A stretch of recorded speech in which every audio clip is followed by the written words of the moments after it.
What's up, VOD watchers? Yo, yo, yo. VOD watchers.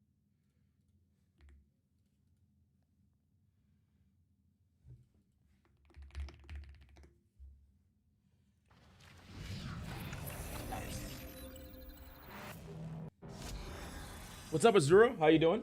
Good morning, good morning. I say morning. Is it even morning now? What's up, Blank? What's up, Nemos?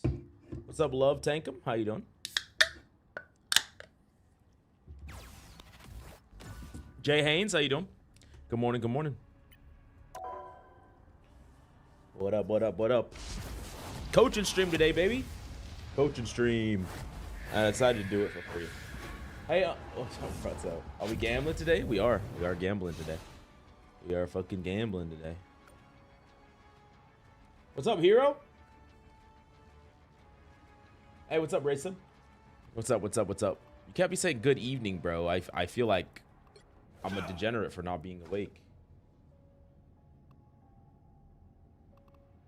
I didn't know I was ranked 926. That's interesting. 926. 926.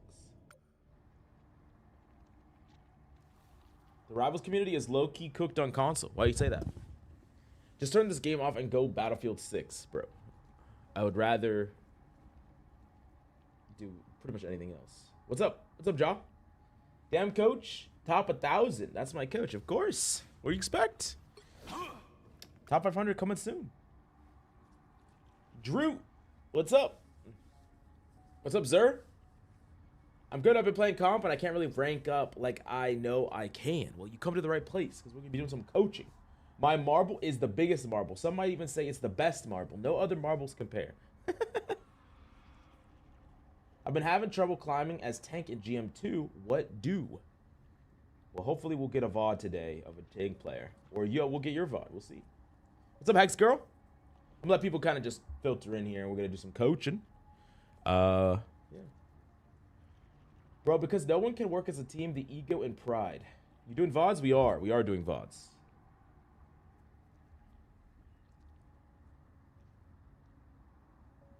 We are doing VODs. Are we supposed to have a replay code or just find a random game in our history? Not really random. The best thing that I have people do is I have people just send me their account, have their profile open, and then I'll pick the game. I'll pick the game from the games that you've played. Do you ever think that they'll buff Ultron healing? I think you need to tweak him in a little bit different ways. Like, if you buff his healing, you have to nerf his ult charge. I'm not 100% sure. I'm not 100% sure what they'll do. But they could buff his healing. I would honestly prefer they buff his damage. I think that would be cooler, but that's just me. How much do I need to donate? Well, so it's how we're gonna do it is it is completely free and it's gonna be random. So it's like there's marbles. You go in, you play marbles, and that's it. Like if you win marbles, you get a VOD review. However, if someone really wants to get coached, keep in mind these are not full coaching VODs. It's not an hour-long VOD. It's a speed VOD, so it's going to be like 20 to 30 minutes. You can jump the line for $20. But I would say just wait and see if you win for free, because we're doing free coaching. Mills, I won my rank up, and now I'm officially Celestial 3 despite getting my Wanda target ban. Oh? Wait, let's fucking go. Wait, that's sick. I just did my tier list. I put Wanda super low. I'm probably going to get some hate for it, but it's okay. Is that what you call marble rivals? Marble rivals. So yeah. So we're not starting yet. I'll let y'all know what we're gonna do in a second. I'm just letting people kind of filter in here. Friday fam, what's up? What's up, Chaz? How you doing, man? 2 drones would be nice, but less radius. I could see that. 2 drones would be kind of cool. You could put like 1 and 1. Yeah. How would y'all change up Ultron? Because I think that Ultron is actually, if I look at the support lineup. I mean, he has uses, but they're pretty niche, you know? So, like, I don't know. I don't know how they would, like, modify or change him. I really think you start with nerfing Luna and then see where the dust settles, but, you know. Delete him? If you want to VOD me, you can. Can I stack my double marbles chances so I get, like, 20? No, there's only one person can do the double marbles odds per marbles roll. What's marbles? So you'll see in a second. Let me actually open it up. Marbles on Steam. Tree. Marbles. I think they need to drop his damage a little and buff his healing rate. See, I actually would like the opposite, but I can see that argument. Where you, like, I know people want like supports to be healers. I just like the idea of like a support DPS. You know, I got to Eternity last season. Now I'm stuck in GM. Yesterday I had so many throwaways. Went from GM 2 to almost Diamond 3. It's been rough. Whoa, brother. Jesus, that's unlucky. I mean, you're an Eternity level player. You'll climb back up, but you're just bad side of variance. Fuck Ultron, fuck them robots. 2 drones, and when they cross over, the heals stack. Okay, I can see that. I got work to so do me. Oh shit. Okay, all right, my boy fucking jumped the line. All right. We'll start off with the coach. So basically, chat, I kind of explained things. Today's a free coaching day. If you want to jump the line, you can for $20 for a speed VOD. But I don't necessarily recommend it because you could just potentially win for free. But hey, if you want to, then it is what it is. All right. You hero. All right. Can you tell me a little bit about, because I mean, I can look at you, but I want to know from you, what do you mainly play? What do you want to work on? Because it kind of looks like you've been maining a lot of different things. Luna into Rocket into, like, what do you want me to VOD review? What have you been struggling with? Bro, 2 people? Okay, all right. Let me make a duck. Like I said, guys, y'all could potentially win for free, for free 99. All right, let me open up a drive. Okay. All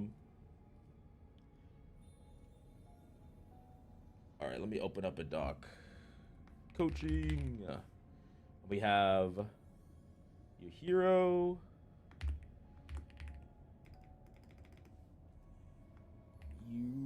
Your hero, and then after that we have Nemo's. Okay, cool. Let me get in line. So how it works is when there's no line of people, we just roll marbles and you can win a VOD for free. So everyone in stream can just win a free VOD. You don't need to do anything. You just need to hang out. But if you want to jump the line, you can for $20 to jump the line for a speed VOD. But that's up to you. You don't have to do it. Like I said, it's a free VOD day. But if you want to, I'm just gonna giving people the option. People that really want to. Okay. Anyways. So did you give it? You play Ultron, Emma, and Rocket. What do you want to be coached on today? Is there a specific character that you would prefer getting coached on? Is there a character that you want to focus on the most? What's up, Topper? Where do we play marbles? So how marbles works is when we're in this game, people just type in !play in Twitch chat and it gets them in. But we're not doing this yet. I'll make sure to shout it out before. I'll make sure everyone gets in. No one's gonna be left out. So it'll be good. Ultron, gotcha. Okay, cool. So let's look at your competitive game modes and try to find one. So this one you played Emma. You won on the last one.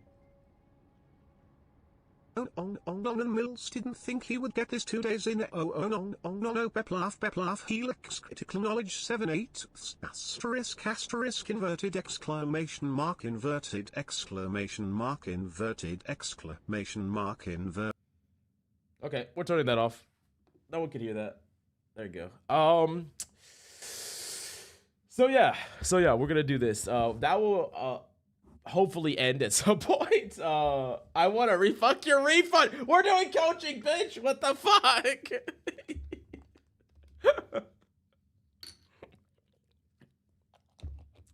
What are you talking about? Okay. All right. This one's not one that you play. Well, you did play Ultron a little bit in this game. What about this one? Here's an Ultron game that you played. This was a defeat. I'll probably do one of these two. You did end up winning afterwards, but defeat here, 10 deaths here, defeat here. Ultron Rocket is gonna be rough as hell. You're looking at this. Do you remember either of these games? Which one of these two would you prefer to get reviewed on? These two, out of these two losses. Oh, you TP in that? Oh, you TP in the, oh, the one that I looked at? Oh, in this one, I see. Bro. Fuck it, we're listening to it. How long does this go? Inverted exclamation mark inverted exclamation mark inverted exclamation mark inverted exclamation mark inverted exclamation 4 mark minutes? I'm not inverted listening to that. exclamation. You've got to be fucking me, bro. Bro. First time viewer on Twitch, thanks for having me. Watch a ton of your YouTube stuff. Hey, I appreciate you coming by. I'm okay with anyone? Okay, cool. We're just gonna go with this one, I think. 12 and 6. Defeat. You get pretty dominated in this game. Very curious about how you play it. Okay, yeah, let's do it. Okay, cool. You did end up, this is a game in gold. You did end up ranking up after this, so you already did improve. But let me grab an epic pen.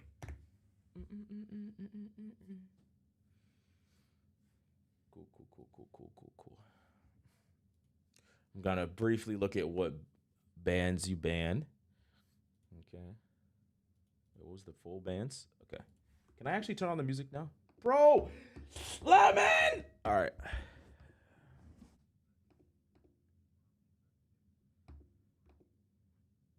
I can't even start the coaching yet because I actually need to hear. But I'm just gonna look through the compositions that you're playing. Okay, so if we're looking at in general, we were actually just talking about Ultron with chat. And there's a couple things to think about Ultron specifically that kind of make him unique, that make him powerful. I think the best way to carry with Ultron is a very specific way. The thing about Ultron that is super strong is the fact that he builds ultimate extremely, extremely quickly. You need to take away Lemon's mod, please. He could still spam this shit, even if he's not a mod, so it doesn't really help anything. So that having an ultimate extremely quickly is really powerful, and it could be a way to like basically undercut a lot of these other powerful defensive ultimates, right? Because you're gonna build up your ultimate faster than a Luna, faster than a Rocket, faster than whatever, and then you can use it to make a play and actually win the team fight. So it's a really strong in that regard. But you kind of have to balance the idea of trying to build a fast ultimate versus trying to enable somebody.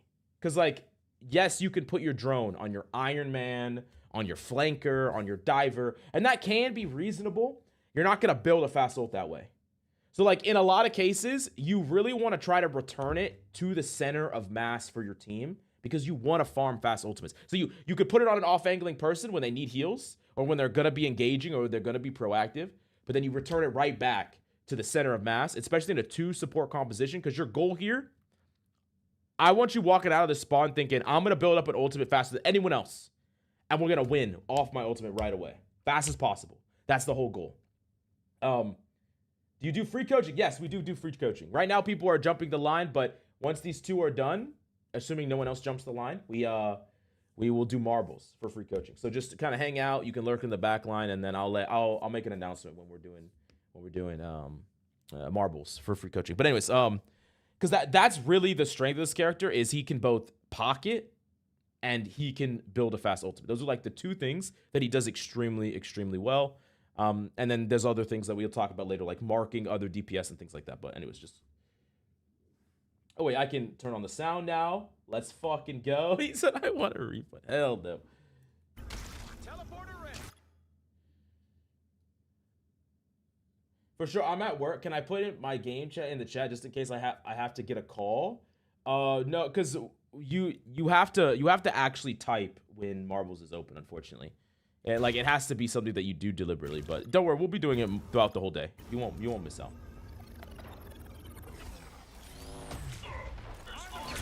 They do not look happy. And another thing that's pretty important, I'll say.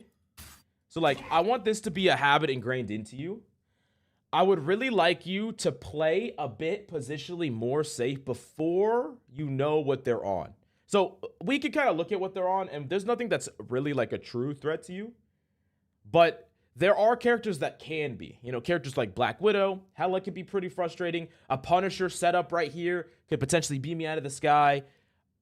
I know that this is less likely to happen right now, but as you climb the ranks, it's going to happen more. And there's no reason for, like, when you're trying to come out, I want you to just gather a bit of information first. Because when you know that they don't have things that can deal with you, you could play really high up. You know, like a Blade's never going to shoot you here. A Magneto's never going to shoot you here. But we just want to minimize the even chance of death for simple positional changes, right? We just play, we go from this cover. And also in general, when you're playing a flyer, I want you to think of trying to play always near a piece of cover and then moving to another piece of cover. Like we could play vertical. There's no reason we can't. There's like a charge up between our shots where we can start the charge up, peek out, shoot. Start the charge up, peek out, shoot. We generally know where they are. We can play this piece of cover. So if we need to, we can just back down this way and just fall down, right? Wait, why is my control not working? Okay, whatever. And then if you want to go, you can move quickly to this cover. You can move quickly to this cover. And these are fundamentals that are going to kind of help you as you climb. Because I'll tell you, if an Ultron plays an open space for even a second, basically a flyer plays an open space for even a second, as you climb the ranks, you can just die out of nowhere. And you will get punished for it more and more and more as you climb. You're not at those skill level of players yet, but we're trying to reinforce these good habits. And honestly, if you play like this in this rank with really solid positioning, you will just literally never get caught out and die. Like you'll have very, very little deaths, almost none. But anyways, let's keep going. Let me see. Also, who's your drone on here? Let me look and see where you put your drone on. You have your drone on the Star-Lord. Yeah, so like this is once again like kind of the question here that you have to kind of decide and solve. I think it's reasonable to put your drone on the Star-Lord. I think it's reasonable to put your drone on the Iron Man because these are two characters that get a lot of value by being pocketed. I think probably the Iron Man has higher upside, but I can understand both. But if your goal here is to build a fast ultimate, really you pretty much want your drone on the Thor. Thor is the character that's going to build you the fastest ultimate as quickly as possible. And then you just move your drone, whoever needs it. You still need to be aware of your other DPS, but you know, once again, we're trying to build an ultimate faster than everyone else on the entire battlefield. That's like the goal, because it will win. Mills, you were so close to 10K followers on Twitch. 24-hour stream when? Holy shit, I could do a 24-hour stream. That would be fucking crazy. I'll think about it. I'm old, chat. I'm old. I don't know about 24-hour stream.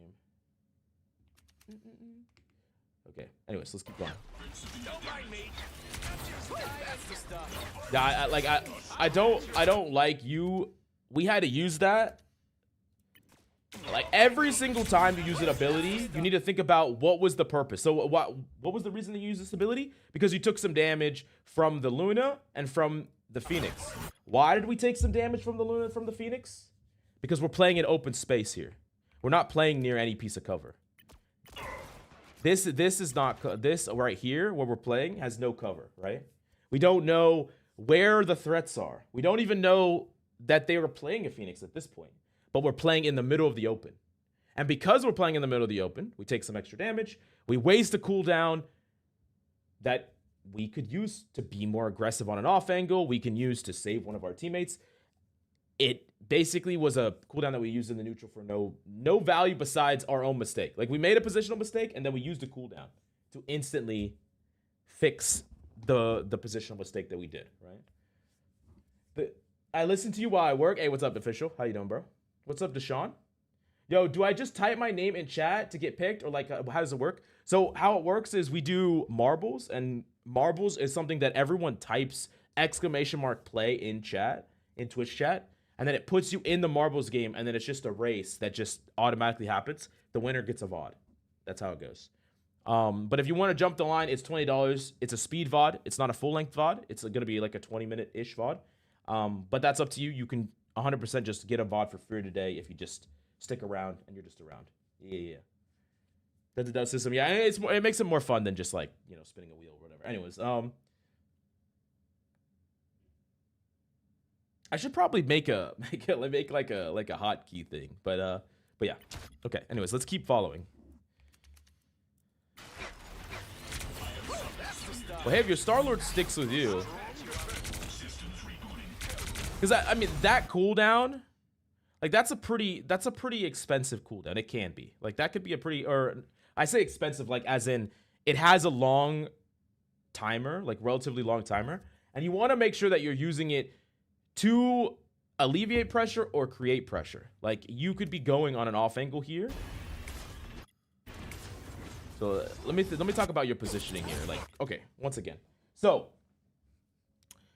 what do you think your purposes as Ultron as far as your damage is concerned. I don't know if you're still here able to comment, but what do you think? What do you think is like as far as target priority and threat priority? What do you think Ultron's like default play is supposed to be? What do you think?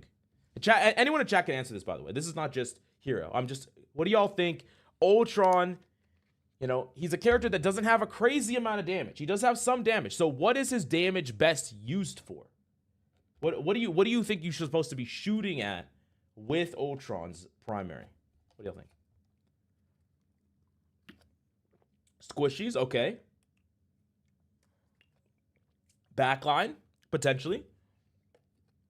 Picking supports, potentially. Okay, so this is not a wrong answer, but let me ask you this. Are you going to be able to kill a support in the backline by yourself? Can you kill a support in the backline by yourself as Ultron? I mean, you can, but is it easy? Is it easy for you to kill, let's just say a Luna? Is it easy for you to kill the Luna by yourself as Ultron? What do y'all think? Like I said, there's no right or wrong answer here. I'm just curious what y'all say. You can bait CDs for your DPS. Poke and heal. Shooting crits. Okay, all right. So the order of priority for Ultron and the way that his damage is going to get you the most amount of value is by forcing opponents to move in ways that you want them to move. You're not necessarily creating kills, but you're creating pressure. And what do I mean by that? Let's imagine that, let's back this up like 10 seconds or 5 seconds, right? Let's imagine that you're an Ultron here, you know, playing with your team, and you round this corner and you poke a little bit at this Phoenix. You could poke at her from here, or you could play this cover over here, and you could poke at her like you right here, you charge, you poke at this Phoenix. You shoot this Phoenix a couple times. What does this Phoenix typically have to do if she's taking some pressure from you, from your angle? She's by herself on an off angle. DPS do this all the time, by the way. They're always flanking. Whether it's a Namor, whether it's an Iron Man, whether it's a Storm, whether it's a Torch, whether it's a Phoenix. These people are taking these off angles. And so you shooting at this person isn't going to kill this person because they're not going to stick around long enough for you to kill them. You don't kill them fast enough. But what it will do is it will force these people back.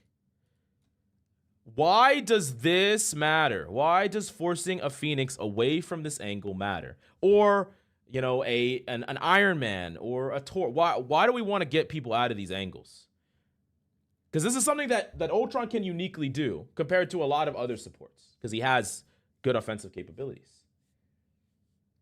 Like herding sheep. Exactly. Like herding sheep. That's exactly what it's right. Yo. Losing high ground, grouping them up. She's off an angle, no value, right? So, like, you have to think about when a DPS has a strong angle, they are a threat to your team. They can kill someone. They can get a pick. Like, the example I always use them to explain it is like, what if this is a Hawkeye? The longer the Hawkeye gets to sit here, the more at risk your team is of just dying. The more at risk your rocket is of getting headshot. So as an Ultron, you can force these people away. Now, shooting at the backline supports, that can be value. But you're not necessarily going to force the supports to run back to their team. So you're going to have to put in more resources to actually bait out cooldowns and potentially kill them. I would say the order of priority for targets is off-angling DPS or DPS that are isolated. Pretty much anyone that's isolated, but it's almost always going to be the DPS. And then it's team focus fire. So if your team is focusing a support, you focus that support. If your team is focusing an out-of-position tank, you focus that tank. But the first primary target I want you to be looking and scouting for is the off-angling DPS. Because here's the thing. Ultron is extremely good at denying any flyer, denying most DPS. He can outrange a lot of DPS as well. And honestly, if you play good cover right here and peek out with drone near you, with your movement, with your E, you'll never die to this person, and you'll always force them away. Like, you have an advantage because you can create healing by putting a drone near you. You have good mobility, you have overshield, so you can always force them away as long as you don't, you know, fly out in the open.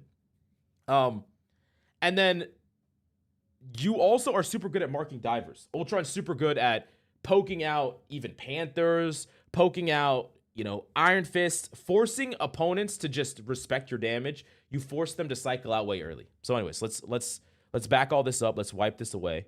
But yeah, this should be the target. So when you fly over here and you kind of fly to this front line and you just start playing here and just shooting right here, I think, one, this makes you positionally very vulnerable.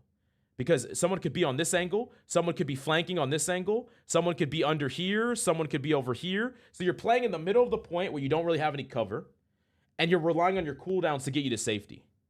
Like, as a general rule of thumb for positioning, on any character, but especially squishies, you should be able to get behind cover without using a cooldown.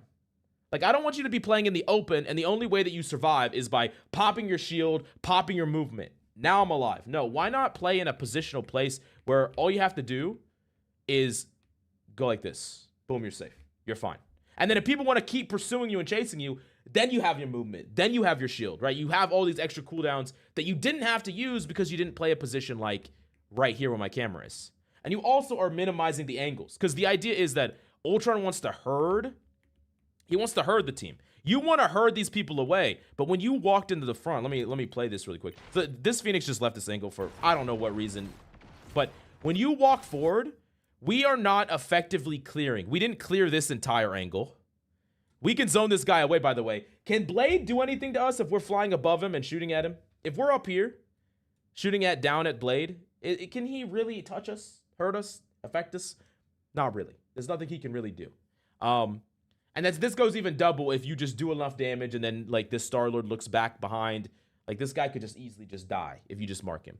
But we also didn't clear or contest any of this space. So if there was any threat over here, we could easily just die because of where we're standing. And we're not more effective by flying here into this like, no man's land zone. We don't need to go in here. We didn't isolate these angles, and we flew into a position that if we are under threat, we're just going to have to burst all of our cooldowns just to stay alive. But anyways, let's keep going. I know I'm harping on a lot of this stuff. This is what Ultron's all about. He's all about positioning and target priority. These are the two most important things on Ultron by far. And then, of course, trying to build up your ultimate really quickly and win the team fight right away. But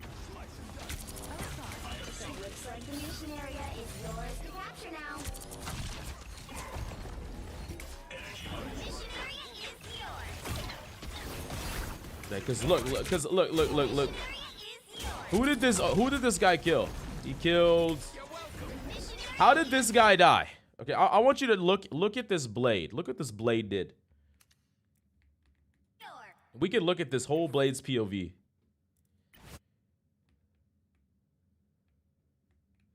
So we watch it. Blades walk at the flank, walk at the flank, walk at the flank. He's in our back line. He's on our back line. He's chasing around our Iron Man. He's in a very long fight with our Iron Man. Our Iron Man dies. Now, contesting angles is your job. So when this Blade walked up this entire off angle, uncontested, and when he entered your back line, uncontested, and then got out, uncontested, besides your Iron Man that he killed, this is your responsibility to take care of. Because reasonably, if you were in a good position, you were monitoring this angle and this angle, and you were ready to contest off-angling DPS, not only would your Iron Man be alive here, but this Blade would be dead because he took a solo flank by himself. There's no way he should be able to get away with this because you're the guy that keeps this guy in check. Like, it's weird because some of the roles that Ultron has is similar to the roles that like a anti-dive DPS would have. Similar to the roles of a Bucky that a Bucky might have or something along those lines. Because that's the tools that you have in your kit. The ability to, as someone's walking up a lane, to shoot them and put pressure on them. So like they have to decide, oh, they just took a chunk of 50 damage. Do I keep pushing forward? Or do I keep walking this flank? Do I walk into this space where this Ultron can make any fight I'm in a 2v1? Do I do that? Do I walk into this space where where if I have to fight anyone in an isolated duel, that person's going to get a constant amount of healing because they're going to get droned? So with all that said, this type of play should not be possible. And the way that you make sure that this type of play never happens, here, I need to figure out the hotkeys on how to move faster. I'm moving like a grandpa. All right. Is the first thing you do when you get to a fight is you set up, you get a lay of the land, you figure out what the opponents are on. What characters are they on? What are they on? Divers? Are they on pokers? Whatever. And then you set up in a positional place that's kind of overlooking where your team is. You don't fly in with them. You play here, and you peek this side. You're like, okay, no one's here. You look over here. You peek this side. Maybe you navigate over to this way. You peek this side. You peek this side. So like the idea is that you're trying to gather information about where enemies are, and if there are enemies in any of these isolated areas, these are the people that you poke out and force them back to their team. You're basically forcing all your opponents back to them. So the predominant game plan for you as Ultron is to deny off angling, force your opponents to play what we call front to back, where they are playing from one side and you are playing from one side. So you force them all back to their team. You build up your ultimate as fast as possible, because once they're all playing in a clump over here, if your opponents are all playing in a clump over here, you can just put your drone center of mass in the middle of your team, right? This ultimate will charge faster than any other ultimate in the entire game. You pop your ultimate first, and you can make a proactive play and win the fight with it. And then that's a simple step 1 to step 4 of how to win a team fight on Ultron. But if you don't deny these off angles, then you have a random flanking blade that just comes back and kills your Iron Man, and then you lose this fight basically already. I mean, I don't know if you actually lose this fight, but like you could easily lose this fight because you're down a person.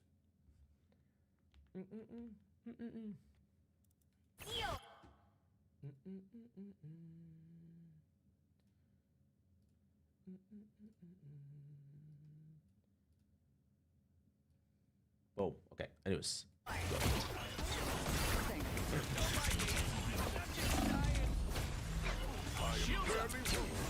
Yeah, and once again, with the fundamentals, we don't need to be playing here. Like, we could be doing the exact same thing, just right here.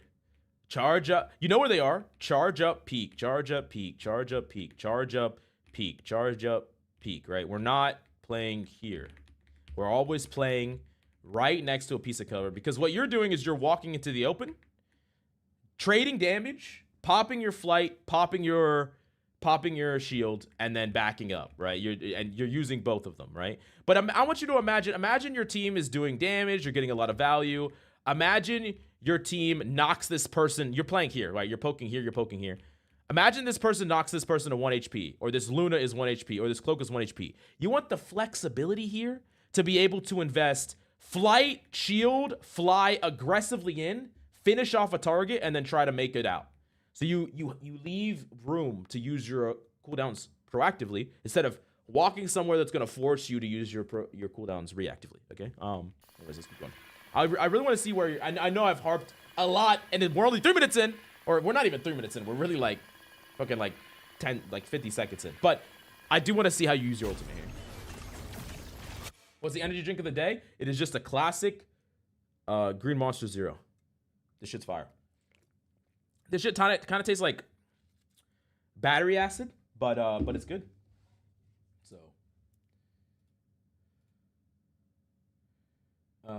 okay. Go. I was just about. Okay. Yeah. No worries. I just wanted to.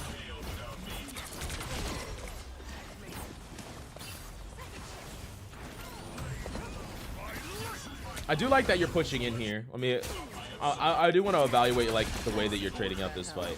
So here, remember, no cooldown on your drone. So as your tanks are engaging here hard, the drone needs to be moved from this guy to here, right? Every time your tanks are engaging in hard, especially when your squishies are full, make sure to move it. And if you need to move it back, you can move it back. There's no cooldown on it. So you can move it. But remember, the goals are, we want to aid the aggression of the team, and we also want to build up our ultimate fit quickly. We can do them both by slapping them on the Thor, slapping them on the Emma, right? So we want to make sure that we're actually placing it. I do like that you're helping. I do like that you're helping your Star-Lord force this person out. Emma almost died there though. Pretty close. Nice. Good. Y'all won that fight without your Iron Man. Nice. I'll take it. White Monster is the best. Ironically, that was my nickname in high school. All right. Can you view Jack of Jelly next? Huh? We got one more VOD before we do marbles. That. Coach is a gfuel sponsor for drinks Monster. Crazy work. I'm out of ice right now. I'm out of ice in my ice machine. Okay. Let's talk about this ultimate. I knew the ultimate was probably gonna be rough because I'm gonna be honest. Most Ultrons I've played with have terrible ultimates, even in high elo. So I was pretty expecting it. Okay, so why is this a bad ultimate, bro? Mother, what is happening? What's gonna happen? What's gonna happen? What's gonna happen? What's gonna happen? Okay, coach, can you do a review for me then? Not jumping line. Here is 10 more doll hairs.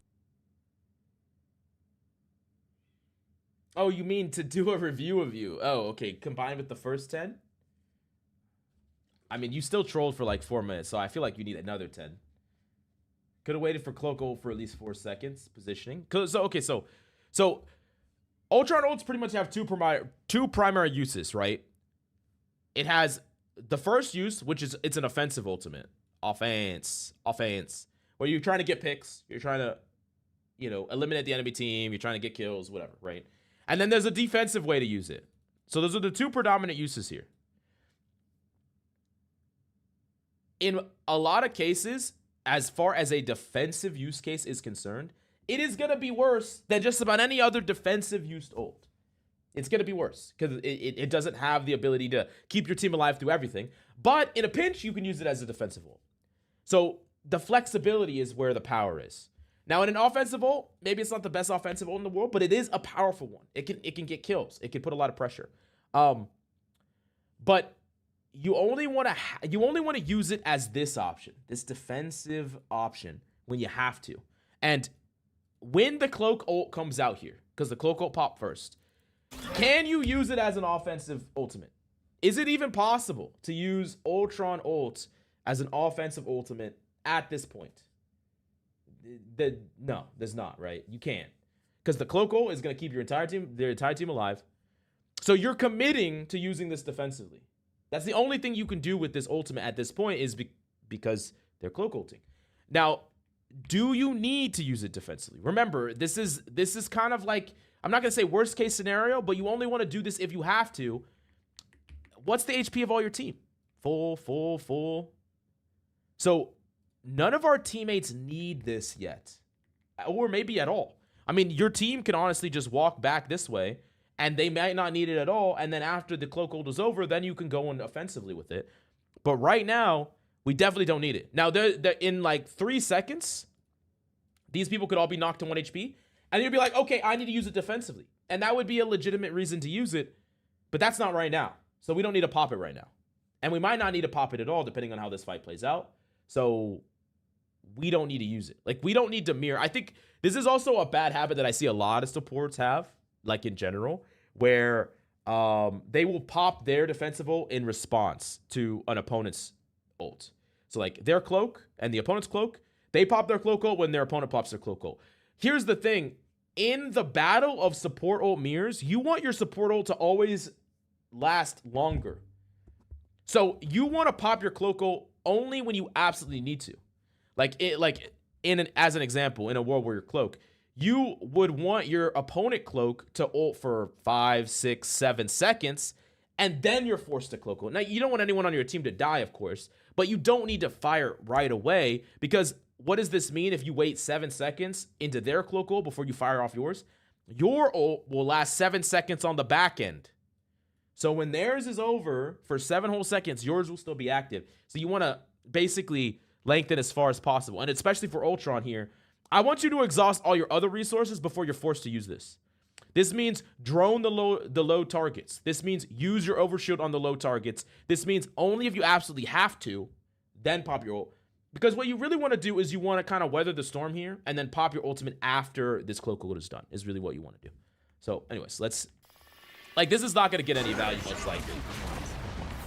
Those people are all full. Those people are all unkillable. So yeah, I mean, it's basically just a... We didn't get any value with it. We just straight up didn't get any value. And I also feel like because we were so focused on trying to use it in some way, we let this Hulk solo our rocket, which is like, this should never happen. We should not allow this to happen. We peel for this guy, we put a drone on him, he never dies. We remove our drone from our front line, put it on our rocket. Our rocket is invincible. He will not die to a Hulk. The Hulk has to run away. And that's it. Like I want you to reimagine this fight in a different way, where instead of using your ult, which didn't really do anything, you just played the exact same way. You backed up. You put your drone on this guy earlier because he's been low for like an hour. And then you put your drone on this guy when this guy dives back. They dive back to the team. This ultimate ends, and once this ult ends, then you pivot into their backline with your Ultron ult. You target one of their supports, you kill the support, and you win the team fight, right? So, like, we have denied all these options. We let our rocket die here. We popped our ultimate when it was unlikely to get any value before we needed to use it, and now we do not have it as a win condition for the next fight. So it's you guys see, like, it's a domino effect of, like, we cannot actually make a good play here anymore because of the mistakes that we made previously.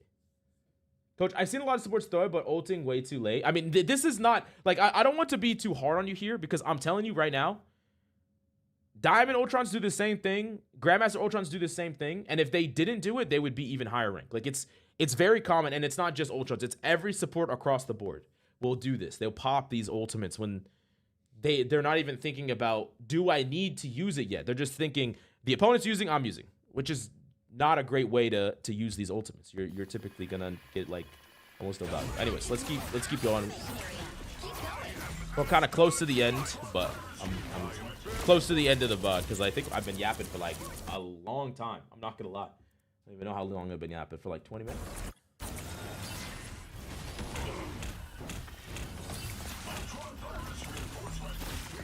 And it's gonna be really hard for you to keep up your team because your rocket's dead, and your rocket also had his rocket ult. Your rocket also had his rocket ult. Like, let me look here.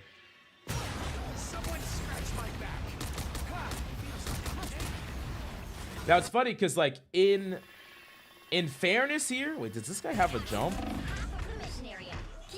Oh my gosh. Okay, we're not reviewing this rocket, but there is 2 things this rocket could have. Wait, he doesn't have his res beacon out? Wait, what? Oh no, he did. He retracted it. I'll patch you up. I was fine, but thank you. Us against the world!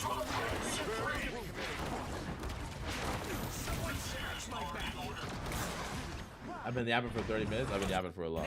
So, okay, in all fairness here, this rocket didn't have to die here. There are 2 things this rocket could have done to survive here. What are the 2 things, chat? It's a pop quiz. There are 2 things that this rocket could have done. This is a clock, but I can't draw a clock. 2 things. What could he have done? I know this is not you, but I had to look at what the rocket's decision making is.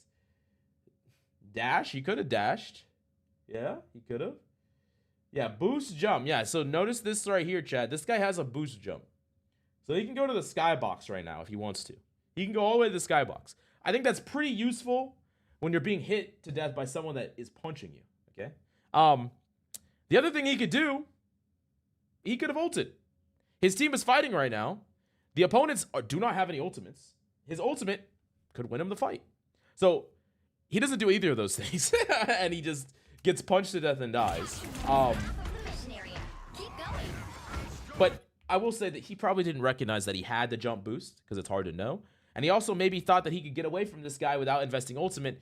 But he does also need to understand that if he doesn't invest ultimate in this fight, they probably lose it. Almost 100%. If you're Rocket, you have ultimate, your ultimate already used ult. If you die, you don't have an ultimate, and then your team is solo heal Ultron, it's just like you're just gonna lose the game. But or you lose the fight. But anyways, let's keep going. But keep in mind here, even in spite of all the mistakes he made, you could have saved him, right? If you didn't pop your ultimate earlier and you were just playing in a position that gave you kind of overview of the battlefield, and you saw that the Hulk was on your rocket and you put a drone on him and then shielded him if you needed to, there's a 0% chance this rocket dies. He just doesn't die. And if he doesn't die, you give him 30 more seconds to make the right decision, right? Like, maybe he didn't ult right there when he should have, but by you playing well, you give him a giant leash to play well, right? And that's all you can do. A lot of times you can only create more opportunities for your teams. If they are bad, make it easier for them to be good, right? That's kind of what we're trying to do. Make it easier for them to make the right play. Because you can't expect them to make the right play always. But you can make it so it's way easier for them too. Anyways, let's keep going. I believe you're going to lose this team fight.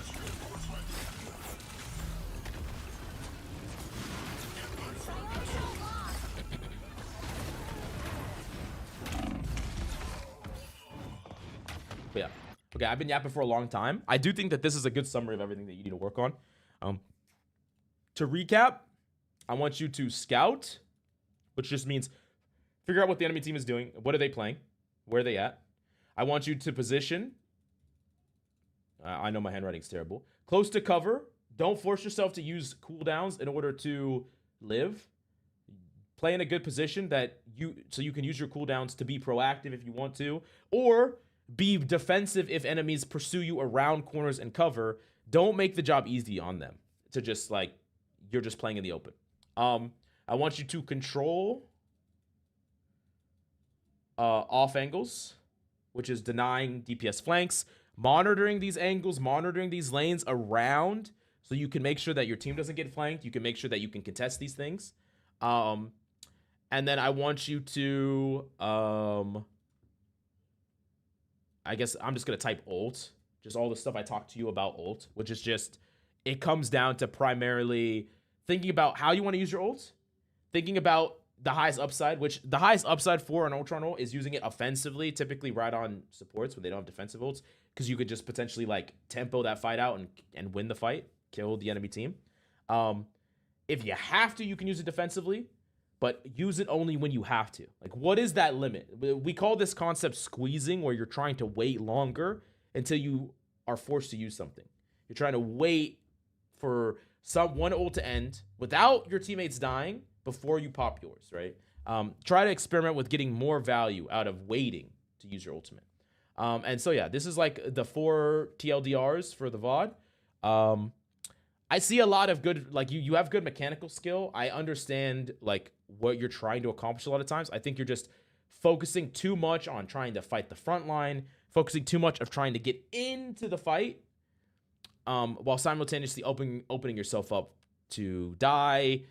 You're not monitoring your whole team, so your awareness of the battlefield is low. And like the best way to think about Ultron is that you're someone that needs to know where everyone on your team is and where everyone on the opponent's team is. Like, if you know everything that's going on in a fight, then you can impact a fight all over the place. Controlling this off angle, pocketing my DPS in the backline, denying this play with my ultimate. Like, you have so much ability to impact everywhere. So, like, while people think of Ultron as, like, a really mechanically heavy character, which he is, he's also a really game sense heavy character as well. So, yeah, you're kind of like a military general, like, trying to give resources where they're needed best, and deny resources where best suits you. But anyways, this wraps up the first coaching VOD of the day.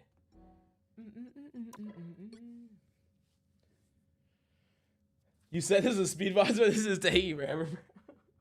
I like to yap, bro. I'm sorry, bro. Can I check the Discord DMs? Okay, let me look.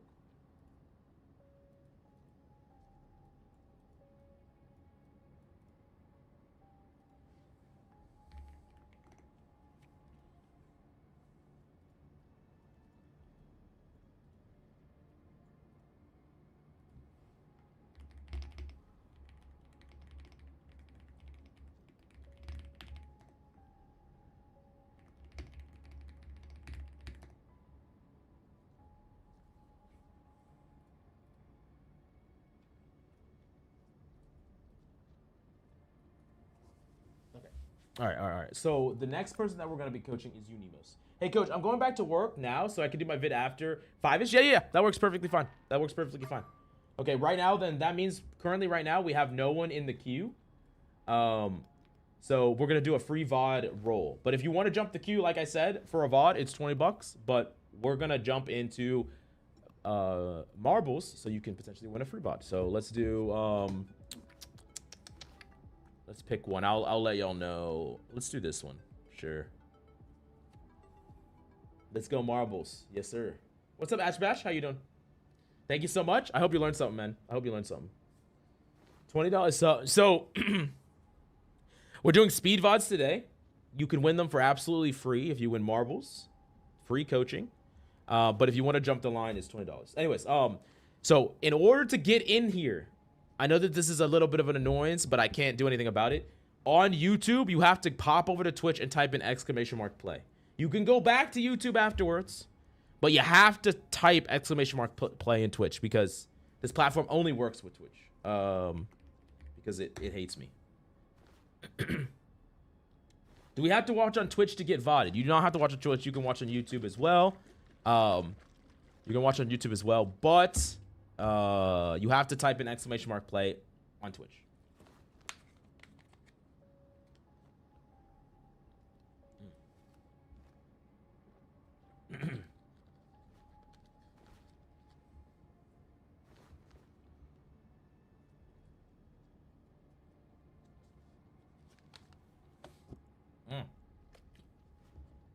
Coconut juice. Yep. All right, !play. Can't remember my Twitch login, never use it.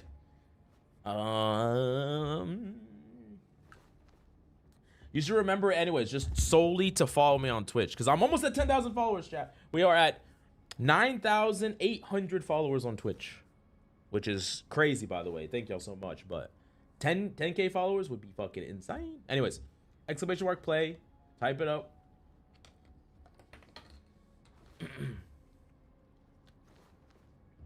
Oh, wait a second.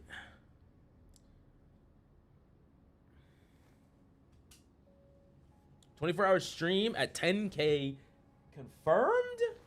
Coach confirmed he's throwing cheeks at 10K. Hello? I don't need a VOD. I know what my issue is for not being able to get into Celestial. I'm old. I think anyone could get into Celestial, regardless of your age. Of course, it depends on the characters you play. If you're 50s or if you're 55, it might be hard to get to Celestial on Black Panther. I'm not gonna lie, but you could definitely do it on Magneto. Okay. I'm about to unfollow. What the fuck?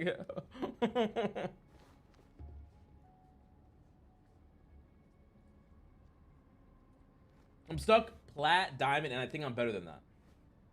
My man, I turned 44 this year. Like I said, you could do it on Magneto. I'll guarantee. That'd be a cool video. But I would need someone like 70 to make it cool. Okay, chat, last call. If you want free coaching, you gotta type in !play in Twitch chat. I'm gonna wait like 2 more minutes. I just want to make sure everyone that wants to can get in. !play will get you in. Make sure you type it. Winner gets a VOD. It's me, Mo. What's up, Sigma based Overwatch? Do you choose the video? I like to. If there's one you really want me to look at, I'll do. But I do think it's better that I choose. But it depends.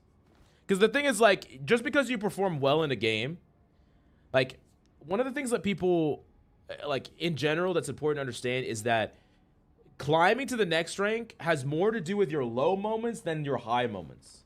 It has more to do with what is the worst you play, not what is the best you play. If you can bring up the quality of your worst play, that is how you be extremely consistent and climb. It has nothing to do with bringing up your ceiling.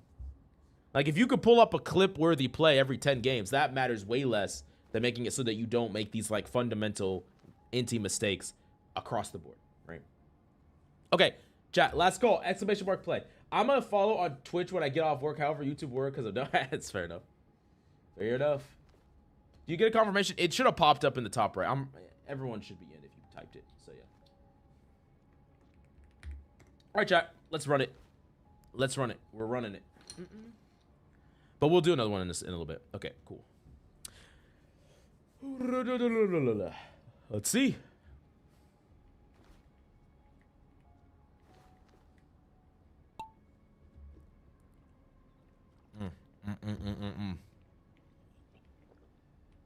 What the fuck kind of map did I pick, chat? Spider-Man main in first? Yeah, okay. Nope. Wait, the victory is changing rapidly. What did I do? All right. Right now, it's some random. Everyone's kind of pooling right here. Don't worry, I'm gonna win this. I can get into GM pretty consistently, but around that time I get bogged down by my speed. I'm like 90% deaf, so hearing flankers isn't the best. Interesting. Interesting. I wonder if you could get haptic. I wonder if you could get at like a haptic, like some type of haptic thing that like vibrates when people are around you or something. I don't know if that's something that exists. I do remember in Fortnite you can get it to where like you can visually see flankers. They don't have that setting in Rivals, but I know they have it in Fortnite. What am I watching? What's up, John Gordon? How you doing?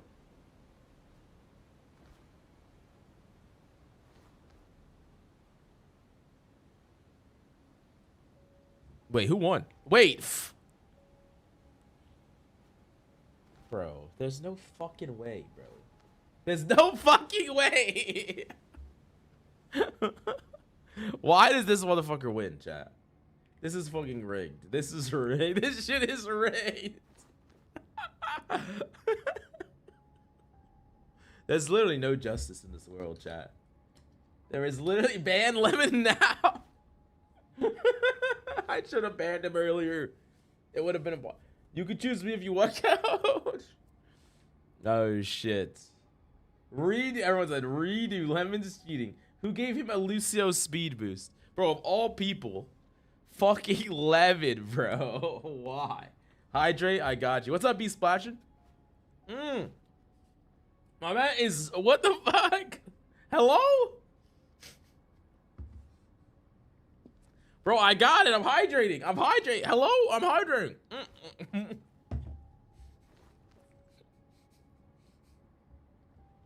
Water poisoning? Hello? Holy shit. Chug. I'm literally being asked to chug. Okay, I guess we're doing fucking Lemon. All right, Lemon. I get to be super harsh to Lemon. This is the way. This is the fucking way.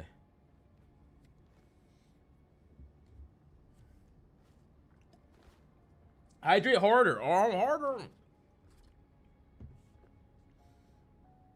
Those is fucking a lemon. I sent you the review numbers in the Discord. I don't know if I kind of want to choose mine myself, so I get to like actually roast you. Fine. Okay, fine. Here. No such thing, bad student, only bad teacher. _J_her_fav gifted a tier 1 sub to Taro Piker. No Jeez, wait, Joe, it's 5 gifted. teacher. Let's fucking go. _J_her_fav gifted a tier 1 sub to Aaron Blackwell. No such thing. What the fuck? Is that for being on the list, Joe? _J_her_fav gifted a tier 1 sub to Dink 267. No such thing. Wish it was me, but hey, it's a dub nonetheless. _J_her_fav gifted a tier 1 sub to Charles Warwick. Life's Lemon. 31 and 6? Nah, bro. This is _J_her_fav gifted a tier 1 sub to Mags _. Fine, I'll let you pick yours this time. You donated and won. I get. I mean, if you want to jump the line, oh, what's up? If you want to jump the line, you can just tip. There should be a tipping link down below, I think.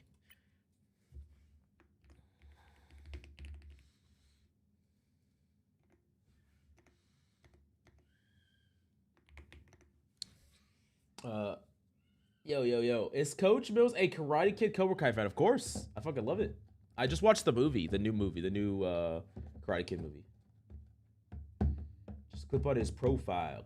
Click on his profile. Yeah, I could. I mean, the thing is, even though he went 31 and 6 here, I know for a fact he probably made a whole bunch of mistakes, even in spite of those things, because he did lose. He did lose. So we'll do it. This is probably a flex VOD, but we'll still look at it. Jarvis clip that cheating. Wait, what are we clipping? What are we clipping? All right, let's keep going. Let's go. Okay, where the fuck are we standing? Oh, you're... I thought you were on defense, bro. I was like, what is going on? Okay.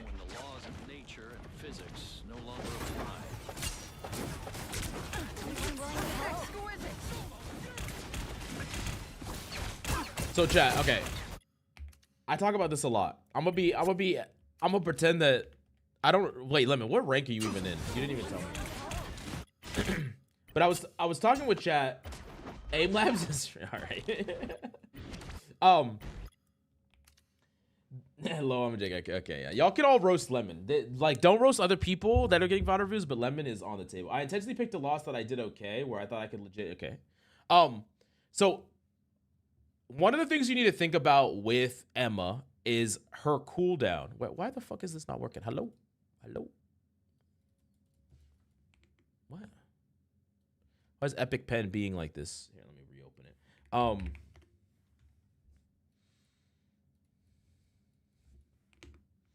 What is going on? Why is this not working? Lemon, what did you do? I'm just blaming Lemon here. Hello? Why is Epic Pen doing this right now? Hello? Hello?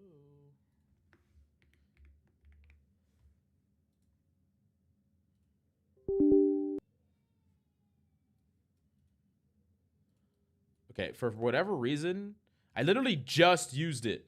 We literally just used this shit, like, just a second ago, and it's not working. This is the Epic Pen, by the way, chat. It's just... Why? I don't understand.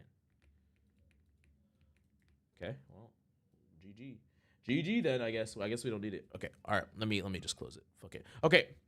The thing that's important here when it comes to Emma is that her cooldown, her diamond form cooldown, is the reason that Emma's extremely busted, right? It's like it's one of the most powerful cooldowns, individual cooldowns in the game. Mass CC, mass burst damage, and it's kind of offset by the fact that it has a fucking 1,000,000-second cooldown. It's an extremely expensive cooldown. And so what that means is that every time you use diamond, you want to get a lot of value out of diamond. Like, you don't necessarily want to gamble diamond. You want to use diamond and get value with it. Because another thing that you need to consider is that not having diamond makes you vulnerable. Especially as you climb higher and higher. People are going to be creating entire game plans around whether or not you have diamond form. So if you're going for like a super risky, low possibility of connecting play versus just holding diamond, it's almost always better to just hold diamond form, like across the board. Like I understand, like, here you want to like kind of go for this grip on this Iron Fist, but like the problem here is that we lose him. We don't guarantee know that we can grab him, and then we don't get any value out of this form. Like, I mean, we kick that guy away, but now for 15 seconds we don't have this form. We don't have it to make a play for 15 seconds. We don't have it to potentially get a kill for 15 seconds.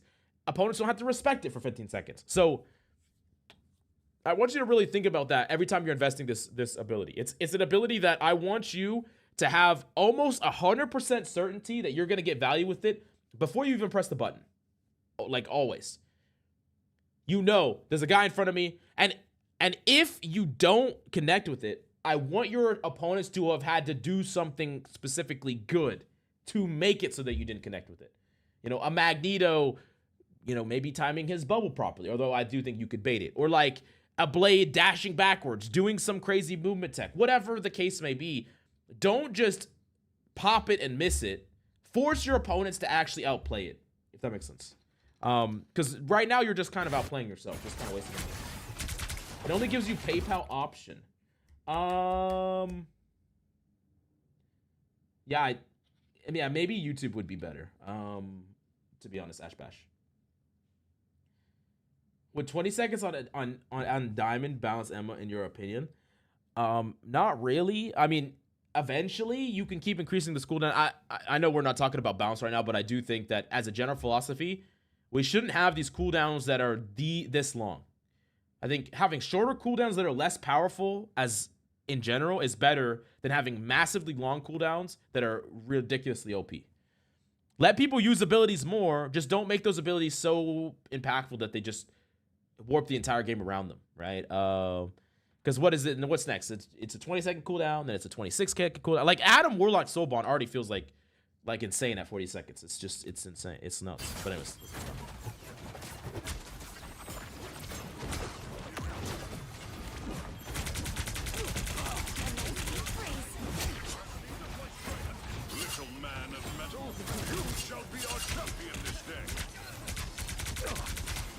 One of the things I really want you to try to focus on doing right here in this neutral fight is, like, I know you're contesting like right angle, left angle, all this stuff.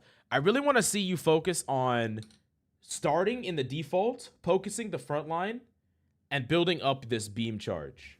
Because, like, when you're chasing around that Spider-Man in your backline with 0% beam charge, you are tickling that motherfucker. Like, you're not doing anything to him.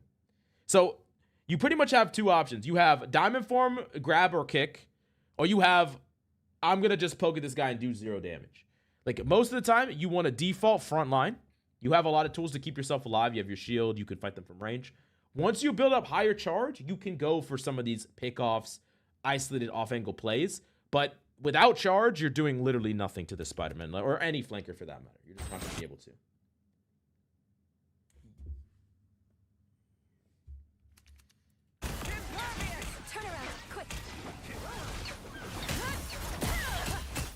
Bro. Okay, Lemon, was this your plan? Was this your plan? Was this your plan to do? Like, was this your plan to bait him? Or did you just randomly bait him? What rank is this? Lemon, you still haven't told me what your rank is. This is plat, right? I think this is plat. I missed marbles. We'll do another one soon. Plat 2. I think. Because, yeah, I mean, to be honest with you, no one is going to do, like, this guy running it down into your diamond form when you haven't used grab is a super int. Like, as you climb, people are not going to do this. And also, like, once again, the same things that I talked about when you're using diamond form, you need to force opponents to outplay your diamond form, not just have your diamond form get no value or get some value based on the whim of how your opponents play, right? We can easily set up a situation where we're poking at the Magneto. We see he uses bubble. We pop our diamond, grab him, kick him back into our team in one fluid motion where there's no way for him to stop it because we know he doesn't have bubble and we know he's set up right in front of us and we know we're going to hit our grab. So we want to just create a lot of these guarantees. It's a super busted, powerful ability. We have to get consistent value with it. We can't be gambling. And that's kind of what we're doing is we're gambling. Now this guy just ran it down into your diamond form. So, you know, you got some free value, but how do I join 𝐒𝐂𝐂𝐂? So there's two ways to do it. It's, oh shit, Genghis. Wanted to pay because to skip the line. I have seen your vids before. I am a big fan. I mainly play Doctor Strange and I am on silver. You can pick the VOD if you want or I have one ready here. 50,311,624,924.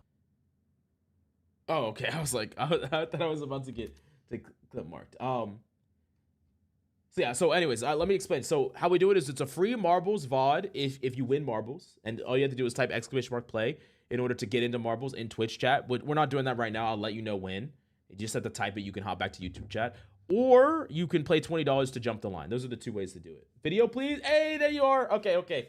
All right, we got a little queue. Where we tip at? Maybe I should put tips on Twitch. Huh? It should be down below. Does it not work? I'm actually trolling. I might be trolling, chat. I might be trolling. Let me look. It should work. Isn't that limit? Don't you tip on Twitch? Yeah, it's the down below thing. It's down below. You have to do it with PayPal though. It says it's just a little tip. It's like the tip thing. You just click it. It like just says tip and they click it. Okay, cool. How much for a view? So it's $20 to jump the line, or it's free if you win a VOD. Here, let me put in Ash Bash. Then we'll put in Jin Sus the Among Us. Cool. Okay, let's keep going. Oh, and then there's Ryan. Let me find a game for you to review. I can also pick them out. Sometimes I like to pick them out, but if you want to have a specific game, we can. But I can just look at your profile and just pick them out. Yeah.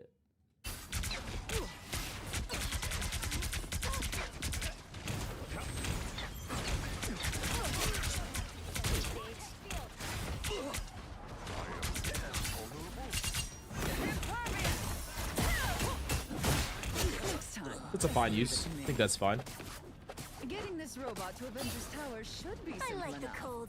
One of the things also, so I like in a complex team fight, using the cart as cover and stuff like that can be good. But for Emma specifically, you want to constantly keep up your momentum. And the reason is because you don't want to allow your charge to dissipate. You can control space far ahead of the cart, and you're also a character that's really hard to just kill out of nowhere. You're not going to get really isolated, killed, pulled, whatever the case may be. So when the cart is here, I want you to be playing in the next most proactive angle. I want you to be playing here. I want you to be playing here.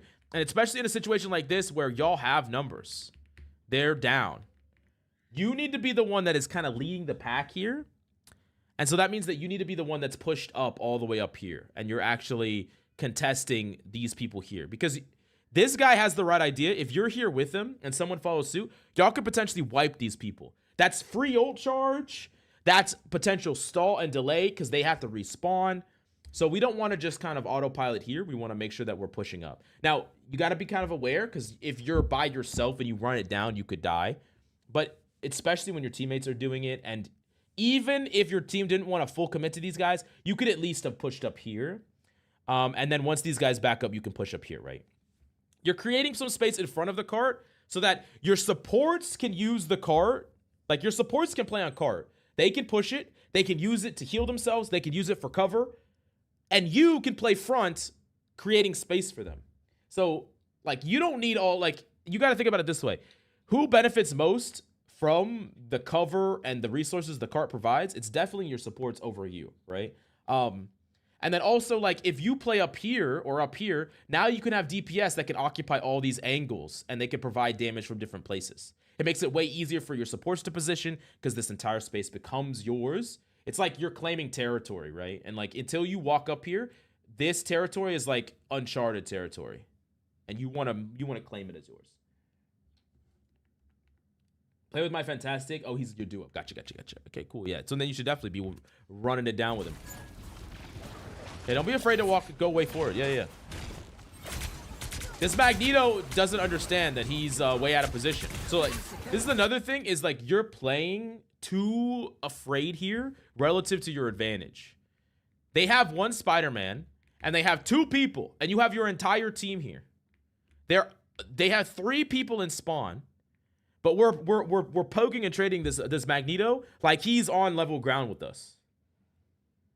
Like, and like, if I was coaching this Magneto, I would say he needs to back the fuck up. He needs to go back, because if you just decide on a whim to walk at him, you kill him, right? As a team, if y'all just walk at this guy, he dies. But he is making a mistake, and then you're simultaneously making a mistake that is allowing his mistake to go unpunished, right? Because he is basically, these two alone are holding this entire space when this should all be y'all's, because y'all are all alive and they have 3 people dead. The secret to giving tanks advice is just to say create space and not elaborate further. I agree. What am I supposed to do on tank? Create space. What does that mean? It means you're creating space. All right, let's fucking go. I'm invisible? I suppose that helps.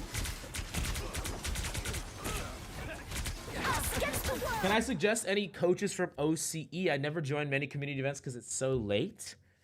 I know in the academy we do have events in different time zones to try to accommodate for everybody. I don't know about OCE. I think Coach Cuffy is a coach I recommend, and he's on UK time. I don't know if that helps. It's like the flip schedule for me. What's up, chat? We creating space today? Yep. We fucking creating space. Okay, wait, let's back this up. Back this up. So there was mistakes made prior to this fight, but let's think about how this fight is playing.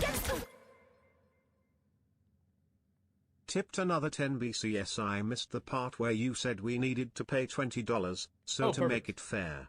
Okay, perfect. Thank you. I appreciate you. We got you on the list. We got Ash Bash, then you, and then Ryan is after that.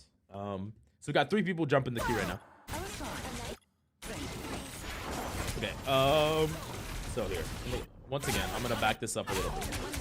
Okay. So they're popping their ult first, and so when this ult is going on, okay, like this ult is going on, you're not gonna be able to kill anything here. Everyone's kind of alive. So what you want to really do is you want to keep yourself alive, protect people you can where you can, and then set up for the aftermath, the after fight. Now your supports do have ultimates, so they're probably gonna pop it soon here. But as this gets popped, you can reasonably back up towards your team, give a little space because they're popping these ultimates. You could look for a grab post to grab the cloak and potentially kick her out of her ultimate and cause so she's not like in your backline poking at your team. And then of course, like most importantly, you want to build up this charge. Like this is a great time, especially when you're gonna back up. Hopefully your supports pop an ult as well.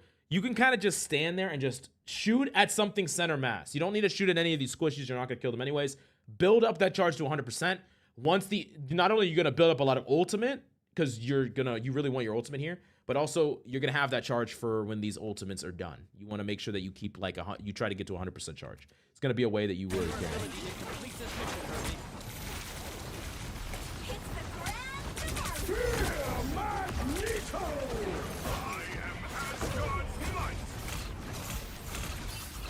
And see, kind of like we're a little bit all over the place with what we're shooting at, and we're still low charge, right? We really want to build high charge here. Really want to build high charge. Fantastic!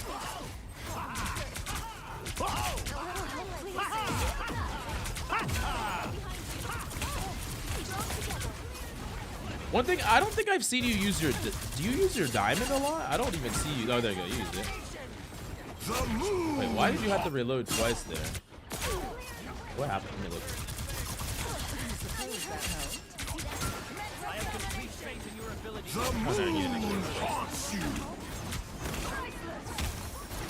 Reasonable kill. Yep, free value. It's fine.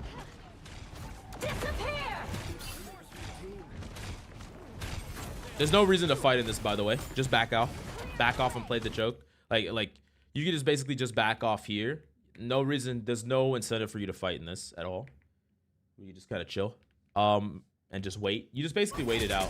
If they're not pressuring you, you can just wait it out.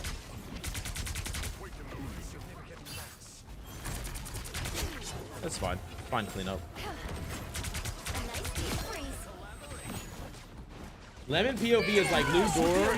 He only plays defense, no offense. Okay, wait. Let me back this up a little bit. Okay.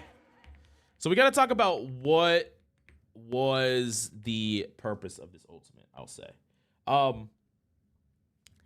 Most of the time when you pop your ultimate, you want to use it in a situation where there's a full team fight and you could kind of create a play. You're trying to get him to not be able to ult. But here's the thing. If this guy, so for one, you have tools to stop this guy if you don't ult, right? It's like, you have tools to stop this guy because if you just pop diamond form and grab this guy, you just kill him, right? You're super good at you don't need to use ult. You just diamond grab, right? The other thing to think about is if Spider-Man kills your whole team here, is that really that big of a deal? Well, why does it not, like, I mean, ideally you don't want him to kill your team, but if he did kill your team, why is it not really worth investing a super powerful ultimate right here in a solo 1v1 to just try to mitigate it? Anyone can answer, chat, by the way. Why do y'all think it's not really worthwhile? It's not even worthwhile for him to ult here. I think this is a super bad ult by this Spider-Man. Super bad ult by this Spider-Man. But once again, he gets away with this battle because you also ult.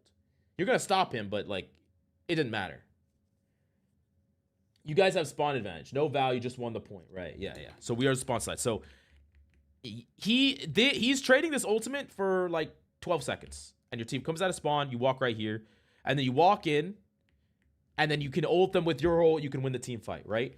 So as a Spider-Man player, from his point of view, he would much prefer a situation where your team walks forward, the teams are fighting, the teams are trading cooldowns, his team's building ultimates, your team is trading abilities and ultimates. Then he flies in, then he pops his ult, then he wipes. And then they get staggers, they get to kill everybody, and then y'all come back. So he buys way more time. His play actually matters. As opposed to best case scenario here, he wins a team fight. Okay, wow. He wasted an ult that he spent this entire time building up for 12 seconds off the clock. There's 3 minutes and 48 seconds. For 12 seconds off the clock, that's all he's buying. So, one, you could have mitigated this with just your basic abilities. And two, the upside for this is just really, really high. Because you got to think about it this way. If your Luna had ult here, do you think she should ult? If your Invis had ult here, do you think she should ult this? Is this something that's worthwhile to ult? And as you start to climb higher and higher, not having support ults in a team fight is really important. And sometimes you need to know when it's okay to die. Like, especially when you're on attacker side, if your opponents are investing ultimates up here and early, it is almost better always to lose the fight. Walk back in with ultimate advantage every single time. They want to use the Spider-Man ultimate. Let them. We're going to try to stop it best we can. We can't stop it. Okay. Now we're going to walk in up an ultimate and we're going to win a fight. Because it's about the fights you win, right? The worst case scenario is the Spider-Man comes in, pops his ult, you pop your ult. You know, maybe he kills one person. Maybe you have to regroup anyways. They pop more ults, you pop more ults, and then y'all keep trading ultimates right here. And you never build an advantage to actually win a fight. You keep losing close fights. You keep using ultimates in fights that you don't actually definitively win. When you could have just taken this as a dub. Oh, he wasted ultimate. Okay, cool. If I was on your POV, I want the Groot to ult y'all. I mean, he doesn't have it, but like as a hypothetical, they pop a defensive ult here, they pop a Spider-Man ult here, they pop a Groot ult here, they pop everything, and then we just die, and then we walk back in with 4 more ults than they got. That's what we want, right? But then yeah, also keep in mind that Spider-Man players literally hate Emma. Like they pop this, you can just free grab this guy and just kill him for like instantly. You just grab him, kick him into a wall. Spider-Man! Does it gotta be combo or any mode? It could be any mode. Typically, you could just send me your account, and I'll just look through the games and I'll pick one. It's typically what I'll do. I will say that I would prefer to coach ranked games and not quick play. I'll say that. That's about it. They look like they mean business.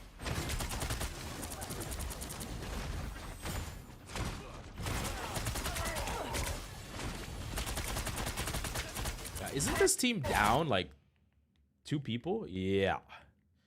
Yeah, this team is down. So once again, we're in a situation where your aggression is not reflective of the advantage that you have. This is your entire team here. I think 1, 2, 3, 4. There's 1. Okay, you're down 1 person.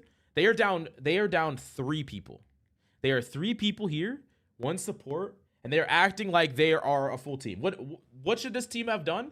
They should have pressed the thing to respawn. They should have respawned with their team, or they should have backed up this way and regrouped. These people are once again not backing up. It's similar to the same situation with the mag earlier, right? They're not backing up, but you're not taking advantage of that. You need to be like aggressively pursuing these people because they're down so many people. You have 2 supports. You have 2 DPS alive. They have one support, 1 tank. Y'all could just crumble these guys. Just completely crumble. And so like that's one of the things that so far in this game, I think there's 2 things that you need to mainly work on. The first thing is tank fundamentals, which comes down to identifying what team has the advantage. This is the hardest thing for tank players to learn how to do, but it's also the most important. What is the numbers? I want you to mentally track it in your brain. We have 5 alive. They have 5 alive. Oh, one of them died. Okay, they have 4. Keep that in your mind. Oh, another one died. They have 3.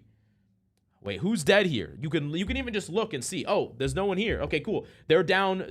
We have more. It's almost like a numbers game where if you have the bigger number, then you should be pushing always. If you have the smaller number, you should be backing up. And then of course defensive ults, you back up and give space, but that's like a different ultimates are the thing that can create ultimates can bridge the gap between numbers disadvantage. So like 6 people versus 3 people, if those 3 people have 3 ultimates, they could win that fight if they use all 3. because ultimates can overcome the disadvantage in numbers. But if no one's using ultimates, raw numbers always wins. And if you are at a disadvantage and you're going to stand your ground, you have to use ultimates, or you should be backing up. If you have numbers, you should always be pushing unless your opponents start dumping ultimates. Yeah, anyways, let's keep watching a little bit more. I keep shaking my head at coach like he's yelling at me like we in the film room. We in the film room. I'm Us against the world. But yeah. And it's also really strong because if your team has numbers advantage, right? And you push into the enemy team and they are not backing up, they have to ult. So you can force people to ult. Like you forced this cloak to ult by y'all walking forward. She didn't have the choice. She could have either ulted or her entire team dies. She had those two options but they needed to back up. They needed to regroup with their team, and she didn't get the luxury of deciding to not ult, basically. Now, let's back this up because I want to see what happens exactly to get you. Us against the world. So I think the only problem that I have with this is the second that ult got popped, you got to understand that look at what's happening to you right here. Like the second this ult gets popped, we want to back up and give space, right? So we dip back to our team and we dip this way. We move this way. We're regrouping with this team, right? By playing here, we're kind of isolating ourselves. I'm pretty sure that you're going to die here. Or at least you should die. Because you're in a 1v everybody. Yeah. So yeah, we die here for free. The second the ult comes off, the entire thing should just be, I need to get out. I need to get back to my team. I need to give up space and ground. And if you would have dipped into this area and just backed up, that cloak ult would have gotten almost no value. I mean, it kept their team alive, but it didn't kill any of y'all. So then you could walk back into this fight, up an ultimate, up a support ultimate, with you alive, y'all could potentially win the team fight. Gru walled off his own cloak. Wait, I gotta watch. I didn't actually notice. Let me look at this. Wait, what is going on with my keyboard, chat? Oh, there you go. Let me back this up.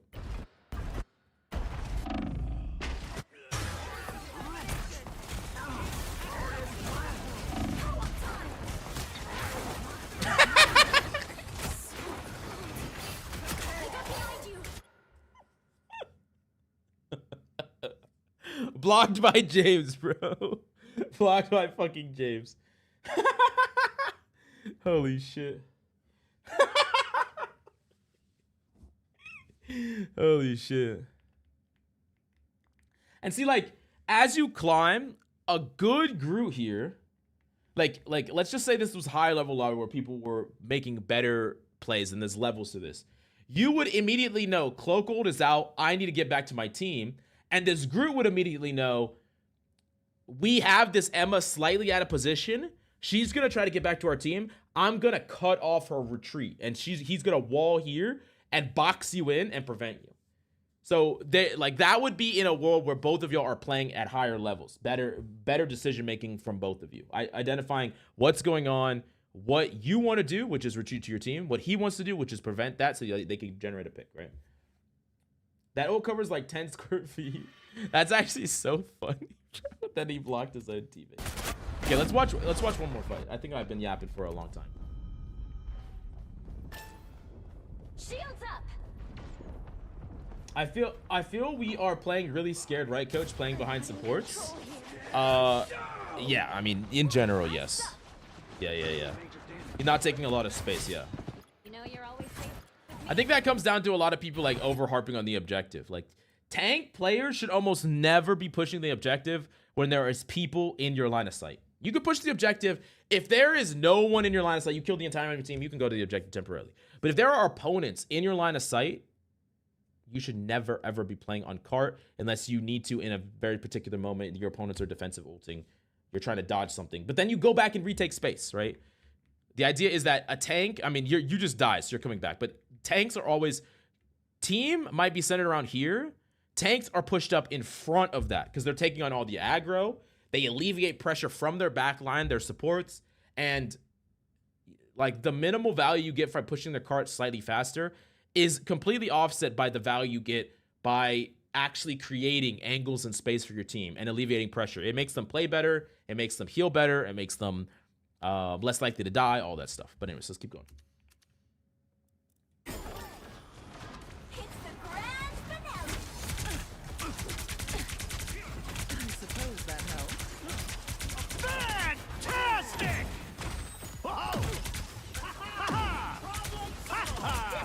That guy's like unkillable, I'm not gonna lie. I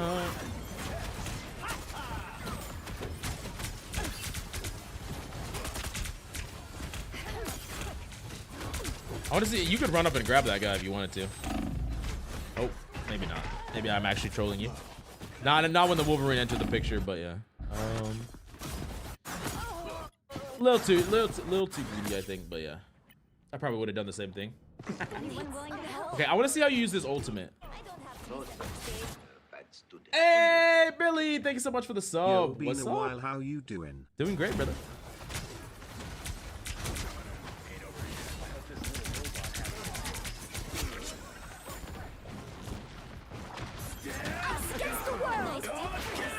I'm very curious how you're going to use the secondary ultimate.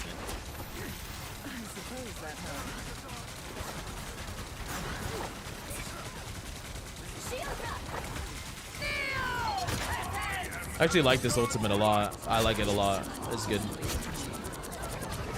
Maybe overkill with everything, but I can see the vision. I see the vision, so it's fine.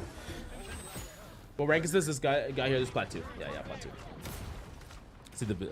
I'm gonna see to the end of this checkpoint. See what happens.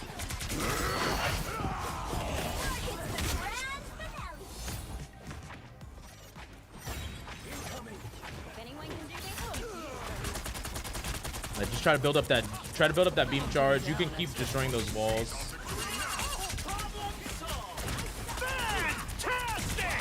I want to see you diamond something too. I don't think you use your diamond all that much, but like I think one of the big problems I'm seeing a lot is that I've only seen you get to 100 charge like once. Like we really want to get this max. That's how we're gonna be able to get pickoffs on squishies, is by having really high beam charge.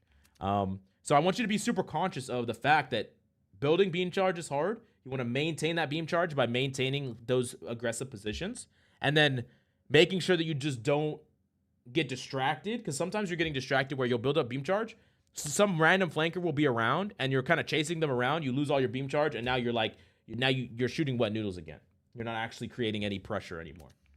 Is it worth trying to follow the claim that Diamond grabbed the cloak out of her ult final dash, or is it assumed that they're gonna right click to get away?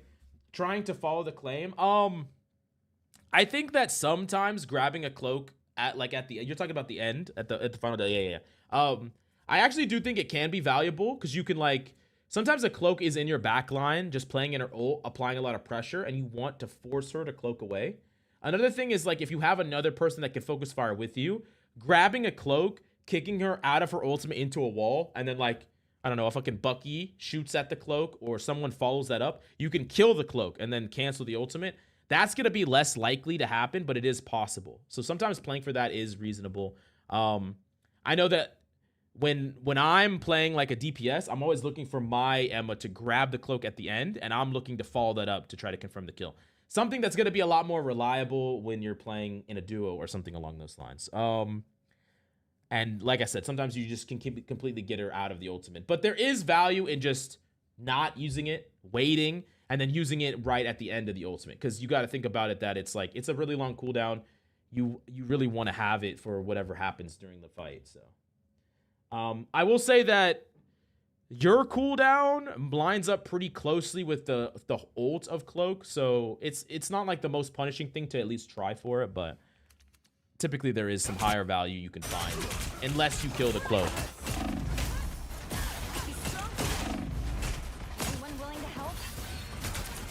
Where is he going? Run him down. Run him down. Run him down. Yep. Ooh. Oh, y'all get held here. Oh, they have another ult. God, this fight is super important because y'all actually get held here. I'm gonna back this fight up a little bit.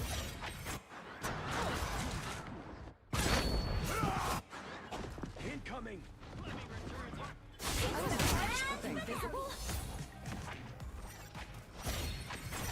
Oh, y'all pop the Luna ult here. Yeah, like really, these guys. The fact that these guys don't die here means that this fight's gonna be really hard.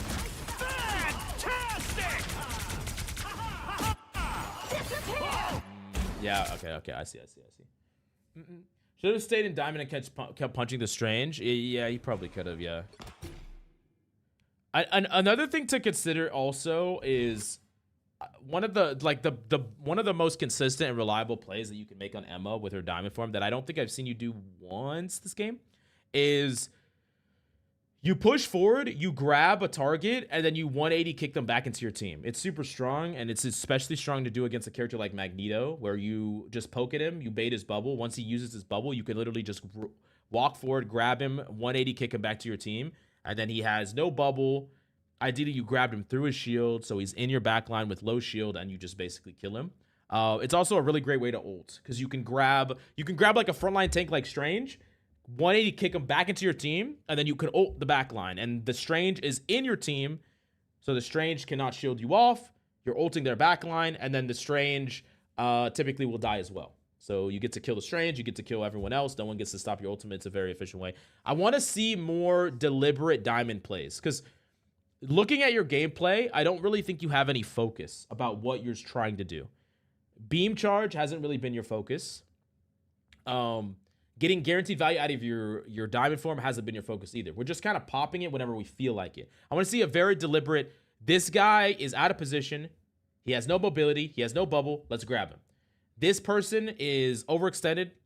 I can walk forward. I can pop Diamond. I can grab him. We're doing a very deliberate, not just popping Diamond in the flow of the fight. We're looking for specific situations where we're guaranteed to force them out of position, insta-kill somebody, or get some high value, or for like force out an ultimate or something along those lines. Yeah.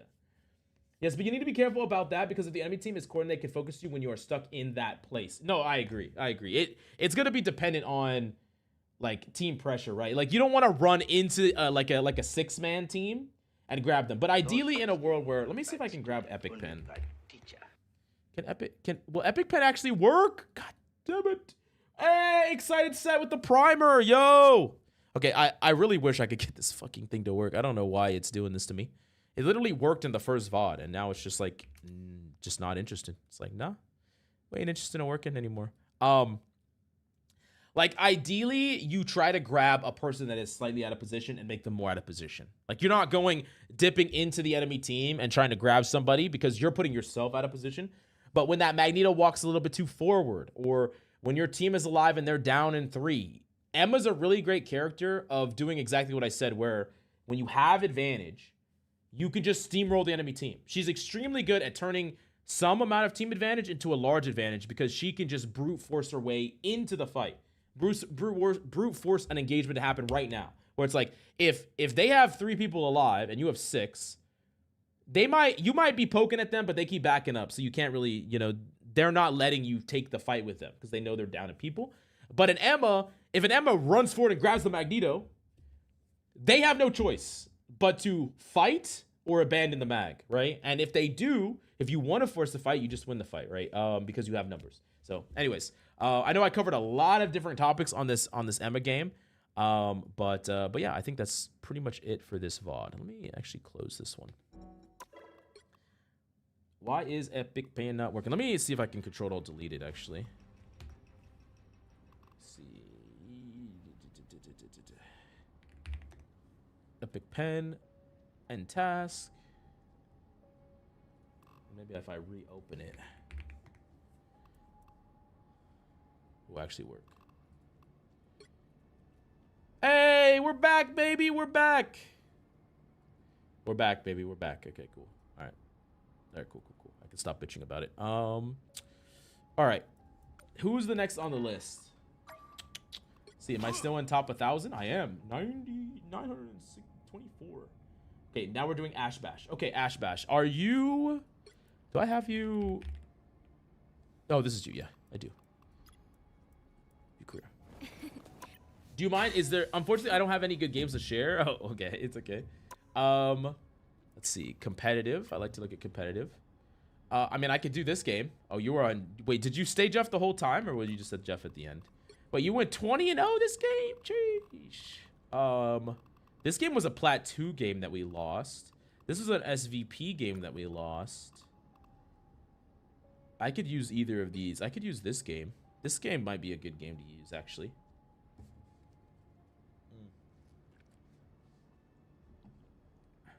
Did you say she can Lou Dort her way into a fight? Oh my god. Not you too, Malice. Malice, not you too, bro. No. Not like this. It's fucking over. Okay. Yeah, let's do this. Mills, you don't deserve top 1,000. You're a bro. I like your comment, bro. I like your comment. In the video today, you're trolling though.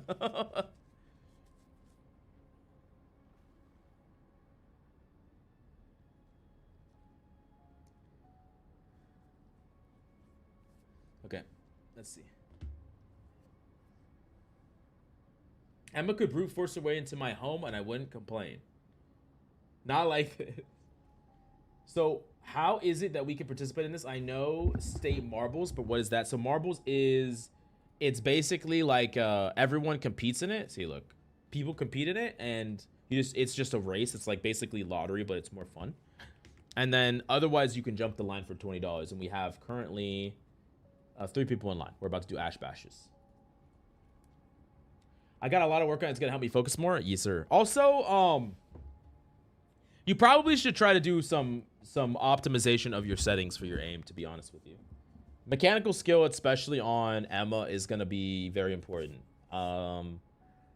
Consistent tracking. And I know it's possible to be mechanically competent at Emma on console too. You just need to really practice. So yeah. Okay, anyways, let's go there. Let's jump into this game. I got a good quick match game. Now, I think this game is good because this is in one rank above where you were in.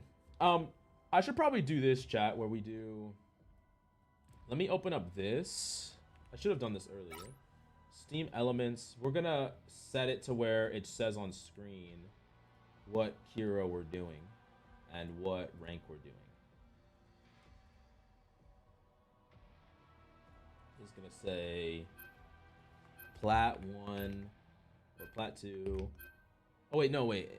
Were you higher before? Wait, let me actually back this up. I'm actually trying. Plat 2, Luna. Oh yeah, because you were lower in rank. Because now you're here. I mean, this one wasn't too long ago. We could do this one too. How did you end up on Jeff? Are you a Jeff player? No, I guess you do have Jeff Lord.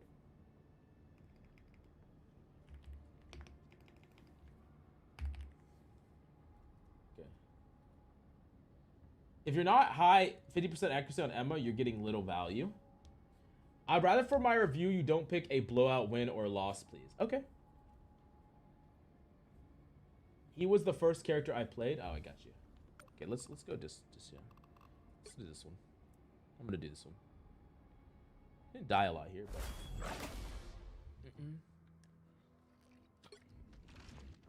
okay. Let's pause it. Y'all, what did y'all ban again? Y'all ban. Okay, cool. Good to know.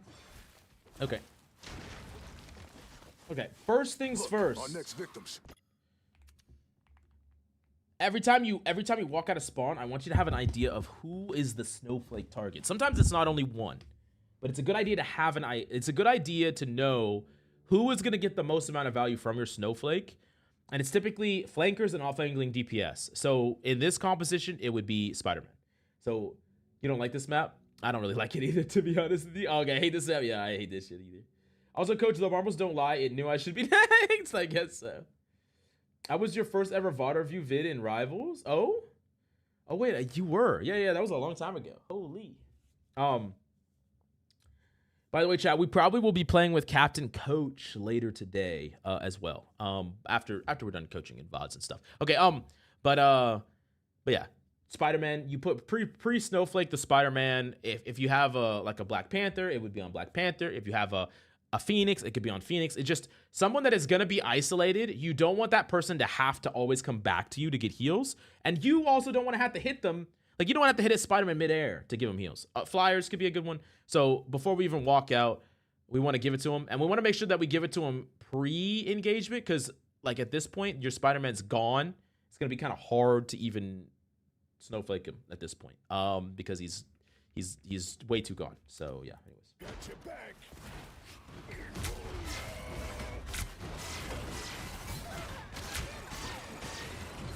Now, one thing I will say, I don't think it's really gonna matter here. Actually, I don't hate it. Here's one thing I'll say though.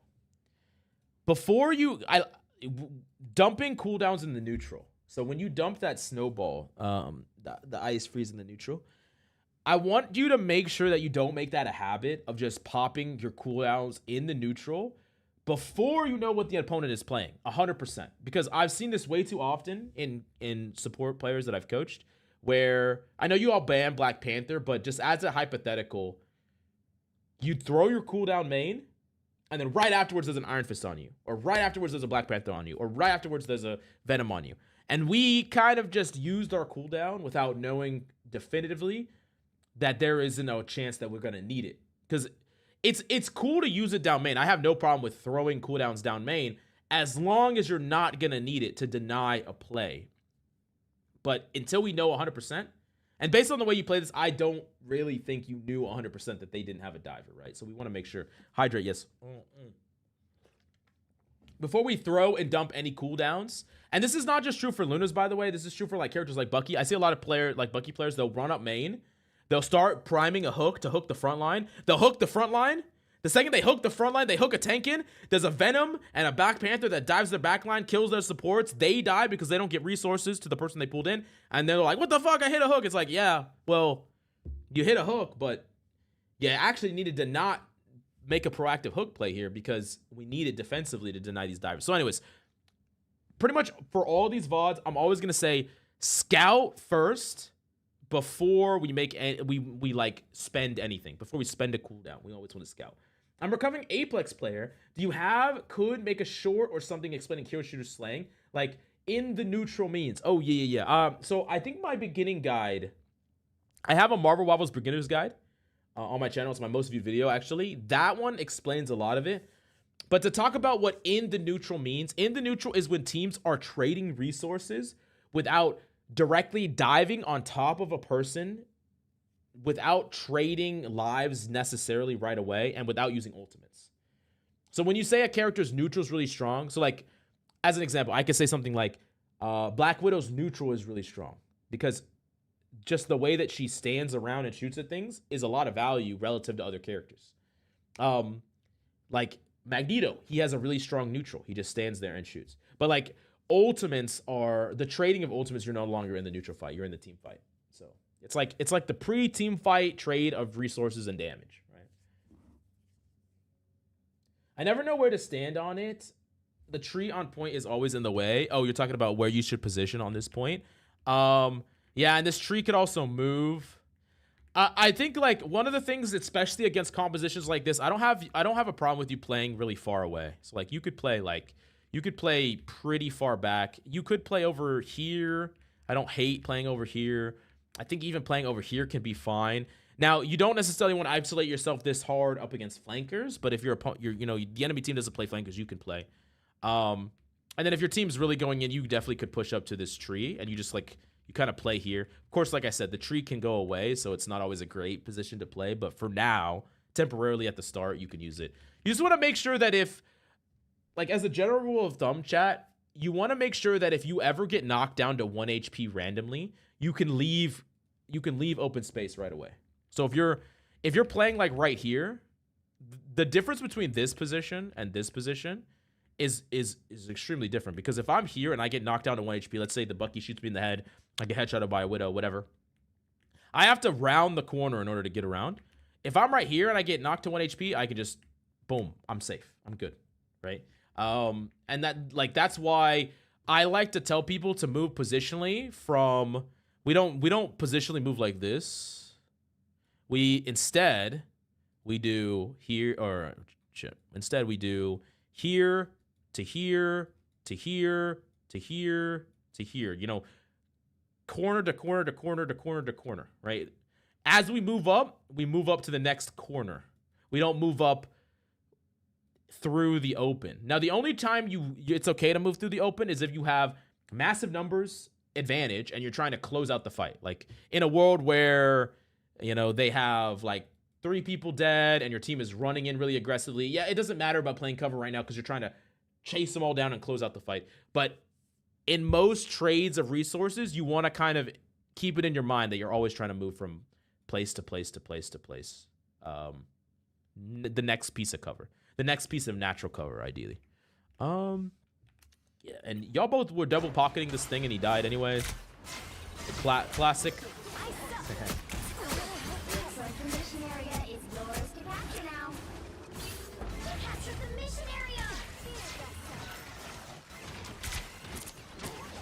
I don't know. I would just literally just be leaving. I like this leaving. Not this way though. There's no way out this way. I go that way. If I remember correctly, my tanks kept on extending this game. Yeah, that will be very annoying. But yeah. That guy, bro, this guy. Bro, chat. This motherfucker literally ran it down again. What's up, JC's World? How you doing, man?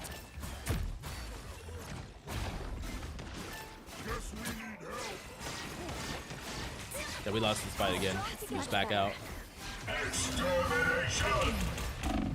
think we're dead, probably. Yeah.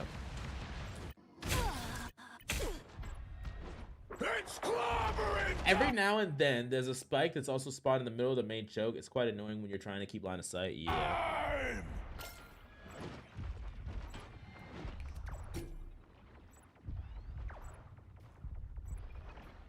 You've captured more than half of the mission area. Keep going. 1,000 cards! Really could have used a mind like yours. A nice deep freeze. Love battlefield medicine. And make sure you come out and reapply that snowflake. Here, now, it's most likely going to be on Blade. It would be the best target for you. Like, in general, I don't really recommend putting Snowflake on your other support in the backline unless your opponent is on dive. If your opponent's on dive, you can. I think it's typically better to still put it on your DPS that can get more value with it and then bring it back to them if you need it or just heal them. But yeah, if you're not up against dive, I think in general it's better to be on a DPS that can play an angle. Us against the world. Shields up. Leave them to Khonshu.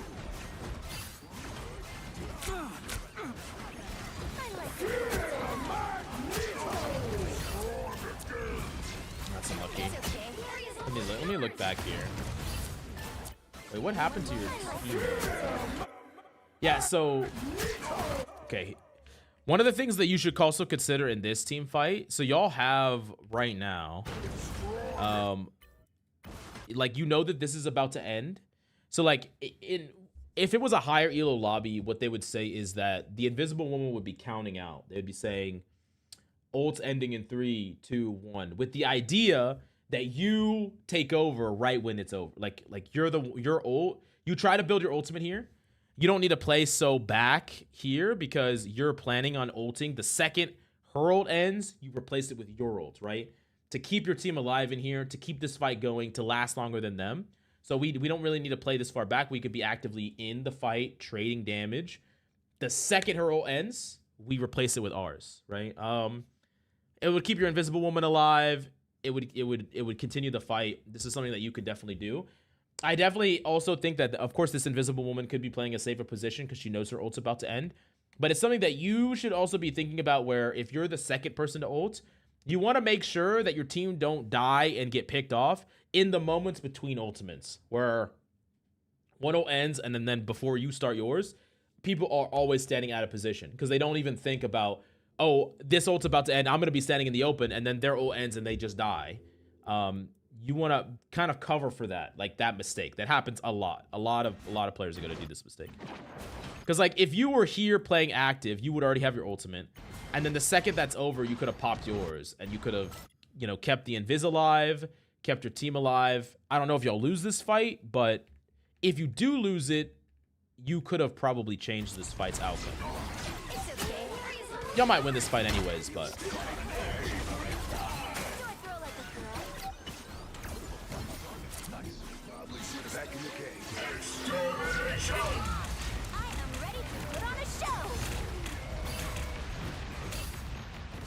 It's kind of a close call.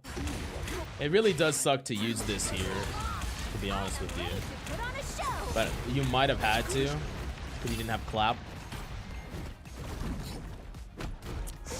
Mag was putting in an ult. I was afraid. Mag was putting in ult. So, yeah.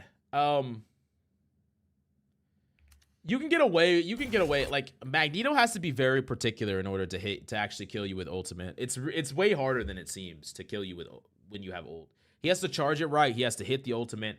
I can understand being a little bit afraid of it. I will say that, like, most mags are not going to hit that, like, at all. Doesn't necessarily mean I want to ingrain into you, like, to just, like, not respect a mag, but... Like, even most Grandmaster Magnetos are not hitting a Luna out of ult, to be honest with you.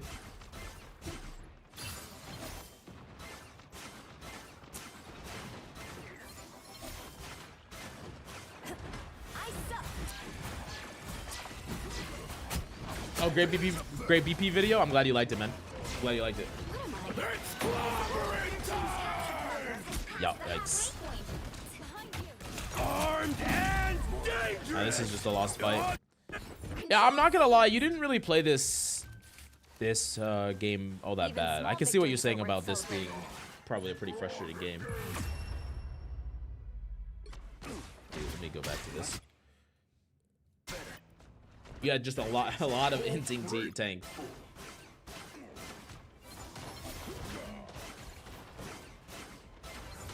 Do you have Snowflake applied again? I don't think you have it applied on anybody.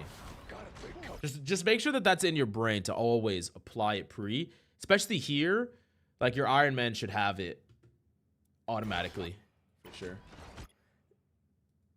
Y'all should have pushed up with the tanks and DPS. Are you talking about back here? Talking about here? What are you talking about? Like, they should have pushed up.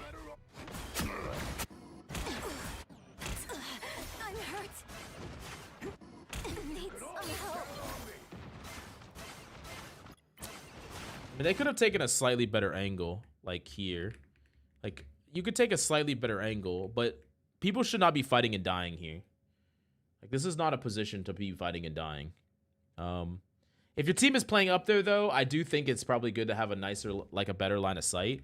Because you can definitely play like an angle here and then back away if you need to. But it's also reasonable to believe that your two mobility tanks are going to leave. Like, you have three teammates with mobility. They can leave this area, like, right away. They don't need to fight and die in there.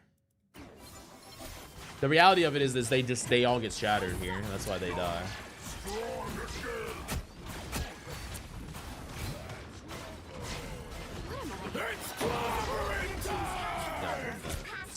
Fight's just over. No, I don't think there's anything that she could have done there. How long do you think you will be doing VOD reviews? I'll probably be doing them until like 4 or 5.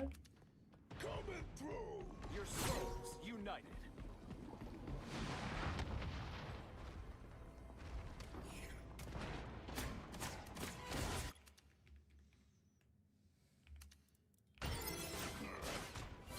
I'm very curious about where you're going to position here. I don't hate under, but before your team is dropped, it's going to be hard to heal them. But Looks like the mission area is yours to capture now. I don't know. Do you have even... I still don't think you have Snowflake on anybody right now. So, just yeah. Really make sure. It's weird because it's hard to quantify what value you're getting out of Snowflake, but it can make an inting DPS like someone that actually does something. Like, it can really change a lot. It's just... Gotta build that habit.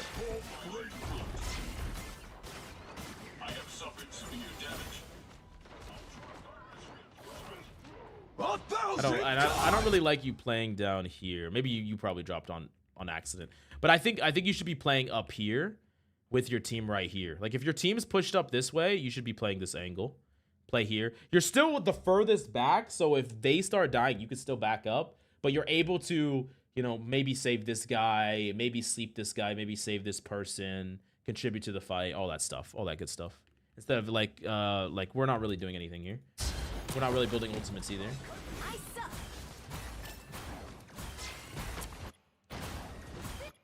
Yeah, like we're not really doing anything here. I normally do. I was typing a little mad. This game. Oh, god damn it. Yeah, I was because like we're using clap pre-fight. We're not really contributing at all here.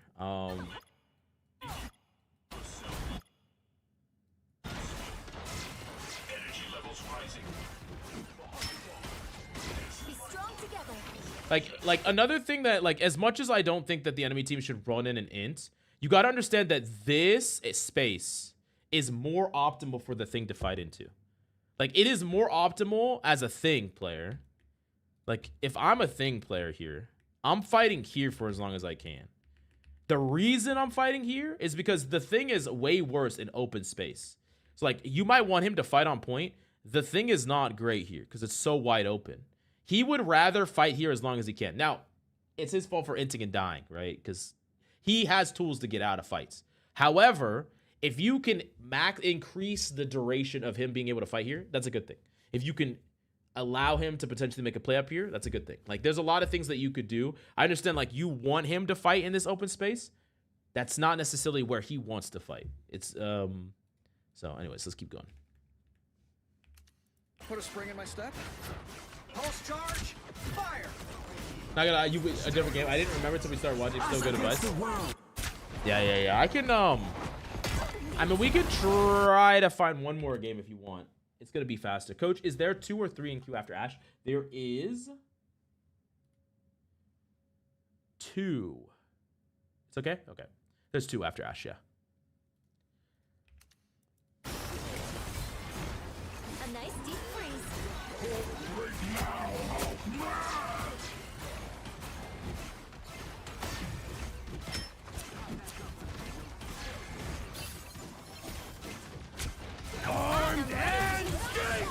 Good ult.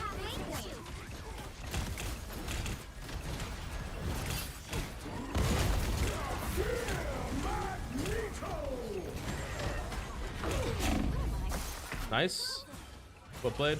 That's what I'm saying. Magneto's just missed that shit. They just miss. They just miss. I know that this is hard to mentally have into your back pocket.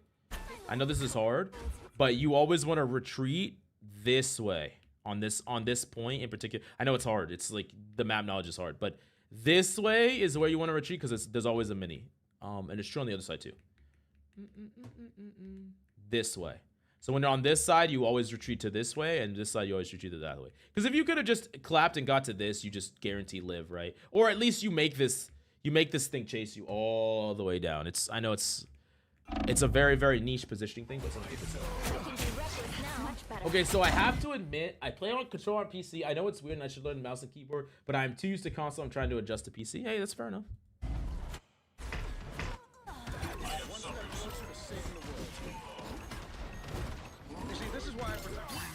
Are they free ones or ones that jumped in line? They're ones that jumped in line. We'll do the free ones as soon as the line's over. I've still got songs to sing.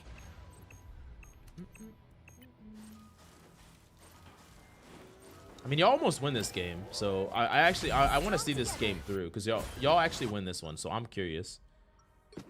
This is the last. I don't know why it keeps jumping to the different POV, but okay, you do have Snowflake. You put Snowflake on the Iron Man. Let's go.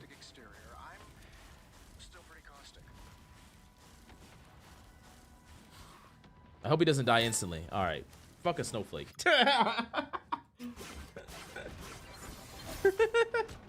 Don't put it on him. Don't put it on him. No, just kidding.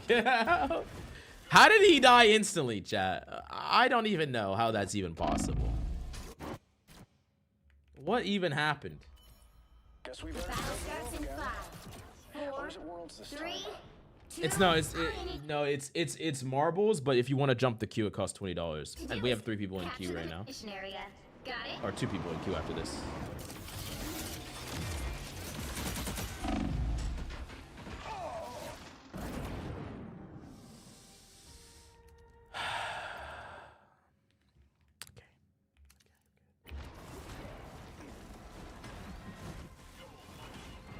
A little help, please. Oh my god. I suck. Looks like the mission area is yours to capture now. Us against the world. Pulse charge. Fire. Make sure you reapply snowflake. Yep, we're good.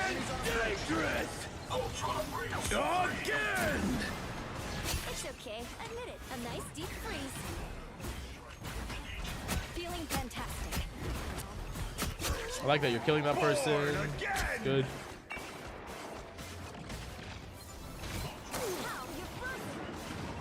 Maximum pulse. The only downside to using stuff like snowball proactively like this is like if you have snowball right here, we could actually potentially make a play with it, you know? It's gonna be hard, but possible. Mission area is yours. That's not Iron Man, that's Tungsten Boy. I forgot about Mills twice a year VOD review days. I'll be doing them more. I'll be doing them more. Back in the fight.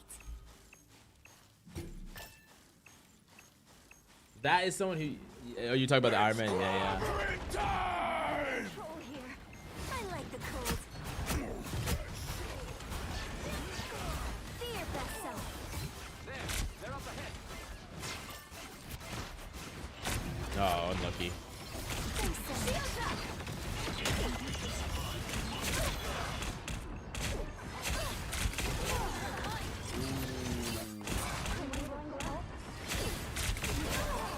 Ow. Remember, we're not invincible in our ult, but I understand why you were fighting in there. That is really unlucky to die here. Gotta go be back soon. Okay, catch you later. You've captured more than half of the mission area. Keep watching. Keep going. Be strong together. A little help, please.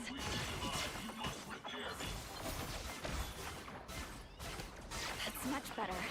Need some help.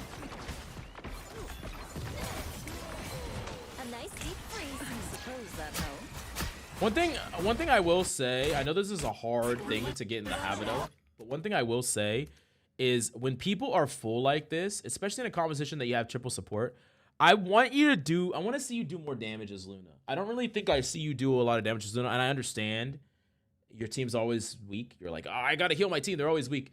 But understanding that as you trade damage, as you do damage in between healing, you actually mitigate the damage that your team takes because you force people off angles. Like, Luna is extremely lethal. You can clap this, you can clap kill an Iron Man all by yourself. You can force them off the angles. You can apply pressure. So I really want to see, like, especially in situations like this where everyone's full, I want to see you just throw every other burst, heal damage, do a more overall damage. Because the problem with the, like, and I'm not saying that there's any fundamental problems because you're not really making that many core mistakes in your gameplay, but I just don't think you're ever going to be able to carry like this.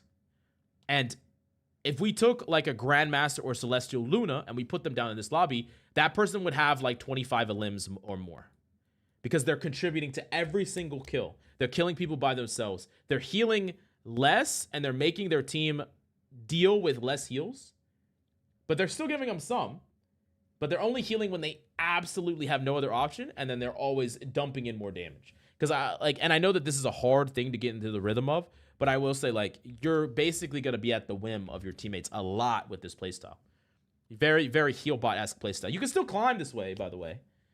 But you just have to do everything else perfect. You have to ult perfect. You can't die ever.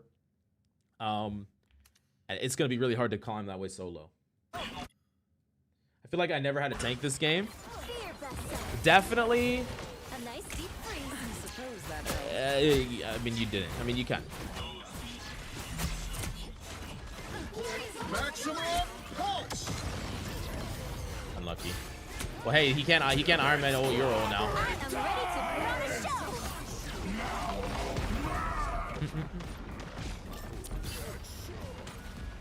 Wait, what? Did someone die? Wait, who just died?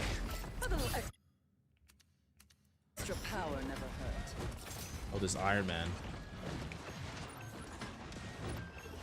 That's really unlucky. You'll have to keep fighting until we have a winner. Close. One clap away from killing that person. That's, yeah. I mean, yeah, you just really didn't even really have a real fight in this last point. Those dancing moves, though, Coach. Let's see your K-pop dance.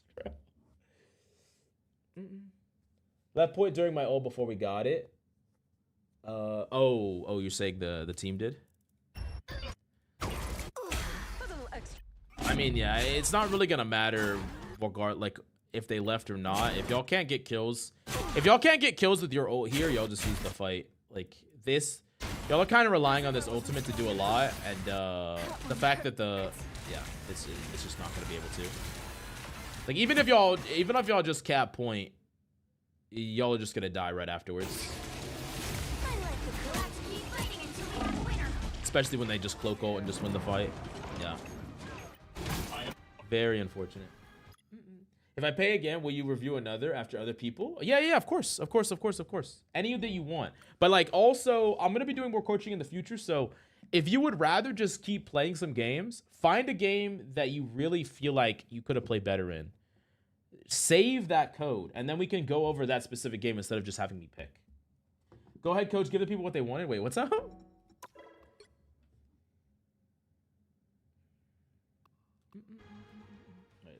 Let's go over here. Okay. Jinus, are you here? Jinsus? The Among Us? Are you here, brother? Let's see, have I moved? I moved! I lost 3 ranks! Alright.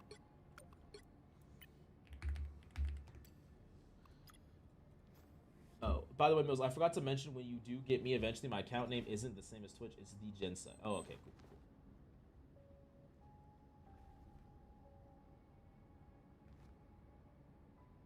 So you are playing controller on PC. Okay. Gotcha. Yeah, we're ready to coach you right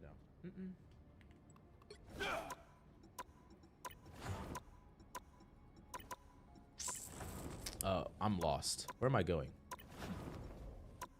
Here am I going? Okay. Oh, I'm actually super lost. There you are. View career profile. So what character are we doing? Oh, Strange, right? Strange? I forgot to mention when you... Oh, yeah. I got you. So you rather see a gameplay from a vid where we were playing like ass, not maybe when we felt like we played well and still lost? So I don't really particularly care. I want a game that was typically close losses are the best.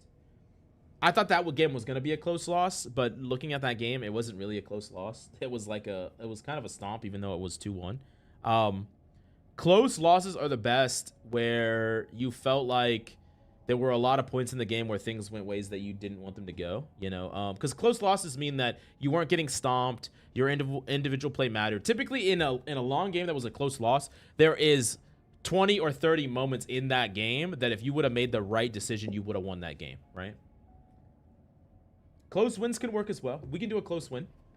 As long as it's an actual close win and not like a win that like you actually hard stomp. Because like back when I first started coaching back in Overwatch, I would ask for any VOD and someone would just send like a 40-0 Genji game that they lost or one that they won. They're like, hey, I went 40-0 here. And I'm like, okay, are you trying to get better or are you just trying for me to tell you that you don't deserve to be in gold? I was like, I don't know what's the point here. Anyways, okay, let's do it. All right. Okay, cool. Okay, we're gonna do a Strange game. All right, is there any game that you would specifically want me to focus on, or can I just pick? Damn, you're getting a lot. Oh, you only lost 0 for this? Oh, the impenetrable defense. No. Wait, how'd you lose 0 for this game? Is it because you were SVP? Interesting. What this game? 1 in 10. Chrono Shield. The 14 kills one? You don't want me to do the 1 in 10 one? You sure? You positive? That actually looks gross. Okay, which did you said the 14 kills one? This one right here? Okay. Oh. And you had a Bucky that had 21 finals. Not this one? I know you're slightly behind. Do you want me to do this one or not this one? This one, 14-4? I want to flex by 27 final hits. True, Brian. True. No, it's that one? Okay, cool. Yeah, cool. Bet. Okay. Strange will be great. Strange will be a great VOD. I think Strange is such a hard carry in ranks like Silver. He's such a great character to pick. Oh, I forgot there's no bans. Okay, let's look. Okay. The battle starts in 5, 4, I like the 3, crosshair. 2. Now do the 1 in 10. Yeah. Superseded it, doing the 1 in 10. Guests. I love the beaches of Krakoa. Okay, what are we doing right now? Okay. So, when you're fighting from range, what you do is you shoot, animation cancel, shield. Shoot, shield, shoot, shield, shoot, shield, shoot, shield. Like, I understand you're just constantly shielding some of this damage. Let's trade damage back. Let's build up our ultimate too. So every shot you shield. I can show you in the training room. But every time you can animation cancel your melee with your shield, and you can animation cancel your shot with your shield, and you can animation cancel your shot with your shield into a melee into a shield. So you could do all three. But like here, we want to shoot, shield, shoot, shield, shoot, shield. We're trying to minimize the damage being done to us, and also minimizing the ultimate charge our opponents are getting, while maximizing the damage we're doing to them. So we're just gonna shoot, shield, shoot, shield, shoot, shield, over and over and over and over again. Trying to build up that ult charge.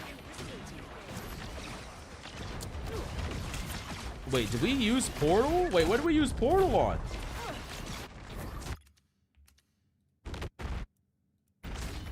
Wait, what? The battle starts in 5. Wait, when did we use 4, portal? 3, 2. You have to stop them from securing the mission area. They'll be coming in 30 seconds. Stay strong. Oh, did you try to portal them off? Oh, we tried. Oh, you messed up the portal shot. Okay, good. Gotcha. Hey, I fuck it up a lot too. It's okay. Hey, no worries. I was like, where's our portal? Yeah, so like, right now we're dividing our shots with our portal. Or our shots with our shield. We want to combine them. Here, let me, and you can, there's a pro tank player on controller. So being on controller doesn't limit this at all. So here, let me, I'm just going to show you really quickly. We'll hop back into it, but I just want to show you exactly what I mean so you can kind of visualize what I'm talking about. So when we're on Strange here, we are shoot, shielding, shoot, shield. We're shooting and shielding like this. You see how that damage is coming out? We're shielding. We're doing that every time.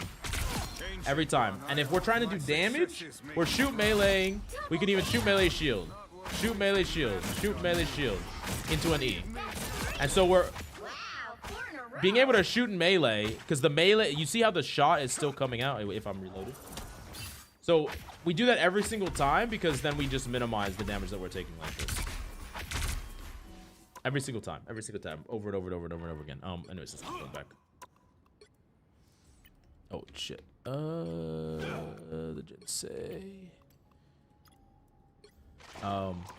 And it's something that you'll probably need to practice in the training room first to get like the feel for it. But once you get the feel for it, it becomes integral to your overall gameplay. The right heroes could make all the difference. Coach only gucks it up. I don't think I've ever seen Coach get a single kill with his port. Now that I think about it, yeah, we do be a little we do be trolling a little bit with that. Okay. Oh, I'm fine. Don't mind me.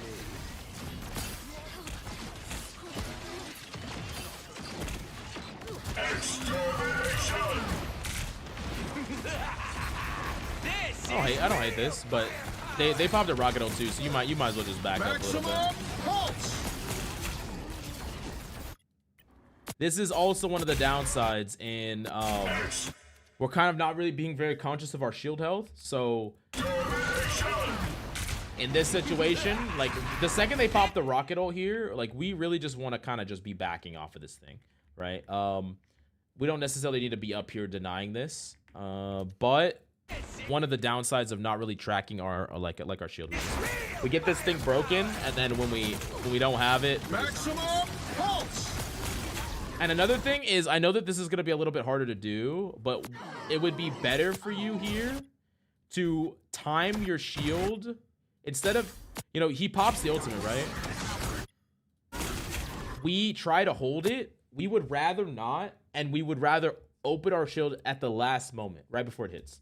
Because you don't want your opponents to be able to focus it, right? You want to, you know it's coming. I know that that's a little bit hard sometimes to react to perfectly, but it's better to just let it fly, let it get almost there, then pop your shield open, right? You're trying to minimize. You're trying to minimize. Yeah, because once your shield's broke, you're just going to die here. Yeah, and also, this is one of the downsides, right, of trying to get cheeky with your portal. Like, I like the concept of getting cheeky with your portal, trying to kill people off, but there is a legitimate cost, and the cost is if you had your portal here, you can just pour it back really easily. If your team got wiped here, you would be able to retake and retouch. So there is a cost there. It's going to be more consistent to just use your portal for retakes every single time. I don't hate trying this other stuff and experimenting, but the fundamentals are going to be something that you just need to think about. Think about the opportunity cost of using stuff like this.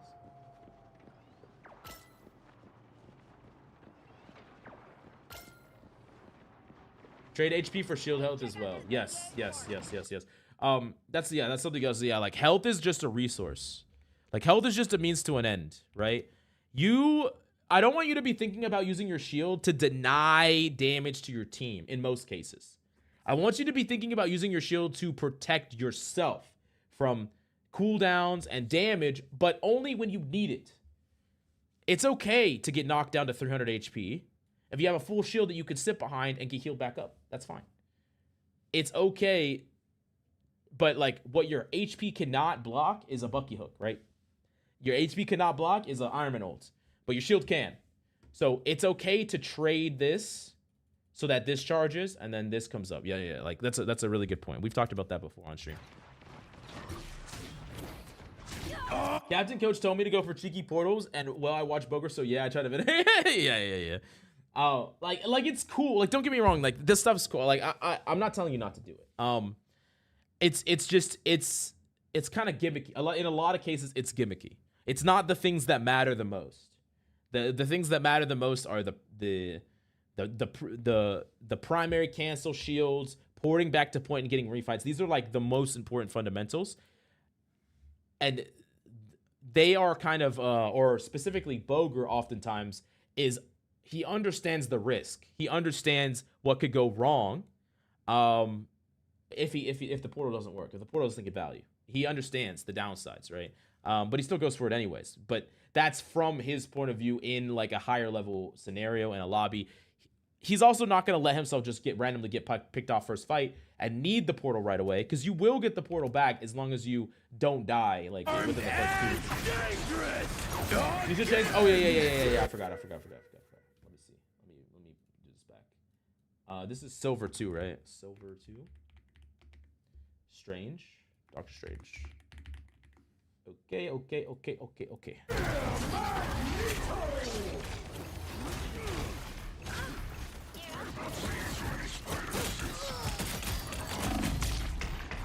Yeah, this is going to be a little bit cooked here. And we still don't have our portal back, so it's going to be a little hard.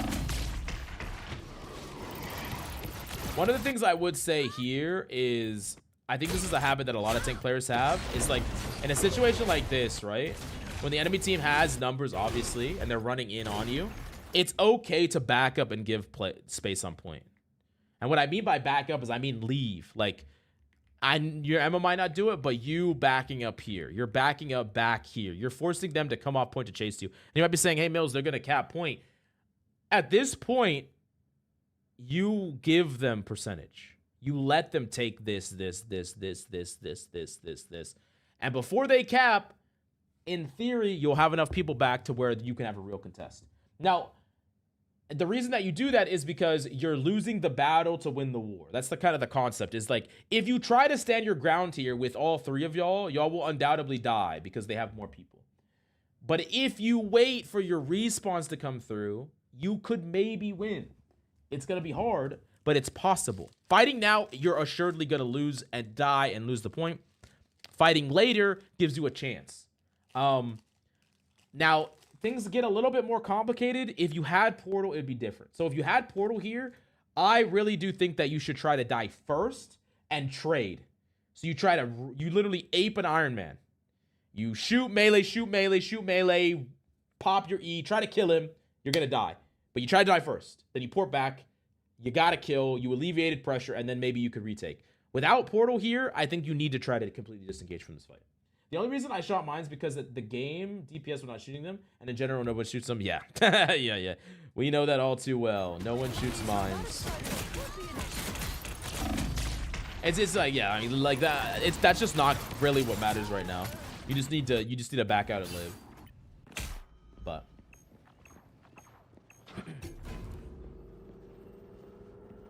I'm for sure copying a VOD when I get home. Hey, what's up, Tribal? How you doing, bro? Hey, Mills, thanks for being a humble man and being open to coaching on your BP. Great video and understand how to play and counter BP as well as other tips you're able to apply to other heroes. Let's go. I'm glad you liked the video, brother. We in the end game now. Doctor Strange actively sacrifices himself temporarily. Temporarily, yeah. Coach is essentially saying play chess, not checkers. All right.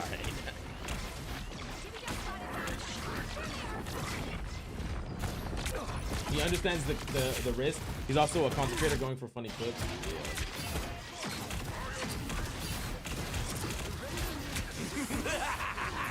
This is real firepower!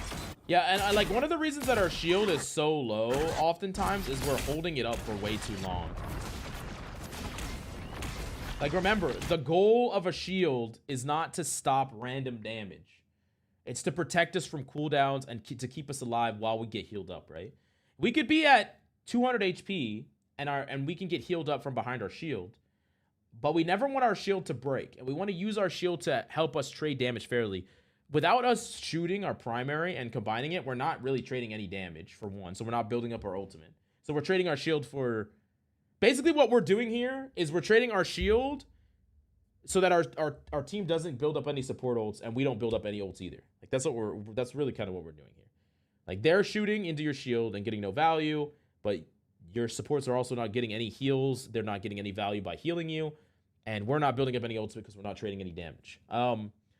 So those are three things that are happening. And also, we're not going to have our shield when we need it. If you combine if you're just using your shield as a flutter, where you're just using it in between your damage to kind of mitigate some of that pressure and prevent them from building ultimates, you're going to be able to have a shield that has a lot more health. Because our shield keeps getting broken because we're kind of just standing with it up.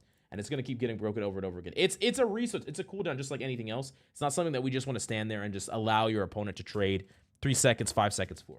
Right? Even if someone is behind me, I should not hold it. No. Except under a couple situations. If your teammates is pushing in really aggressively and trying to make you play, sure. If your support is 1 HP and they're trying to run away, sure. If your Punisher is popping his ult and he's trying to walk forward, sure. But this is where this is the biggest misunderstanding. Let me actually move this thing because it says it's not in the right position. It says Silver Doctor Strange. I'm just going to say Silver Strange because it's out of position. Shield tanks the shield is not to protect your team, chat. That is not what a shield is for. Magneto's shield is not to protect your team. Your job as Magneto, your job as Strange is not to stand there and shield your team. That is not what it's for. Shield is something that can mitigate pressure when you need it to. It can deny cooldowns when you need it to. Which means that if you want to play aggressive and take up and push space, you can deny all these cooldowns from killing you or grabbing you and pulling you out of position. If you want to survive and you want to back up and stabilize, you have a shield that can help you do those things. But your shield is not to allow your supports to play out of position. Your shield is not to allow your DPS to play in the open. If I'm a support, let me click this. If I'm a support, right? I can play here. I can play here. I can play in a position that allows me to, if I don't want to, not take damage, right? I am not using this artificial cover to correct for my positional mistakes. I'm not standing here. And the problem is if you try to do that, if you try to protect your bad positioning teammates with your shield, you are basically like effectively like scooping out water in a boat with a bucket, like a hole in the bottom. You're like, okay, I have this limited shield. I'm going to protect you while you stand in the open. Okay, what happens when my shield breaks? What happens when I don't have my ultimate? Because instead of trying to deal damage and trade damage and protect myself by being aggressive, I just stood here and held a shield up instead. Because that's another thing that you got to understand is that a shield allows you to be more proactive. You can be a Strange and you could play all the way up here. You could play shoot shield, shoot melee E. You get knocked down to low. You fly up vertically, fly backwards with your shield up. They can't kill you. Your supports heal you up. Guess what? You just build up your support ults. You build up your ult. You did a whole bunch of damage, and you applied a ton of pressure. So I really, really want to make this clear that shield tanks, like, this is a concept that we saw a lot back in the Overwatch days. Like, a shield tank is not using their shield to just let their team stand behind it. That is not the job of a shield tank. The shield is 95% of the time just for you. That's what it's for, not for your team. It's for you, to protect you, to keep you alive, to mitigate pressure on you, to deny cooldowns that are trying to be used on you, not your team. What's up, Sip? Best shield in the game equals terrain. True. I'd like a review on my Hela gameplay. Okay, yeah, we can do that. Okay, anyways. I know it's a hard, like, this is a really weird concept because, like, people misunderstand this from every role. They say, wow, our frontline sucks. Can we get a shield tank? Or like, I keep getting shot by Hela. Can I get a shield tank? It's like, you think my job as Strange is to follow you around with a shield? No, that is not your job as Strange. Now, you could do pressure. You could do damage to that Hela. You could fly up to that Hela and shoot that Hela. But what the shield is going to do is it's going to protect you from getting stunned. It's going to protect you from getting killed. After you force the Hela off the angle or after you kill her, it's going to let you keep yourself alive while you go back to a good position.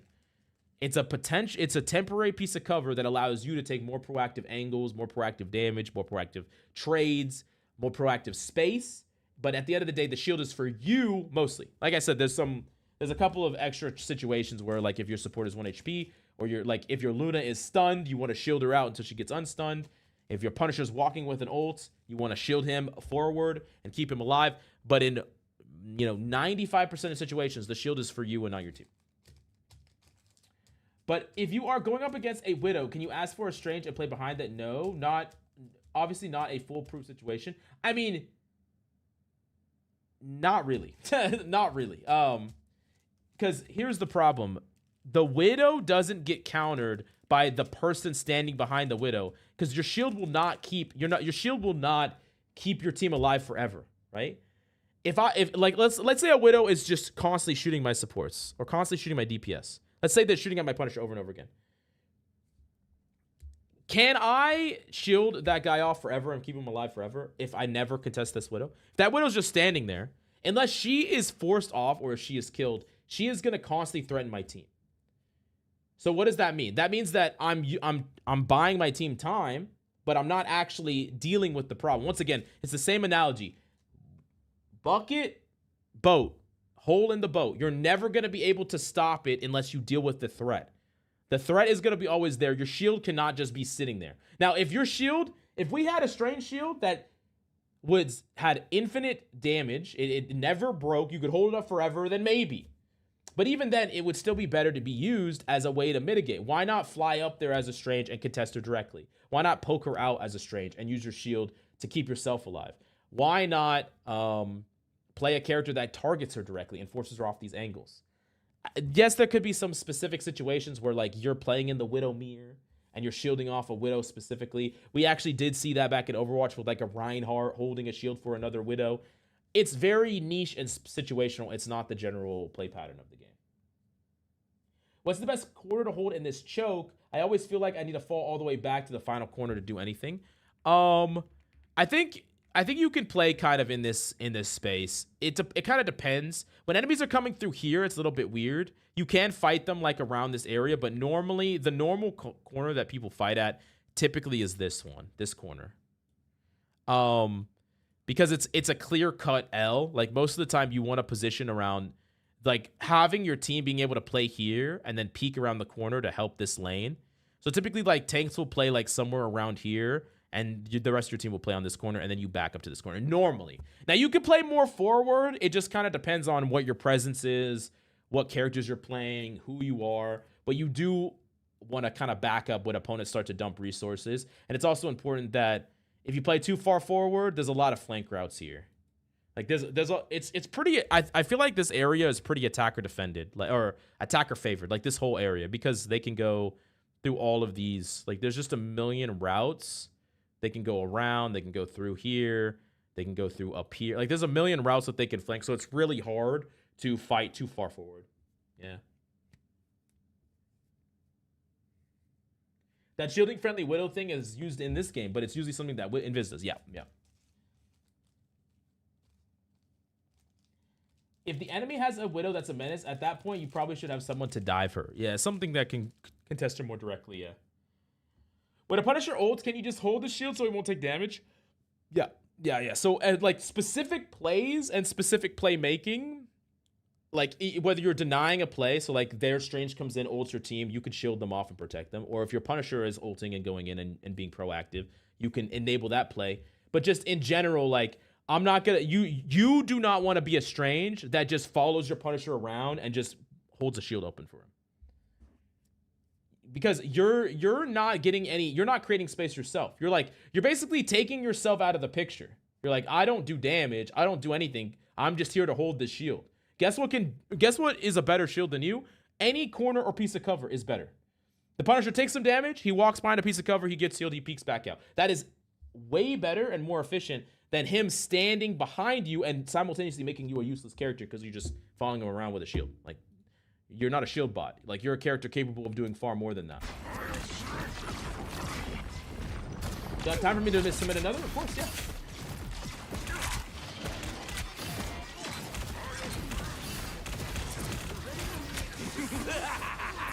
This is real firepower!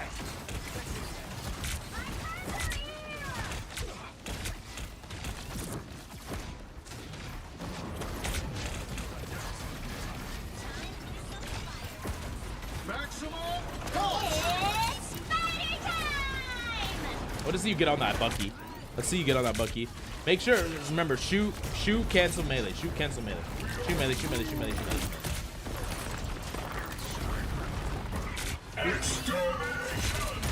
Nice.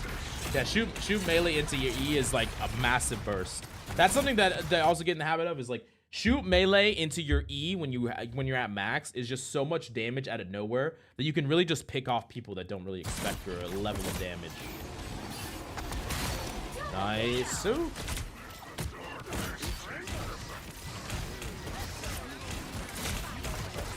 I'm very curious how you're gonna use this ultimate too. Keep your distance from the spider nest.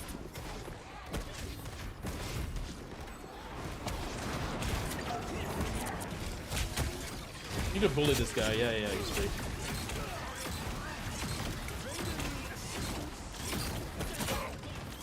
Oh, let's see what we can do here. I don't mind you flying up and contesting these flyers.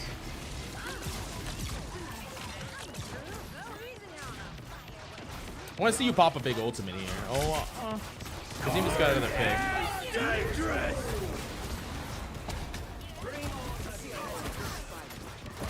Okay, you probably don't need to press and pop an ultimate here.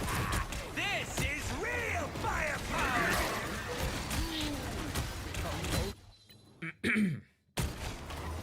We've all done these. We've all done these ultimates.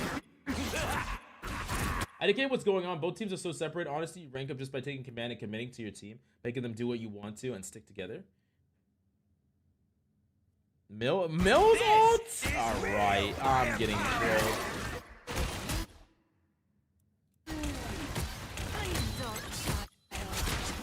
Yeah, like most of the time, I think that your best strength when you're trying to use a Strange ult is the element of surprise. It's always the element of surprise. So how do we create the element of surprise? We're hiding somewhere and popping out with our ultimate. We're flying at them very quickly with our flight and dropping it. So like we would be playing over here and we fly up and cancel our flight as we press our ultimate and fall down. We use like I said, we use some type of hiding terrain where we're like trying to be sneaky with it and we're trying to like sneak out, pop it, and pop out. One of my favorite things to do, especially when people all die here on this point, is you can like fly up here pre-fight and like hide up here.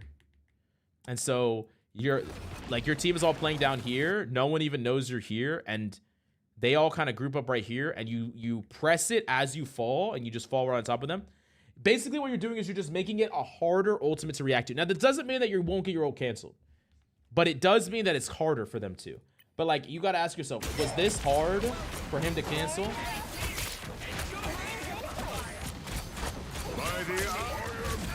Not really. Not really. So, and I'm not saying like it would have been big if you didn't get it canceled. It would have been big, but it's, you always want to try to do something to make it harder. The only time I ever want you just opening in the middle, in the open, in the neutral, is if you know for a fact there's nothing that can cancel you. You know for a fact they don't have a push. You know for a fact they don't have a stun. If you don't know those things absolutely, let's try and do something. It doesn't always work, but let's try to do something. Fly up and cancel it, hide, play high ground, something to try to increase the odds of us connecting with the ultimate.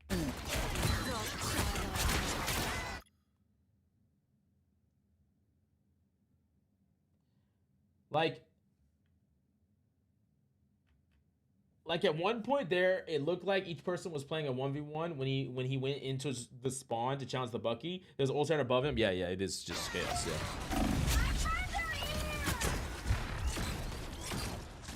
it is absolutely chaos.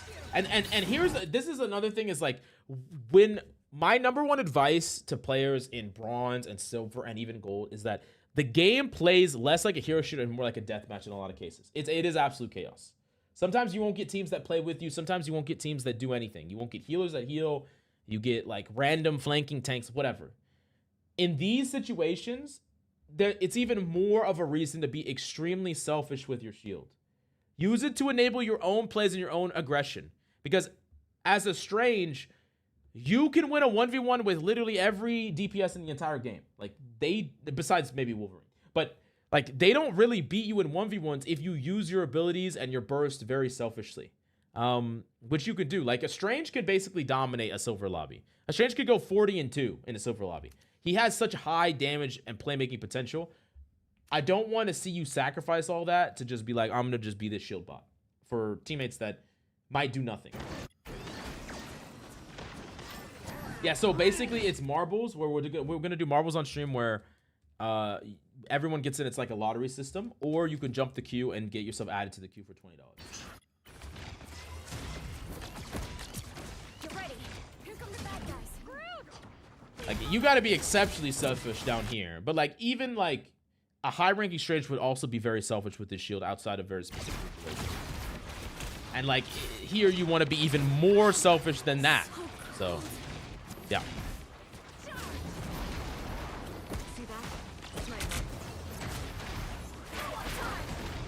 Hey, Ashman, let's go. Let me add you to the queue. Let's go. Okay, perfect. No, Marvels isn't open right now. Marvels is open once the queue's over.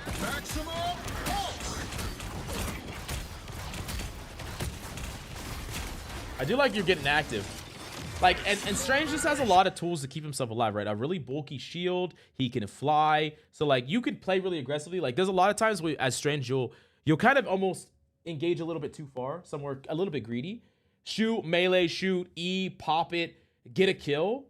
And then, like, in most cases, like, most tanks would die there because they're too far forward. But Strange can fly up, shield himself out, and then he lives in a situation where you played aggressive, got some value, then you live, and you can just kind of rinse and repeat that based off your cooldowns. And then you'll build up a really fast ultimate. You ult.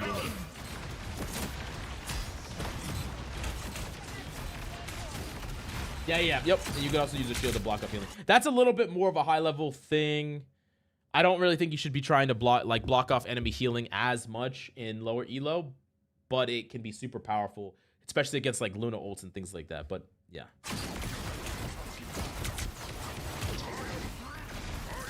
I'm really curious though how you're gonna ult next. With our next ult. Nice. I like the aggression. I like the understanding that you have advantage, that you can walk forward here. It's really good.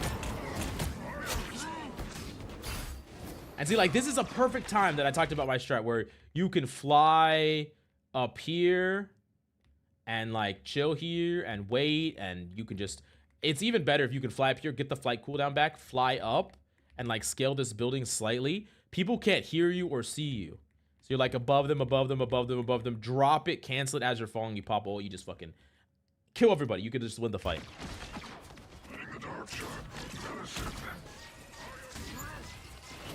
Game ended on Mantis. Oh, if you have time, other time.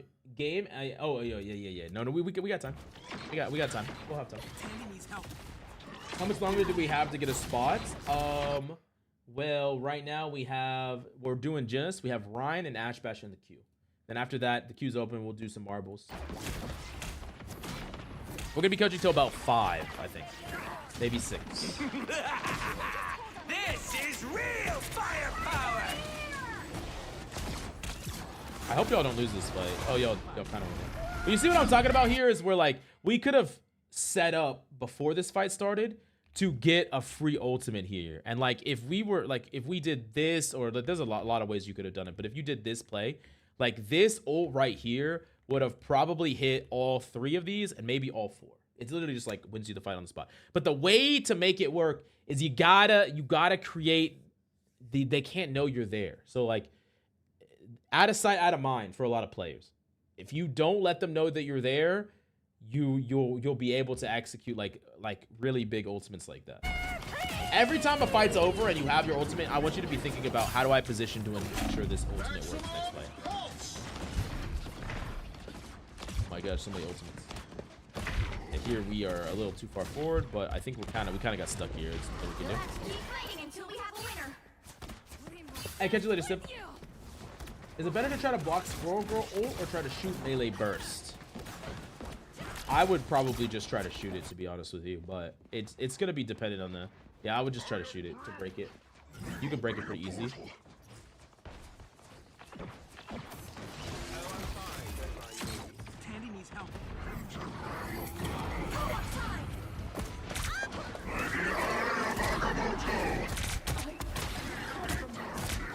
And I kind of like how you did this. I'll give you one more tip here. If your goal is to port an ult, right? Couple of things. I think that you should run out of this portal pre-ulting. So we're already good to go. You don't want to give opponents a chance to react. As people climb and get better, like what could have easily happened here because we dropped here. This cloak sees you, or this dagger sees you. They swapped a cloak. You pop this ultimate. You gave them enough time to fade it because you gave them time to react. They know you're there. They know you have ultimate. They have time to respond to all your abilities. So we don't want to give them that time. The goal here is to ult them. So we know that. Let's jump out of the TP. Let's jump out of the portal. Already ulting. Let's get them before they even have time to think about it. And even better than that, I think you could have ported like this. Where instead of porting here, you port directly... I'm fucking it up. You port directly above them like this. So you can see them. You can see them as you're putting the port. You put the port like right here. Right? And then you jump out of the port straight down. It launches you straight down at them and you press Q as you're flying through and you hit them. They don't have time to respond. They all get hit. You win the game. You're the fucking hero. That's like, I'm not saying this ultimate was bad. I'm saying that against better opponents, they could have actually stopped this.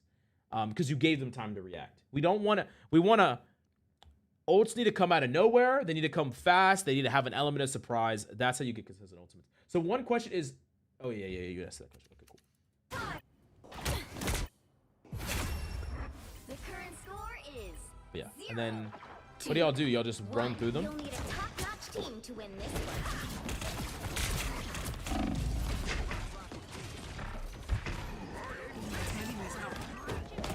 Damn Squirrel Girl. Not gonna lie.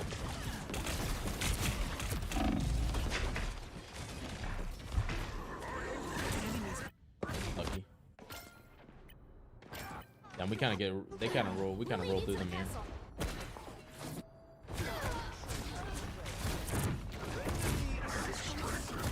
Think about someone who took a rain check from coach. He is not a trust. That's fucked up. Hello?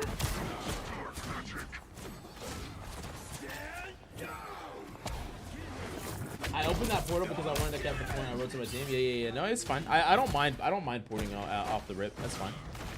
No. You'll build another one. See, portals on attack are fundamentally different than portals on defense, right? Because you have spawn advantage on attack. So like the benefit of porting back to point when you're on attack is a lot lower than the benefit of porting back to point when you're on defense, because you have spawn disadvantage. So you need to be able to clear that distance on defense. So like when we talk about opportunity cost, there's a lot less opportunity cost using portal offensively like that, like you did, than there is the opportunity cost when you use it defensively. I'm not saying you can't do either. I'm just saying that they're like it's not as costly. It doesn't matter as much if you lose that first fight.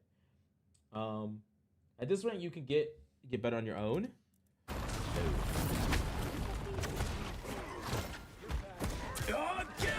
Was it good, or could I have done it better on attack? I think that the port is fine here. I actually like that you ported this way. I will say that there's a lot of different places you can port here. Let's look here. I think I really like porting up here. That's really strong. You could also port like up here is fine. Something else that's really, really strong to do if you have communication, which you don't always have, is you look and see if there's someone out of position like this cloak. You pop your portal up right here and you say, okay, cloak out of it, cloak out of it. You pop this portal open and your team is all looking at this cloak. They get killed right away. And then, or she uses fade and then it's easier to kill her, right? So like you look for moments like that, but I do actually like porting up here. But it is nice to like, sometimes you can get a free pick off on someone that's just not paying attention, right? GC Sakura, or CG Sakura. Thanks so much for the follow. Okay.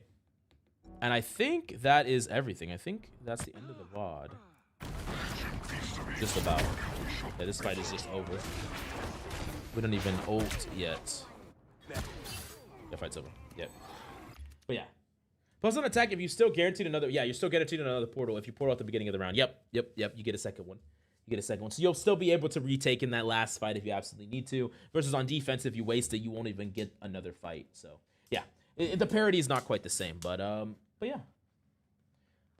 I really do think that I think the three main things that you need to work on is you need to work on your techs as far as shoot, canceling with shield, shoot, melee shield, I say E, but it's your X. Like comboing all of that. I think you need to disconnect from the idea that shields are meant to protect your team and more embrace the idea that shields are meant to protect you and enable your aggression and your plays and keep you alive from aggressive plays. And the third thing is I want you to always set up your ultimates. Distract, either fly up and down, like the easiest one that these are a couple things that I want you to just practice doing in the training. Or this is something I already showed you the shield tech, but I think you should also be practicing just the flight up, flight down ults, which is it's just a really simple thing to do. But I want you to do this every time, where you're just like literally flying up and flying down and then popping ult, and you're just doing this. You're just practicing just hitting this, because it makes it a lot harder for people to hit you, you know, when you're doing that, because you're coming up and coming down. You also come out of nowhere. And then like in a pre-fight situation, you can like flight, set up, you're flying above them like this, you're like looking down, they start walking through the choke, and then you cancel it and drop down like that, and then you hit them all. So, yeah. But yeah, anyways, I think that's good on that one. ID for your game? Okay, I gotcha. I gotcha. Stats, favorite, match replay. Boom.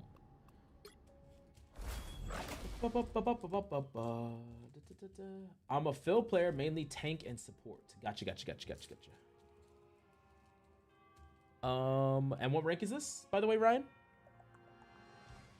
And which one are you? Yeah, which hero are you and which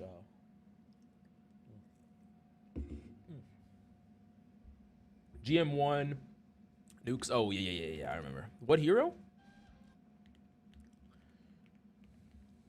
Oh, Magneto. Ooh, let's go. All right. Okay, let's erase this. Let me type in the GM1. Magneto. Okay, cool. I don't remember much of what happens in this game. Oh, yeah, no worries.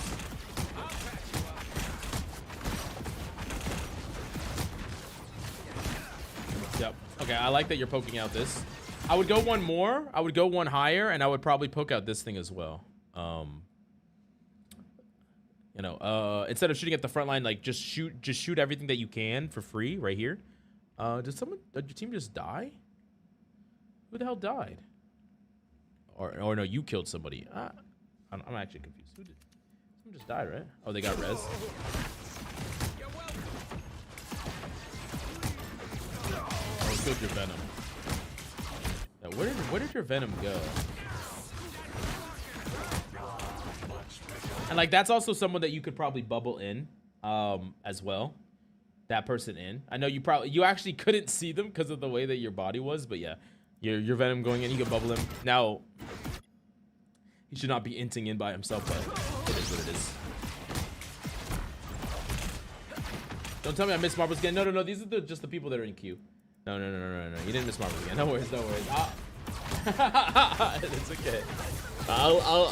I'll make sure to wait extra long before I start the next marble, so we don't miss out. Okay, and then let me back up here because I'm gonna min max. So you're a grandmaster player, so it's higher elo. So I'm gonna be min maxing some of your stuff a little bit more. So I do like that you're focusing on the back line, and I think that for the most part, you should be trying to shoot this back line. Like, unless this guy gets really out of position, I really want you to try to poke at these people, shoot these people. And I also want you to try to enable this venom as much as possible. He is going in. The difference between him feeding and dying every single fight and maybe getting value could just be your bubble. You're not using it on yourself anyways, so you might as well be using it on him every single engagement. Blank! Please take my last doll here so I could jump in line. I mainly play Emma and Penny for tank, but I struggle heavily with Emma is banned and Penny isn't working. I also low-key tried solo tank, but I've been trying DPS. Gotcha. Perfect. Let me add you to the thing. Blank. Okay, cool.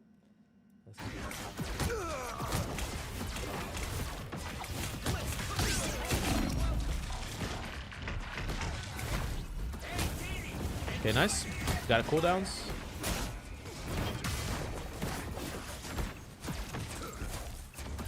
So in this situation, I think the Strange is probably a reasonable target just because of how low he is and out of position. I'm gonna tell you from first-hand experience, Torch is not really a reasonable target to shoot at as Magneto because he is so goddamn elusive. He's just not a very easy target for you to do any damage to. Most of the time, you're gonna end up just shooting at him perma and just doing no damage. Hey, what's up, Eternal? How you doing, bro? You're just gonna be constantly looking up at him, constantly shooting. If you're gonna shoot it, I think you definitely should be focusing on this guy here because he's out of position. And I know I preach often, don't shoot at tanks.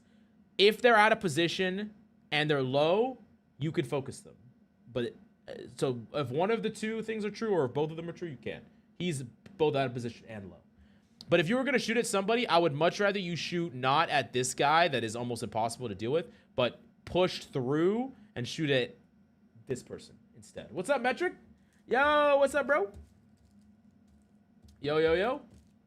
How's it been going, brother? How's your games been this season? Hey, what's up, Spider-Man, man? Oh, by the way, Spider-Man, remind me later. I need to pay y'all tonight. I keep forgetting. But I should do it while I have money in PayPal so before it disappears. Okay. Let's go back. Continue. I'm just dying. Yep, it's the Iron Man.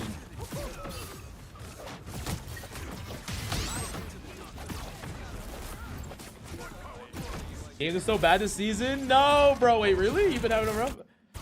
I feel like you were frying early in the season, no?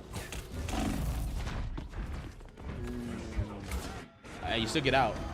Still get out. That's fine. It's really late for me though. I just want to message you before I go to sleep. Okay, that's fine.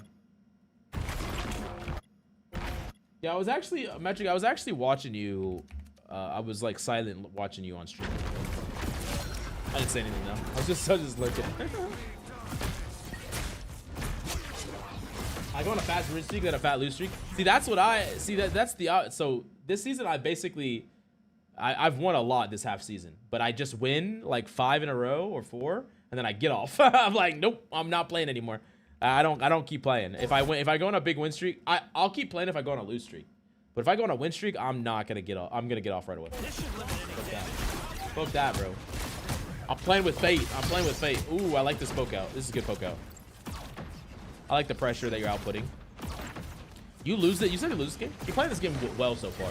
What I am curious about is... I'm guessing... I mean, it should be a free cloak. It is a little tricky to hit cloak here, though, because they can go through so many different corridors, but... The toxic streamers. Shouldn't that be the other way around? I like to stop playing after a win streak too. Yeah, no, you secure those wins in the bag. You move on. But like if I go on like a 10 loss streak, I'll grind. One of the reasons why y'all always call me Coach 50/50 is because if I don't go on a win streak, I'll keep grinding until I get even. Because if I'm even, then it's good. Then I erase the day. So I'll just keep. I will. That's why I keep playing until I'm fucking even. I'll keep playing. But if I start off positive, then I'll stop. But I never start off positive. Or this season I have been, but like in the previous season. Should I just tip in YouTube chat to get in the queue? Yes. And I'll ask you a whole bunch of questions before we start too. Right now there's 2 people in queue, and then you'll be added to the queue. So yeah, you can just tip in YouTube chat. Yeah. Ooh, big. I would like to see you push up really hard with these people, though. Like, I understand that you're trying to contest this person. I would like to see... Well, I guess your team is kind of closing that out. But, it's probably fine. I understand the vision.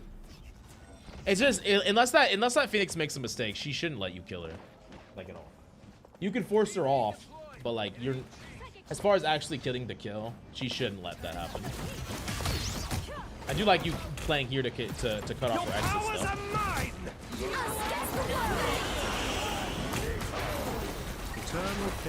Dunk, baby, let's go! The GOAT. Good shit. They have the second one, but... So, okay. This is a good tip. This is hard. Hard. Wait, what just happened? Wait, 5 gifted! Eternal Chaos Gaming gifted a tier 1 sub to flip_yachty. What the fuck? No, Ranked in every region. Oh shit. Oh my Eternal god. Chaos Gaming gifted Holy a tier shit. 1 Okay, sub next to week we'll Peter do Gamer. that. Holy. Let's fucking no go. such thing, bad student, only bad teacher. Oh, we still good for Eternal 5. It's oh Chaos shit. Gaming Yeah. gifted a tier Nemos, I 1 forgot sub that to you're on the Velma thing. Crutch. Yeah, we'll wait, 5-ish. Wait, what? I'm in Central, so it's 4 right now for me, or almost 4. Sub goal reads. Let's fucking go. Thank you so much, brother. Thank you so much. Let's get it. Okay, this is something. So we talk about the concept of squeezing, right? I've talked about the concept of squeezing before. The concept of squeezing is trying to hold off on using like a defensive ult as long as possible, right? So that you get it more on the back end. Now, here's the thing. Abilities can be squeezed too. And what I mean by that is instead of bubbling this cloak right away, bubbling them at the last possible second is actually better. Because their chances of living and surviving the onslaught is higher. So it's actually similar to if this is a common problem I see with Magneto's where, and it's easy to do. Let's say they mag ult and you have a Punisher that's ulting. I'll squeeze me off, please, coach. Okay. So let's say this. Fucking A. So there's a Punisher. Your team Punisher ults. They pop their mag ult. You bubble the Punisher immediately. There can be a couple problems with this. The first problem is that the Magneto waits, you bubble too early, and the Magneto still kills your Punisher. That can happen. But what's the other thing that normally happens? When the Magneto looks at your Punisher and they see they're bubbled, what does that Magneto do, chat? If a Magneto is he's holding an ultimate, he sees a Punisher that is bubbled. What does he do? What does he do? Anyone can answer this, by the way, not just noobs. But what does he typically do in that situation? Squeeze, firmly press, something soft or yielding, typically with one's fingers. All right, bro. Can you stop? Hit a support, right? Okay, that's a good, yeah. Hit something else. Now, if you do not bubble that Punisher right away, and you wait to the last second, is it harder or easier for that guy to hit a secondary target? And is it more likely for him to just throw it at the Punisher that is not going to die? So, if you bubble too early, you leave value on the table because you give room for the Magneto to counterplay. But most people bubble really early because they're afraid that they will not be able to respond in time. So anyways, with all that being said, I want you to work on this as someone that is in Grandmaster 1, that you're close to Celestial, you're really high rank, and you're trying to get better. I want you to try to squeeze this more. Because I think if you would have delayed the bubble usage here for right as the Thor was coming down, you would have saved this person. And then they most likely would have been able to get out here. Yeah, they would have. So, something to think about. God damn it. God of Thunder! Spider-Man main's not satisfied unless he's flipping around the map, bro. Flipping around the map.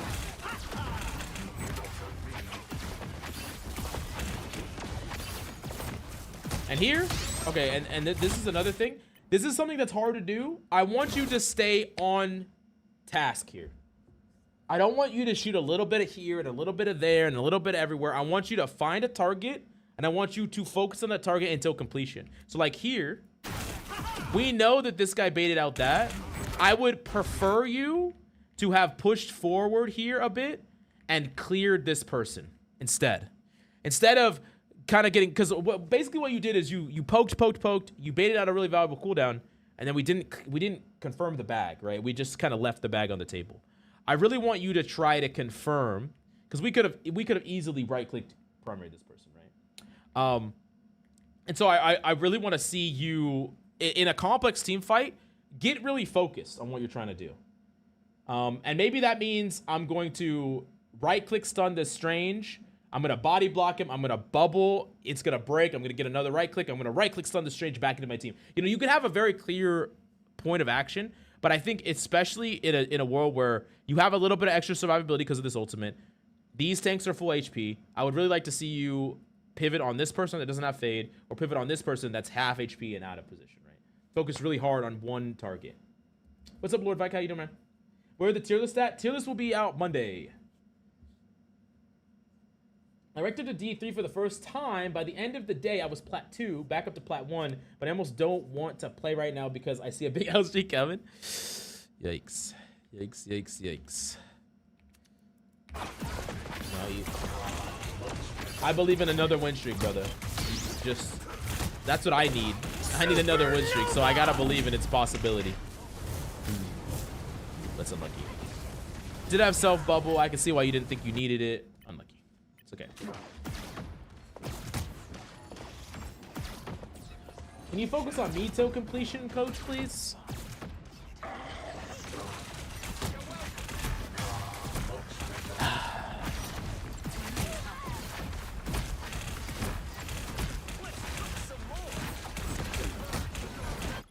I went from gold to bronze. The teams were mad toxic. I full quiet do most recent game.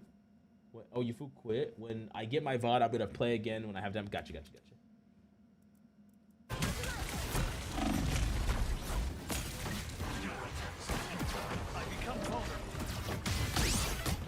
Damn, nice hit. I'm telling you, it's so hard to just do anything about a torch. I'm not gonna lie.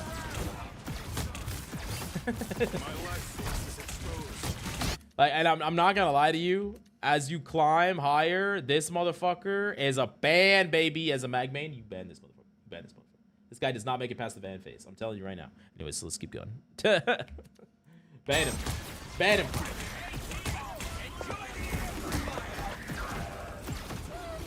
Nice. Nice. Yep. Keep going. Beautiful. Well done. How you feeling about Blade? What tier do y'all think I put Blade in, chat? What tier do you think I put Blade in? Or where would y'all put Blade in? Well, what tier would y'all put Blade in? I'm curious. All right, he's already played, so I already recorded the tier list, or at least I recorded the DPS part.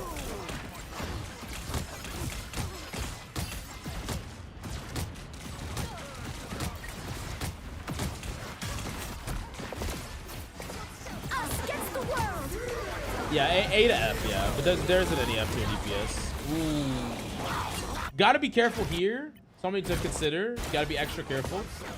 This fucking menace right here, Cute Daddy 84, Jeff the Shark, will overcharge your thing very quickly, so you can throw it really quickly, or you need to throw it really quickly. Just something. Oh, I can see some of the. Yeah. Also, keep in mind here something to consider, because if you were looking in the right spot, you actually could have thrown it and killed here because you absorbed enough damage. When you are using your ultimate, as a general rule of thumb, I think it's far better to go like this and go up to the point where you can kind of pivot either or. We don't really know for a fact. Like, you kind of want to keep them in the middle of your screen, but you kind of assume they're going to go this way, then they just go back, and then the turn is like too slow. Yeah. Maybe that there is an argument to be made that you might need a little slightly higher sensitivity. I'm not going to lie, but... Anti-hero alone makes him A or B. I think he's very versatile. C. Okay, yeah. So chat. Spoiler alert. I put Blade in B tier, kind of towards the bottom. I put him in B tier. But the reasoning for that is, in my opinion, Blade is a Blade bot, which is kind of funny. Very similar to how Genji was in Overwatch.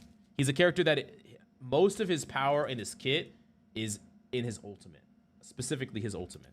Doesn't mean he can't get a lot of value. He has a lot of survivability tools, but his neutral game is really weak in comparison to a lot of characters in the game, as far as playmaking. But for survivability, he has a lot. Like, he's one of the most survivable characters in the game. But his ultimate's very, very good, which makes him good. But he is a Blade bot.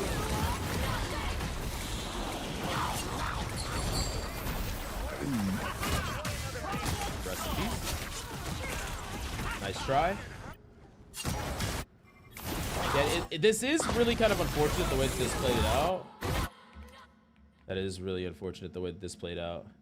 Because I think there's a world that if we could have thrown this here and like fucking killed both the supports, but definitely killed the shark.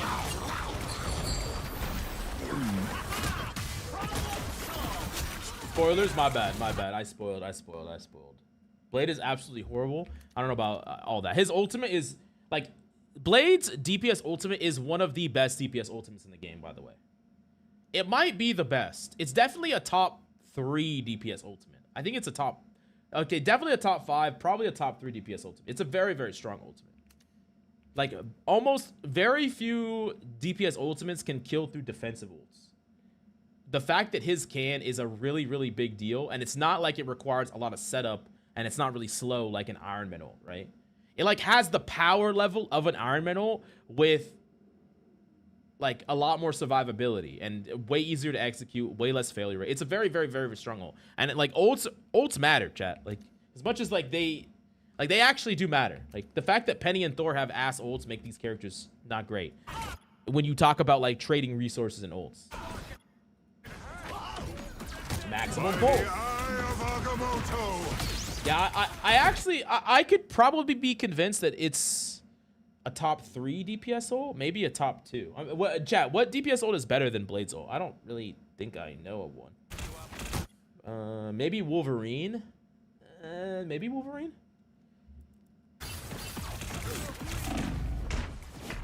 Can anyone know where I dropped $20 to go straight into the queue? It's at the bottom. There's a little section that says tip. You can click that. Bucky. Okay, all right, chat. I feel like I'm getting rage baited, but I'm not. Hey, Tribal with the 20. Yes, sir. ID to the queue, brother. Okay. Q, Tribal. Jeff ult is the best. Phoenix, Star-Lord. See, yeah, those are definitely top tier DPS ults. I think Phoenix ult is in the running for one of the best ults in the DPS roster. I think when combined, I don't know. Phoenix is close. I think Phoenix is very, very good though. Star-Lord ult is too counterable in my opinion. Yeah, Blade ult is definitely a lot less counterable than Star-Lord ult, right?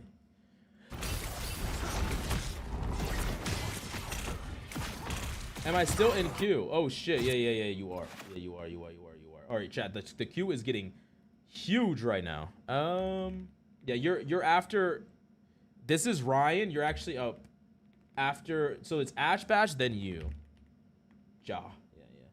Yeah. Right now, this is the Q chat. Ryan, Ash Bash. We're finishing up Ryan, Ash Bash, then Ja, then Blank, then Namos, then Tribal. Namos might go get moved up because he had to go because he's working around work. So.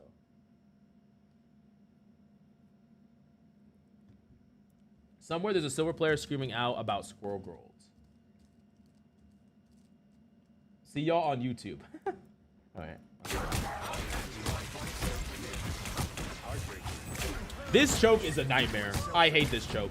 Chat, this is literally like this choke, especially when they have a Spider-Man and they have a Thor, two characters that could boop you off the edge, and a fucking Jeff. This is literally a nightmare.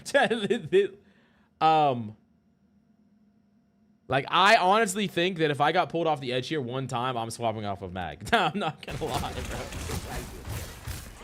Scarlet Witch? Alright, we trolling now. So, like, can you watch older games? I should be able to, as long as they're not too old. Invisible One can be data shooter. Yeah. I think the old games are. Supernova! Yeah, like, so... What do you do, chat, when you're in a situation like this where there is a choke that is extremely dangerous for you? There's two things that you need to do. Number one is you need to try to poke out this area safely, or calm to poke out that area safely. Like, calm to your team, ping them, whatever. Try to get the Spider-Man out of that area. And the second thing that you need to do is you need to have a clear... When you have an advantage like this, you want to get the hell out of this area as fast as possible. Like, you ideally, you can hug this wall, but you want to go from here to this area. Like, you do not want to play here. This is like no man's land. You do not want to be here.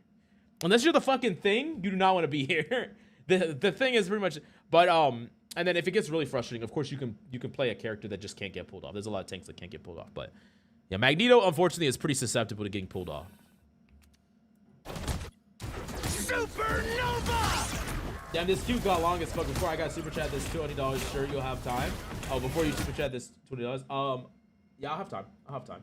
1, 2, 3, 4, 5, 6. Yes. I think if it gets to 8 or 7, I'll stop it. But yeah, we'll do another day though too. We'll do another day. This isn't gonna be the only day we do coaching. I think it's a lot of popularity right now. Hey, Ezerante, yo, thank you so much for the tier 1. Let's fucking go. What happens if I'm not in chat when it's your turn? Then I'll just wait. I'll just wait until you get in chat, and then we'll just hit you as soon as you'll be just next in line as soon as it's available.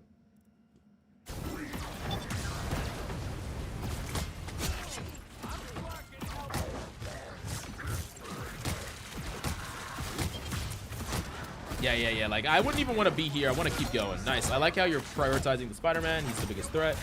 Like, honestly, your target priority is good. I think, like, for me, the only thing that I haven't really seen from your play that I don't like is I haven't seen you enable this Venom, like, a single time. And it's not like he's doing nothing. Like, he's actually getting good value. He's 11-4. He's 11-4 with 0 of your bubbles. And I really want to see you be, like, the perfect Magneto, by the way. Like, a perfectly played Magneto is one that never has to use bubble on himself. Now, there are going to be times when you have to use bubble, but if in a perfect world, you're always using it to enable. You're positioning safe, you're keeping yourself alive with your proper distancing and your shield, and you're always using your bubble to try to enable your team's aggression. Like, and against a composition like theirs, like their backline, I mean, look at their comp. They have no CC, right? They don't have any crowd control to stop your Venom. If your Venom gets a bubble, he's, like, gonna be almost unkillable. He could go crazy. So, like, that's what I want to see you do more, is double down on his own plays a little bit more. Lock me in, Brody. Yes, sir. Let's go. Let's fucking go. Here you go. I'm adding in. Phoenix. Chat, why do I always spell Phoenix wrong? Like, in my brain, it spells it wrong. I don't know why. In my brain, it's P-H-E-N. Phoenix. Like, where the fuck is the O? Like, I think Faux Enix. I don't know. Anyways, sorry. I'm just brain dead, I guess. Or maybe the English language is. I'm not sure. I always spell Phoenix wrong. I always spell Phoenix wrong. Oh no. Okay, I don't mind you just dying there. I thought there was a world where you would actually ult this ult, but I could respect the ult. Like ult the Jeff ult, but I can respect it. And once again, we have to play this bummy ass choke again. Get fucked, Spider-Man! Fuck you, bitch! 2, 3. Oh! That guy has eye, maybe? I actually know he does, but just by the way he was playing, it looked like he didn't.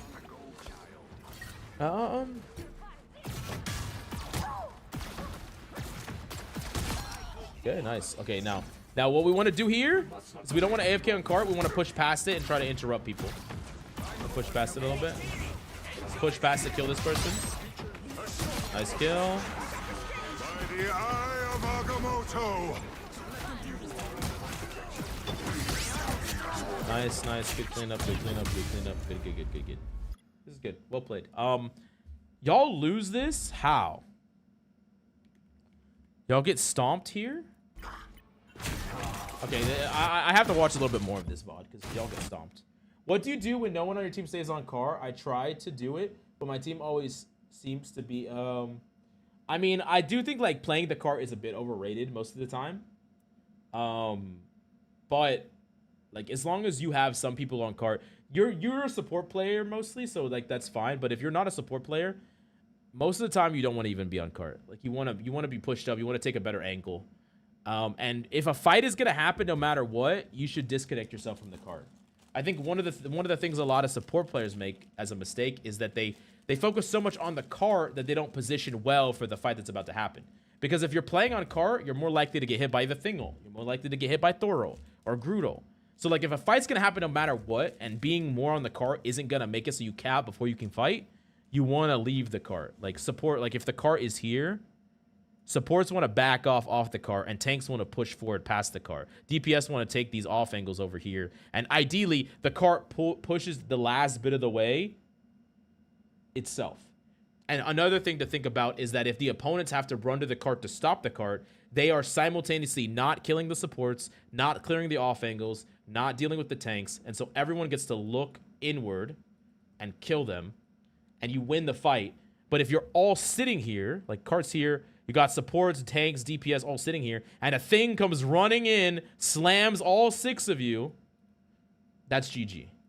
So cart is a little overrated, but there are going to be some frustrating moments where you're like, hey, if we would have had 3 on, we would have capped. But you got to consider the, like, I think people think that's going to happen way more than it actually does happen. And they throw games because of it. A little bit. Okay, anyways.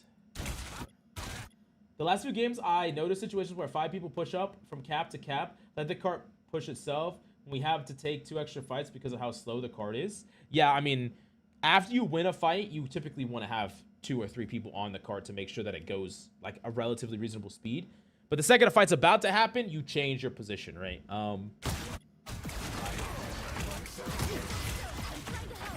There's a balance to be had, but I feel like sometimes people are too loyal to the cart. Like if you're yelling at your tank to come back to the cart, then you're not really understanding what their job is, right? If you're yelling at your off-angling Hela to go back to the cart, you're not really understanding what their job is. Is replay code. I just would prefer tips on how to master and how to use winter, not just relevant to my current rank. Roy G. Bivens, account name. Yo, okay, I'm adding you to the thing. Yo, Ezrante. Okay, cool.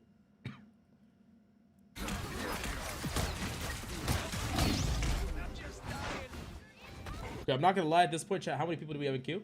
1, 2, 3, 4, 5, 6, 7, 8. I want to do 1 marbles free VOD at the end, so I think we can't. I think we close queue. We're gonna do 1 free VOD at the end of the queue, but we're not gonna add any more paid queues after that. We're gonna do those. Otherwise, we're gonna be here forever. Wait. Let me back this up. I want to focus on this appropriately. So wait, how do we die here again?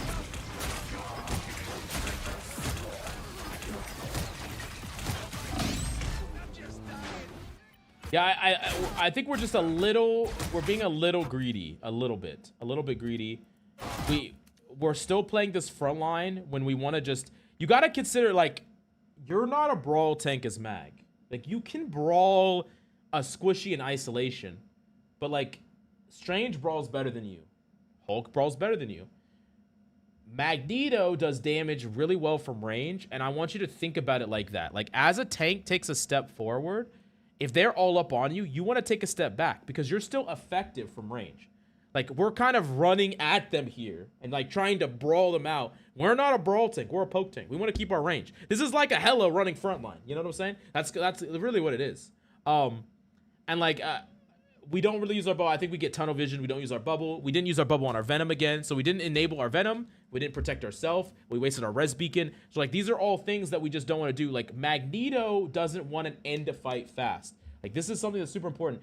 Magneto is a fundamentalist tank that wants to create a slow pace of play. I talk about Magneto as a tank that wants to fight front to back. As in, he doesn't want to get blitzed by supports or by DPS. He doesn't want his team to get deleted out of nowhere. He wants a slow, grindy fight. And what this means is when players are overly like trying to fight him in this way, you don't let them fight their game. They want to fight you up close. You back up, you give space. You keep giving space. Now, if these guys dip out, if the Strange beelines to your back line, if this Hulk jumps in, you could choose to peel them, or you could choose to try to kill the Mantis. But we don't want to fight in a way that our tank is a disadvantage at fighting. Like I said, that it's the Hella trying to fight point blank. It's the Black Panther trying to spear the Phoenix from across, not dashing, just spear. Oh, spear only Phoenix. We're a distance tank, so we want to keep that distance. That's why we die here. Of course, we could have used our cooldowns to maybe keep ourselves alive. But I don't ever want to see you do this where you're running at an enemy tank and meleeing. Unless they are 1 HP, like legitimately 1 HP. You're about to drop a hot take. What's up, Tenko? How you doing, bro? What's your hot take, brother?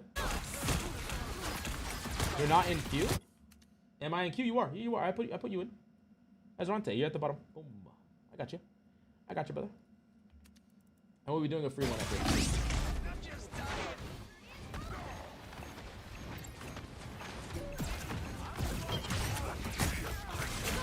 And see, like, this Phoenix dying, oh, maybe they wouldn't have got res, but if you were alive, like, the whole fight plays out differently. Like, for the most part, you played this game very well, so I don't want to be over harsh on you, but I will say that the reason that your team crumbled and you lost this point so quickly is because of the way that you played that fight. Like, I think you just really greeted, like, you're not a hunter as Magneto. You're not trying to farm for kills. You're not trying to ignore the front line and brute force your way in. Like, that's what you saw that Mantis. The tanks got in front of you, and you're like, fuck it, I'm just going to start swinging at them. You dying here completely opened up the entire gateway of this. You allowed not only their front line to jump your back line, but their back line to push up and not be contested, because you would have been able to contest them. And like, as Magneto has all the tools to never die first. I think that like, there's a lot of characters that can die first. Magneto should almost never, ever die first. He's an extremely hard character to kill. You have so many survival tools, and you fight from range. So, Coach, but in order to get that super cool Mag MVP screen, you need like 15 final hits. Well, you know what? You know what's hard? It's hard getting final hits when you're fucking dead. All right, sorry. Anyways. Can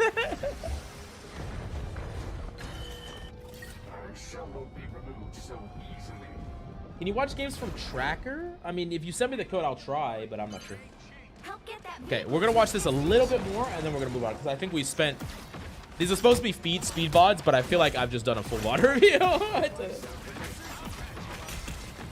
If the tanks walk past Magneto, should you back up? What should Magneto be targeting? So that's where things get situational. Magneto is definitely a character that has a lot of ability to peel. So like, if a tank runs into your backline, like let's say it's a Hulk, not only can you bubble the target he's diving, but you can stun him. Your bubble breaks, you get another stun, you could stun him again. So Magneto has 2 crowd controls and a protection. So he has crazy peel. That being said, sometimes there's openings that open up when their frontline leaves. So like the second, like let's say their frontline leaves and goes to your backline, you have a moment to be like, okay, is there someone I can kill on the front line? No. I'm going to go peel the back line really hard. Is there someone to kill on the front line? Okay, I'm going to try to primary, right-click primary, and then I'm going to pivot and peel to the back line. So, like, sometimes you can get away with it, but keep in mind that, like, Magneto has some of the best peeling tools in the entire game. He's super good at peeling, so typically you want to, because you could just completely mess up, like, any diver. Like, 2 stuns in a row and a bubble protection, you could just deny any play that comes across. By the eye of Agamotto! Nice try.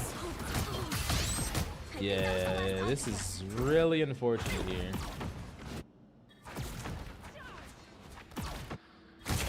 Okay.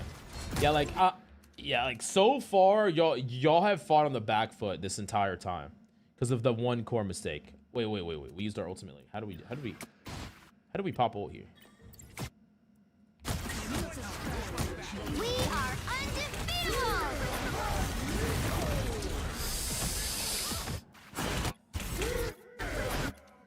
Couple things here. Number one, I mean, we already talked about the fact that Jeffrey is gonna make it really hard for you to not like to charge up an ult. You need to throw it based on how much it's absorbing, which is almost right away. The other thing is, in my personal opinion, I think that when they have both a cloak and a mantis ult is not really worth ulting comparatively.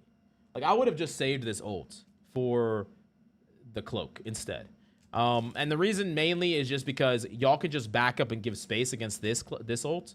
It's not going to allow the opponent to take a ton of ground. So I think it's fine to just let this fly. Still don't understand why helping your teammates is called peeling. Is it similar to an orange or peeling a banana or an orange? That's a good question. I don't know. I don't really know. Yeah, and once again, we are extremely selfish with our bubbles.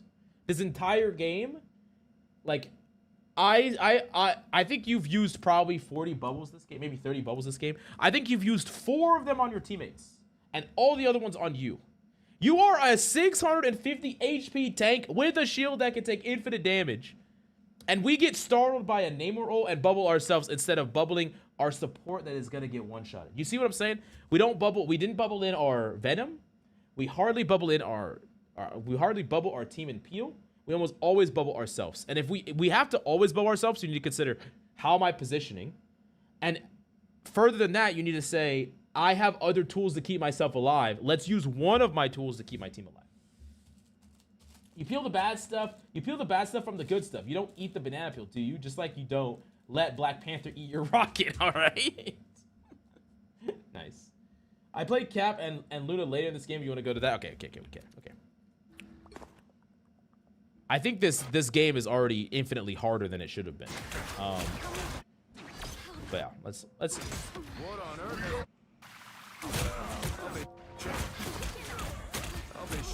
I don't think that Magneto was the wrong pick here. I actually think Magneto is extremely good in their comp, by the way. Versus, like, I think that into triple support Namor with the Hulk team up, Cap is not, but it's fine. It's just gonna be really hard for you to get any value here.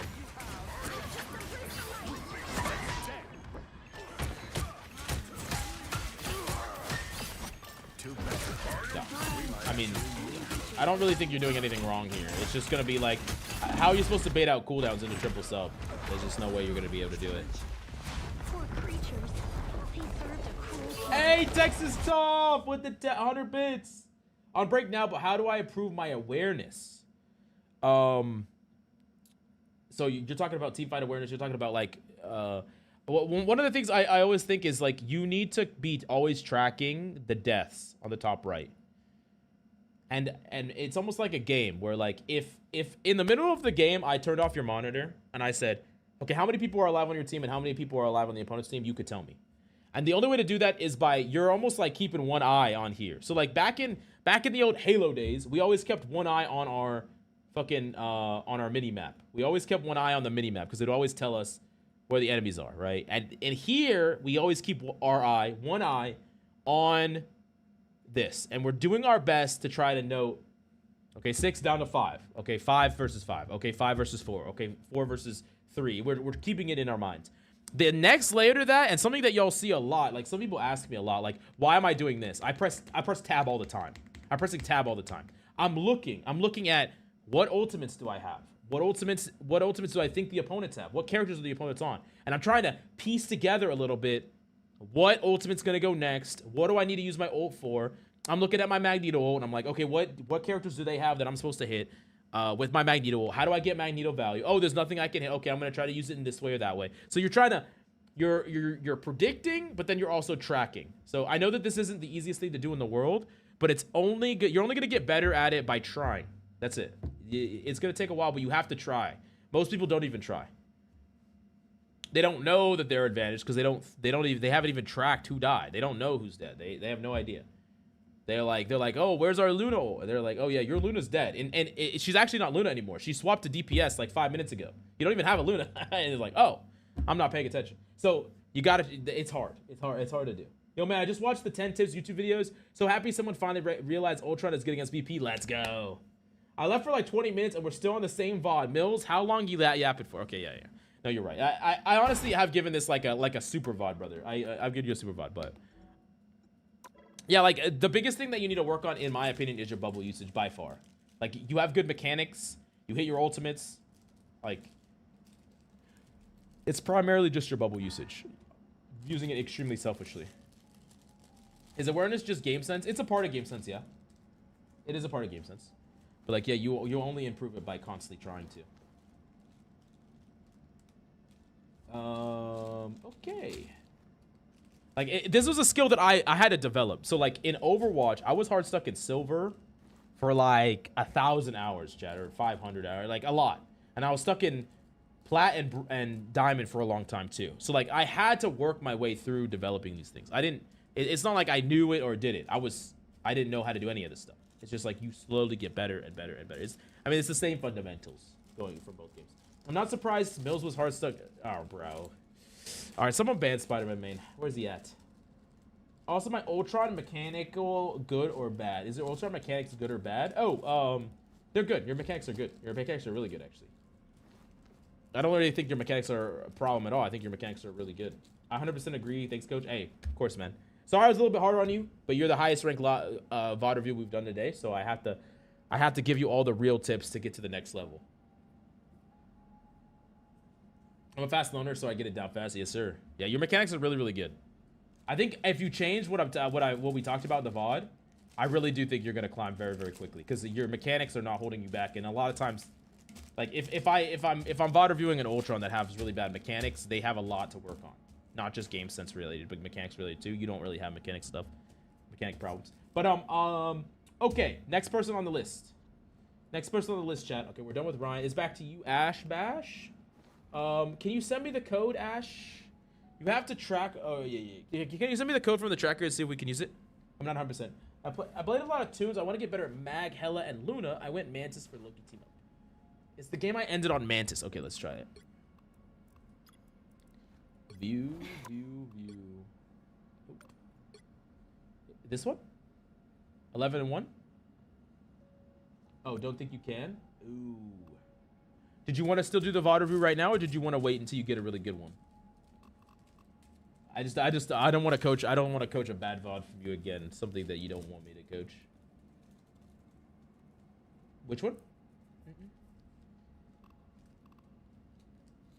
Coach, how long does it take to improve aim? Aim is a hard one because the way that I just described improving aim is like filling up a glass with pieces of sand, or like going to the gym and working out. Like you go to the gym and work out, you're not gonna get a 6-pack tomorrow, but if you work out like every day for fucking 2 years and eat right, then maybe. But like that's kind of the idea, is that you don't see changes day to day when you aim train or practice your mechanics, but you will see changes month to month and year to year. And so it's really just kind of like a constant process of improvement. It's why aim is so coveted, because aim isn't easy to develop. Like to get to the level of aim to someone like someone like Shroud, as an example. I think everyone could get to a close to his level of aim skill. Maybe not there, but close. but it would not take you one year. It'd take you multiple years of constant practice and deliberate practice. But yeah. Can I get a review since I donated over 25 in subs? I can give you a review, but the queue is closed after you because I really need to do. It's gonna get too full. It's gonna get too full. But yeah. Okay. Yes, sir. Okay. 4 and 3. It was 4 and 3.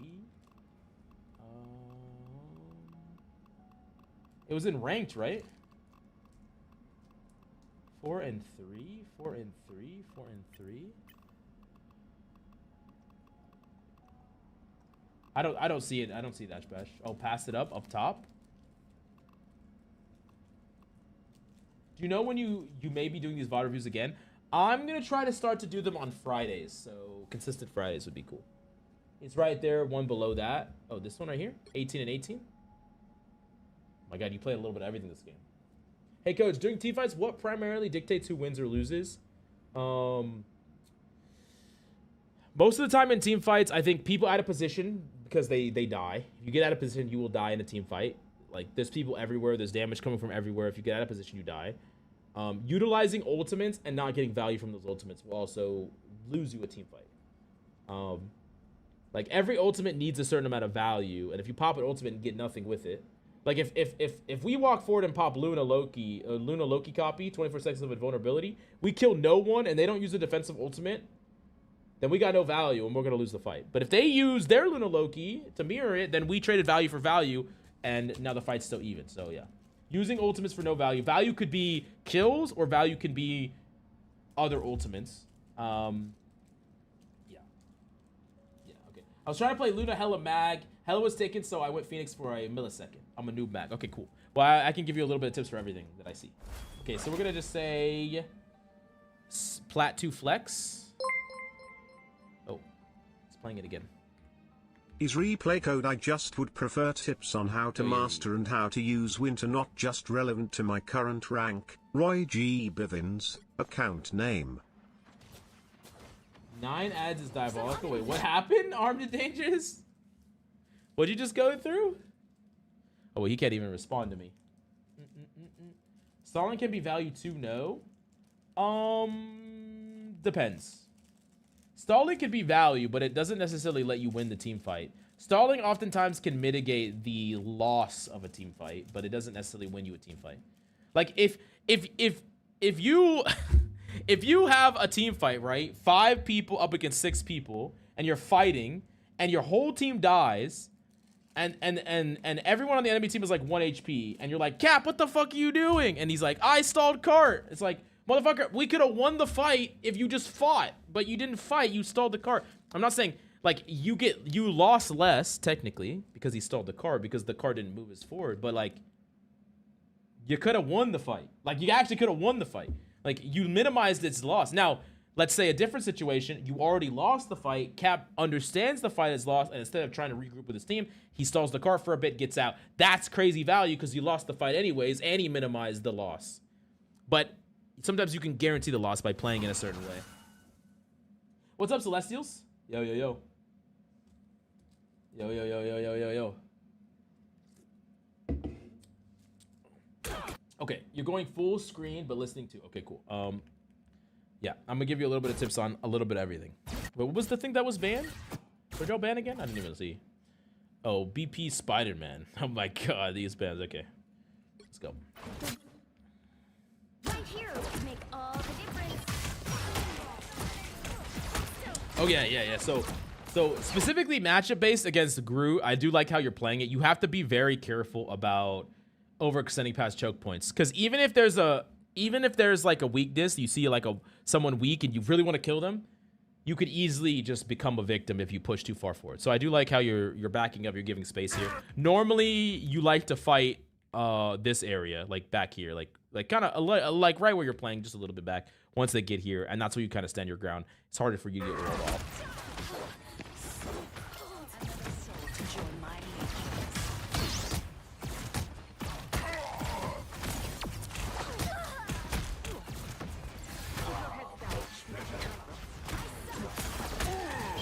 Okay, so a couple of things here. So I saw you use it twice now in this way. So we used, I think we used it right here. This one's right here. Okay.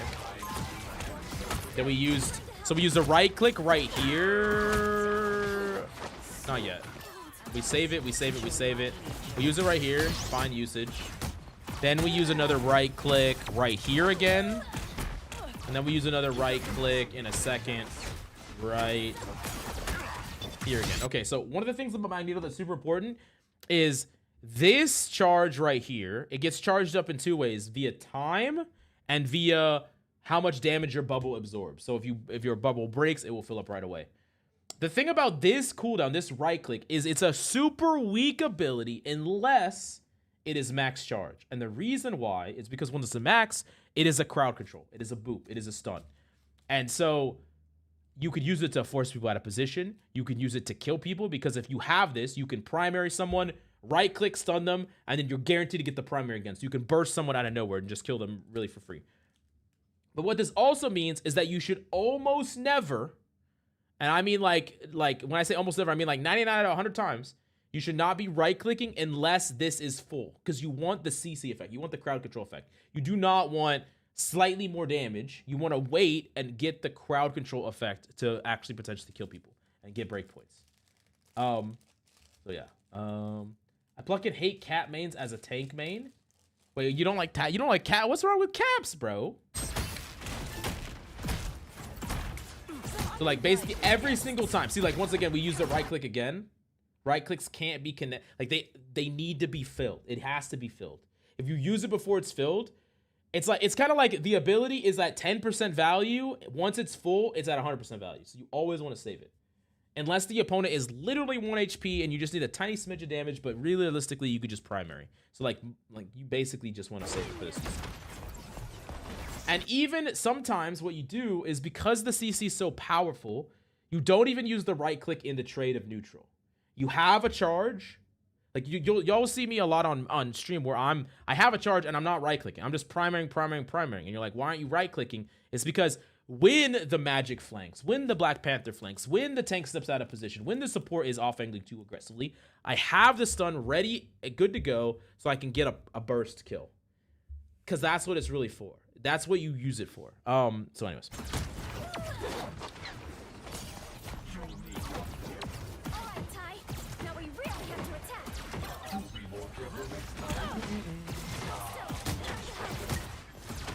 I do like how you're playing this positionally, though. I think you're playing this positionally really well. Okay, that person is dead. Okay, so remember we talked about our internal time clock earlier, or our internal clock where we understand advantage and disadvantage. With one of our supports dead, this means that we should already kind of be thinking about backing up slightly. We don't have to back up fully, but a couple of steps back with the intention of maybe backing up more. Because we're not going to be able to stand our ground in the same way we were able to before because we don't have a defense, like we don't have an extra support, right? So every time someone dies, especially support, we should be thinking, okay, we need to start giving some space. We're going to trade some of this ground for time to get our support back, right? So we're going to back up a little bit. If we try to hold our ground too aggressively when we're down resources, that's how more people can die when they don't need to. So yeah, we give up a little bit here so we don't have to give up all of it because we all die because we try to stand our ground too much. But you bubbled her just before that? Wait, who'd you bubble just before that? Oh, you know. Oh yeah. No, I'm not. It's not your job to randomly like. This is like an important point, chat. I never want people to bubble like bubbling people. Like this is this cloak's fault. Like I don't want you to think that this person dying is your fault. Like you could have bubbled them. The problem is bubble is a temporary flash of protection, but someone's bad positioning is forever. Okay, like if they're standing in a bad spot, this person's literally frontlining in the front of you and 2 tanks. Giving them a flash of protection is not gonna save them. Okay, I'm not faulting you for this. I think bubbles are best used when your teammates are being specifically aggressive for a play, like a Venom diving in, or when they're being specifically targeted and being aggressed upon, typically in your backline when they're being dove or jumped on or something along those lines, right? Yeah. Oh, when the magic dove, you bubbled. Gotcha.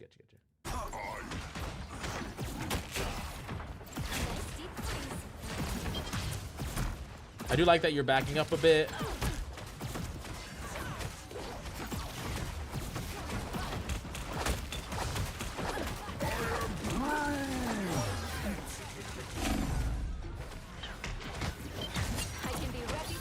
But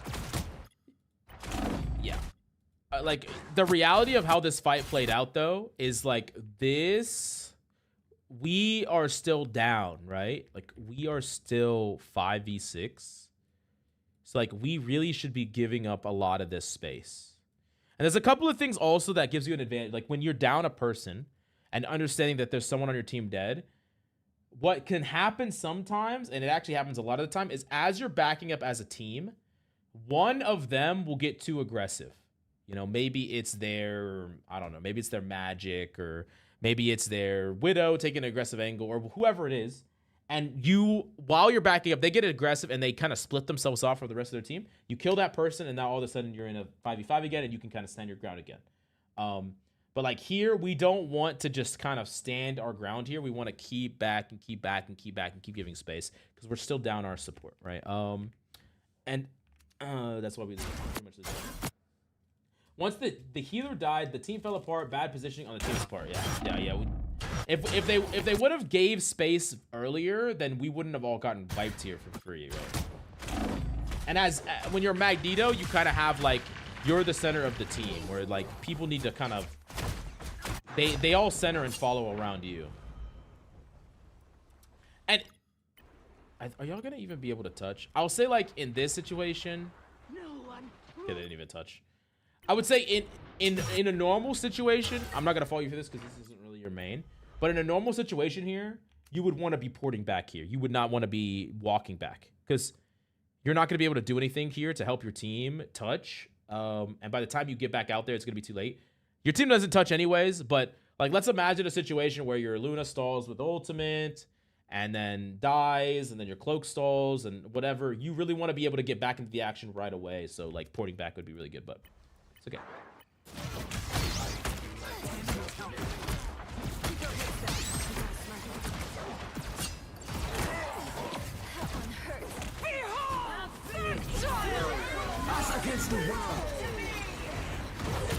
Nice dunk. Nice dunk. Nice dunk. Wait, your Magneto's actually clean, Ash. It's better than I thought it was gonna be. I really do think, like, once again, we can't use, this is especially important on, like, this, if this hits, which it didn't hit, but if this hits, you only charge it here, it's gonna do like 30 damage or 20 damage or something like that. Does that actually matter to this character? 20 damage? It's not gonna do anything. Hey, I played with Ash Bash in Quick Play this morning. That's so funny. Let's go! Chef Main.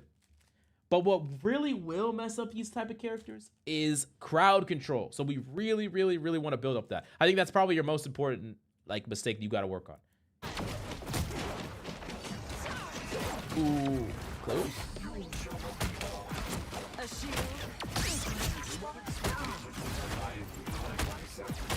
Unfortunate. Why are you so bubble?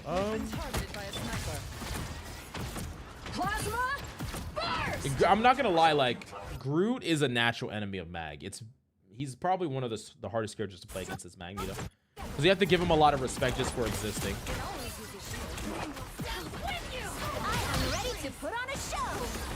I don't hate the bubble usage. It's okay. It's fine. I got the vision. I like that you're using your bubble like selflessly. Obviously right here. See, right click stun off the map. Easy clap button. No.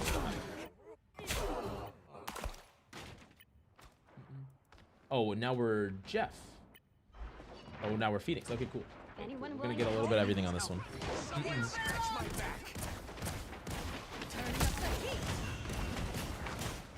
Behold, Dark Child! Just what you say if you dare.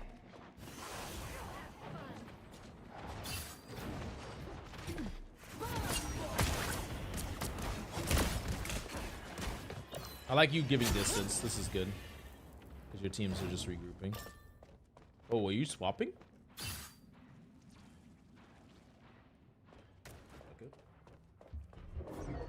I don't think you did anything wrong on Phoenix if you wanted to stay Phoenix. Oh, you need to just turn to a support. Your team swapped off a support. Okay, I got you. Oh. I like the cold. Twas but a stretch. Be your best self. Plasma? That was a little messed up. First! Thanks. An opportunity will come. Ooh, nice sleep.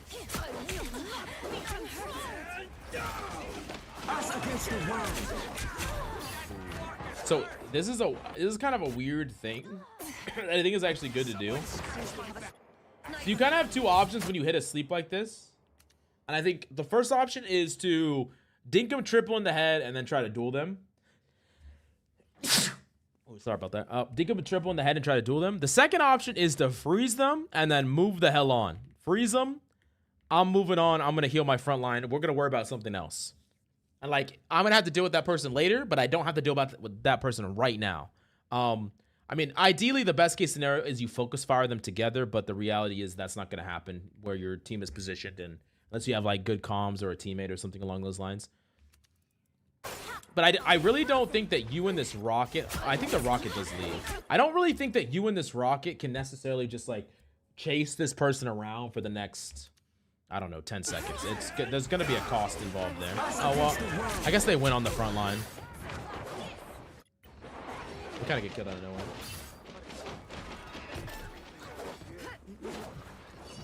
Thank you, King. I'm making a comeback. Yeah, pinging does help. Yeah, sometimes. But yeah. Okay, we got a lot of periods of downtime. Okay, we're back. I can be reckless now.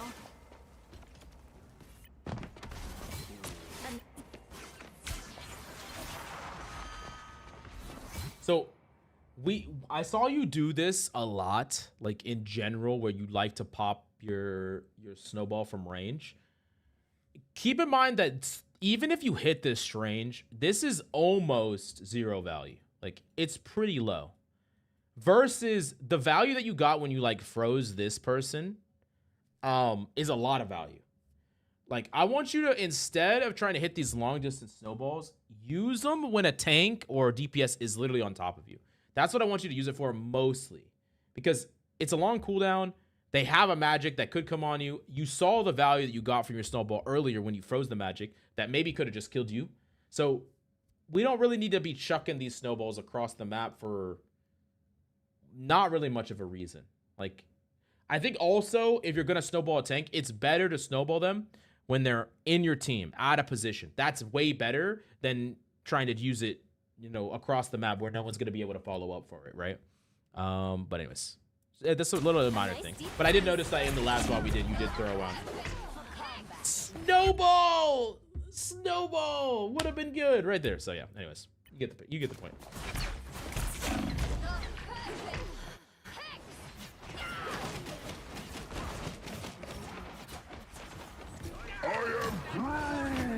Let's go.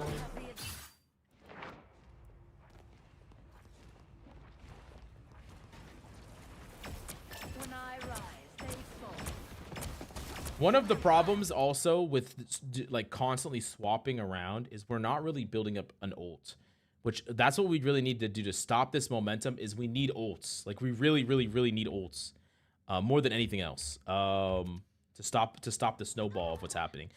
I really do think like swapping off of Luna when you're this close to ultimate is probably not what you want to do, considering one of the best ways to stabilize your team is with this ultimate. So there is a cost involved in swapping. I don't think Loki's a bad choice. I just think that you need an ult. Like, you really need an ult to stabilize. I don't think we've ulted at all. Well, you ulted the Magneto ult earlier, but besides the Magneto. I like that. Awaken fury and healing for my friends. I am barely wounded. I would reposition those drones a little bit. That's not a bad spot, actually.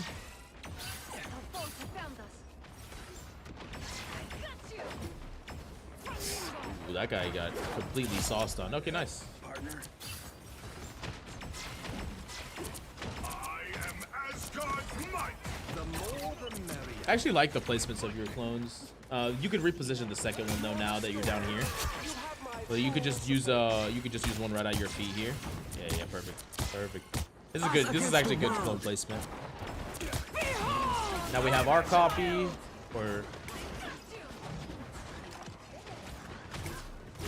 ooh. Okay, so this would have been an easy copy for you, I believe.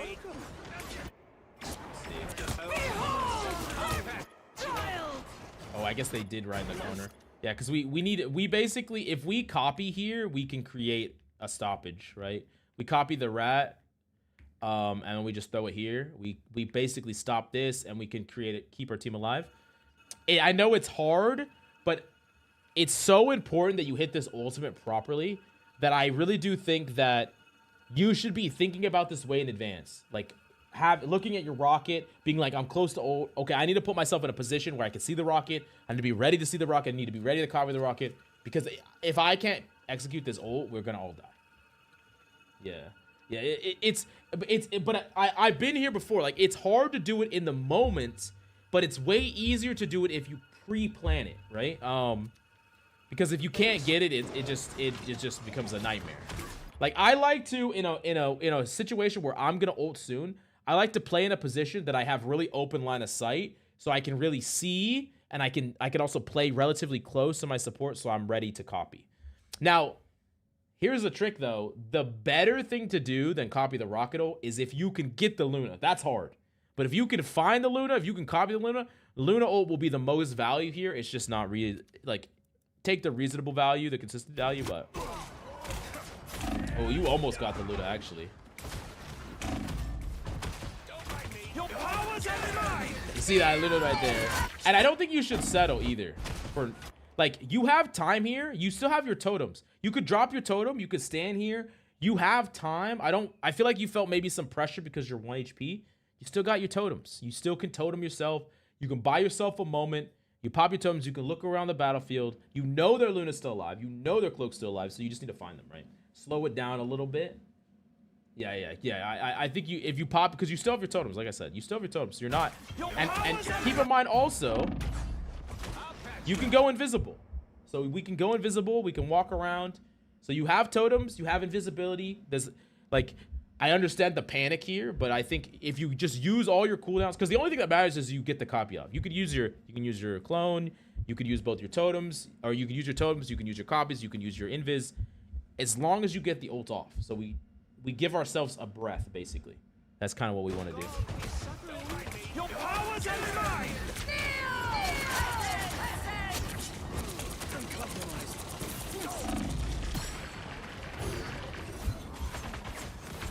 Very unfortunate, yeah. Armed and The current score And you can kind of see the domino effect of being punished for how that played out. Okay, now it's Mantis. So, let's see this. Backing up. So we're in triple support. So, especially when you start off an engagement here. The battle starts in 5, 4, 3. So like this pre-healing, this is what I would actually not recommend. When everyone is full HP walking at a spawn, you don't want to increase their survivability. You want to increase their pressure. Because they're full. They don't need more survivability right now. What they need is the ability to catch the enemy off guard, potentially generate picks, potentially force the enemy back. So I want you to apply layers of damage boost walking out of the spawn. You can do it to yourself too, but damage is going to be the thing. And then throughout the fight, you'll build up some more, and you can use that to heal your team. Also, keep in mind looking at your composition. You have a Loki. You have a Rocket. So you have plenty of extra heals. We need to make up the lack of a secondary pressure source by increasing the pressure of the team, which means we're doing damage ourselves a lot. We're increasing the damage of our team a lot. So I really want to see you walk out of spawn, maximizing the damage. Now, what I would do personally is I would pick the characters that are going to use the damage the best. So I'm going to look at your Bucky. I'm going to look at your Hela. And I'm going to double damage both of these before we walk out of spawn. So then you have two of your biggest threats have more damage for 16 seconds as they take that first fight engagement. And you'll build up more to heal your team as the fight goes on. So, yeah. Let's keep going.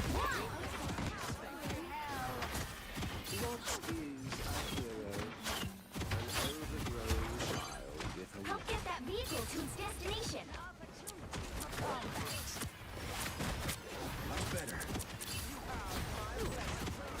Beware, enemies. Help is here.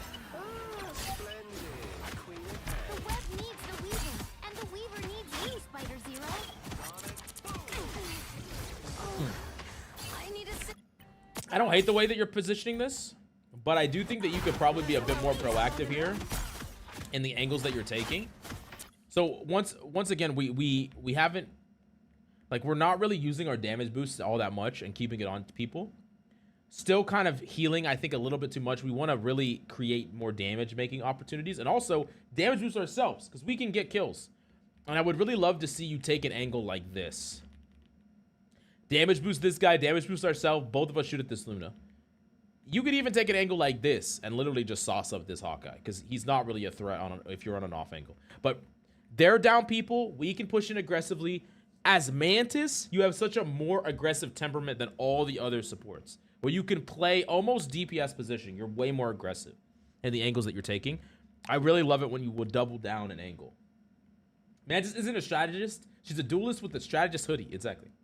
Whenever I play Loki, I notice my teammates positioning and ADHD jump spamming the most, had my most scuff ults because my team is all stacked up. Someone walks right in front of me while I'm trying to dupe Luna or Cloak. Make sure that you put confirm on because you can make it so that you have to confirm it. So then you can always cancel it and repick, right? It does take extra time, but you're not going to accidentally copy the wrong person. I need assistance. Yeah, see, like that's another heal. That's another heal one. Those are 2 heals on a full HP target. Damage. Keep damage. Everything. Your damage boost, your damage, everything's damage boost. My life energy grows stronger. Like in general, I wouldn't even think about putting a heal on a target unless they're like already like 70 HP or less, maybe 50 HP or less. Keep going. It pleases me to be helpful. A lot more unstable. Oh, you played her for your Loki. Oh, I see. Mantis is fun though.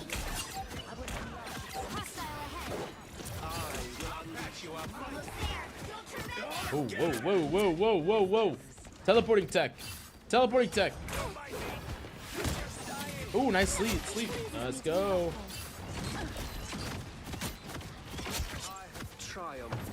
It looks like y'all are kind of rolling through this. I'm gonna skip a little bit ahead. I think it's gonna be a lot of the same problem and mistake. Did y'all get it all the way through? Looks like y'all do. I think. Oh, I'm fine. Don't mind me. Y'all do win this game though, right? Yeah, y'all win this game, right? Just a close one. Yeah, I like the aggressive temperament here. Yeah, I think like, yeah, like most of this you're actually playing well. You honestly had a like position fairly well, fairly safe. I think that you could take a little bit more aggressive angles. I really do think that you need to be damage boosting a ton more. Like that's the main value that Mantis brings to the table is her damage boost, is her increase in pressure.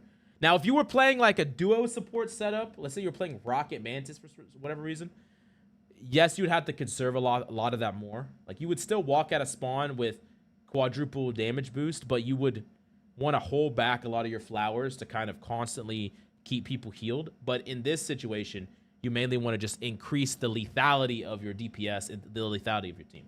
So that was a good sleep. Some tanks will push up if they will not push up if they're not full HP. Ash Buns, are you a hacker? Speed hacks, true. Speed hacks. Especially since you are in a triple support comp, you gotta play aggressively like a DPS. Yeah, you could take really aggressive angles. He may have sled it up. Wait, what's up? I see a lot of Mantis Loki now. Oh, sped it up. Oh no. It was just just the footage was lagging for whatever reason. Who knows why? 3, 2. Did you stay playing Mantis? Oh, you did. Okay, cool.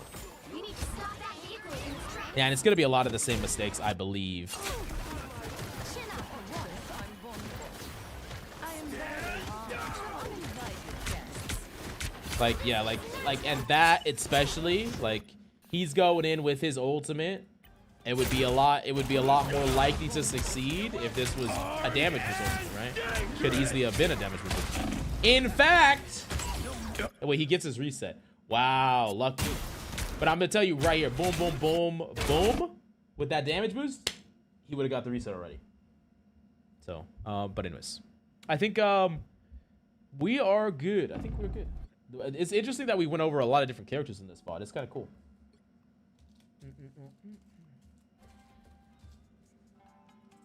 How many more do I still have? I still have a bazillion. Jaw, you here? Jaw, you here? Jaw, you here? Jaw, you here?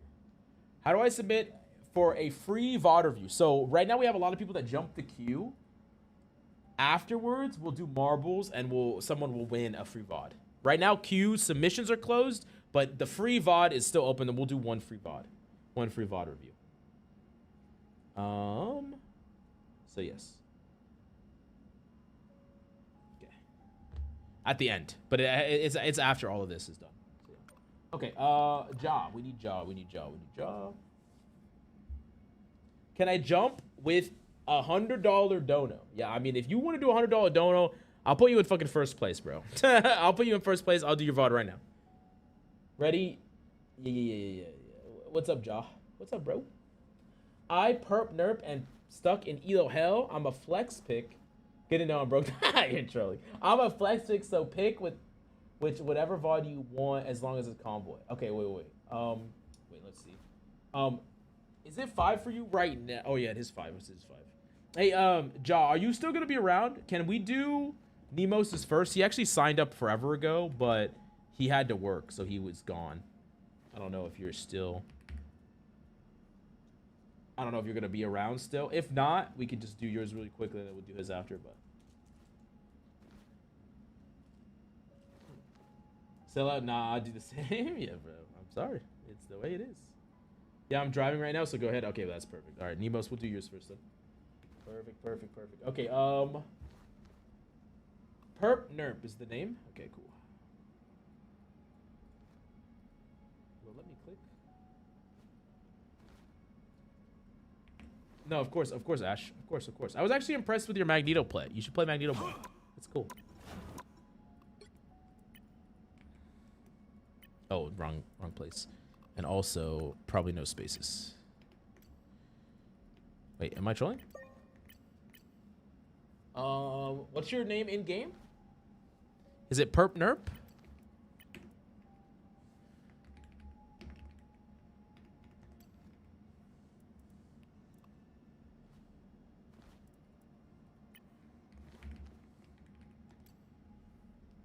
There's a space, exactly how it's spelled.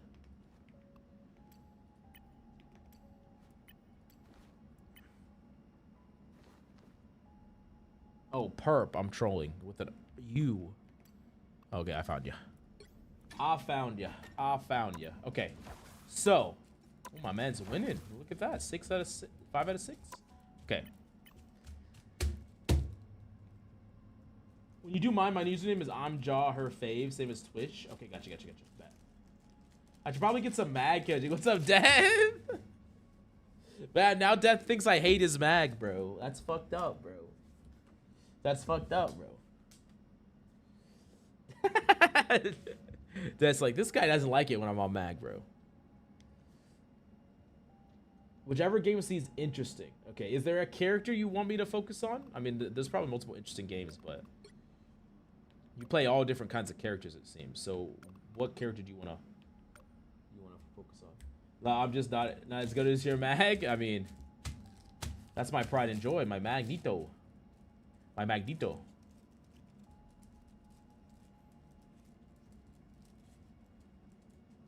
Hey, I don't know what the fuck I'm doing on cap, so that's we're even. Burple Nurples. I'm just gonna look through some of the games and decide. It said you played. Oh, god damn it! It said you played.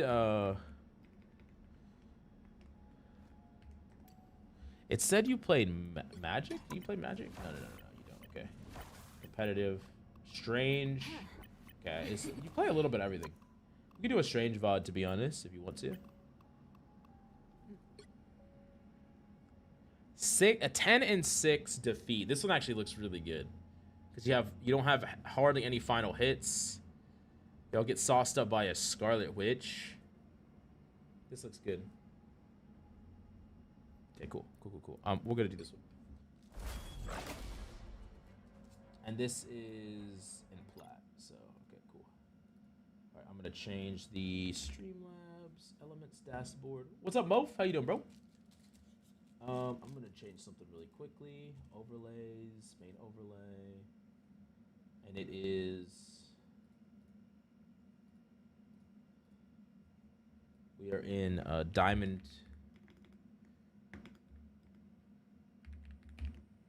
Wait, you played Luna? What's going on? Diamond Strange. Wait, in this game you played Luna? Oh, you did play Luna. Wait, I'm trolling. Okay. Oh, wait, you did play Luna. Oh, you just ported back. I don't want to use that one. I don't want to use that one. Wait, what is a lot of these? You're like kind of a little all over the place. Oh, this one you do play some magic.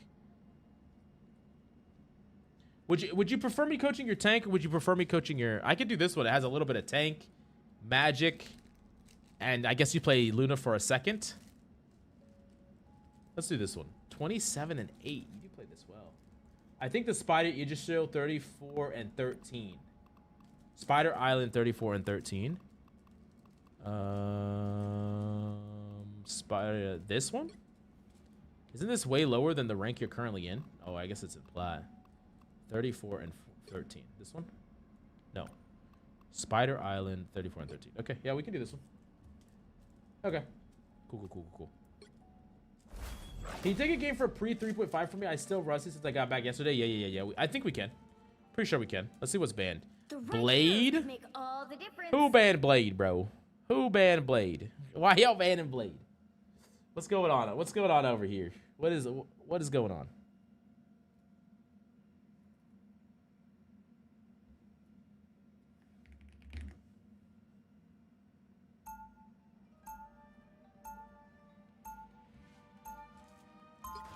You banned Blade, bro?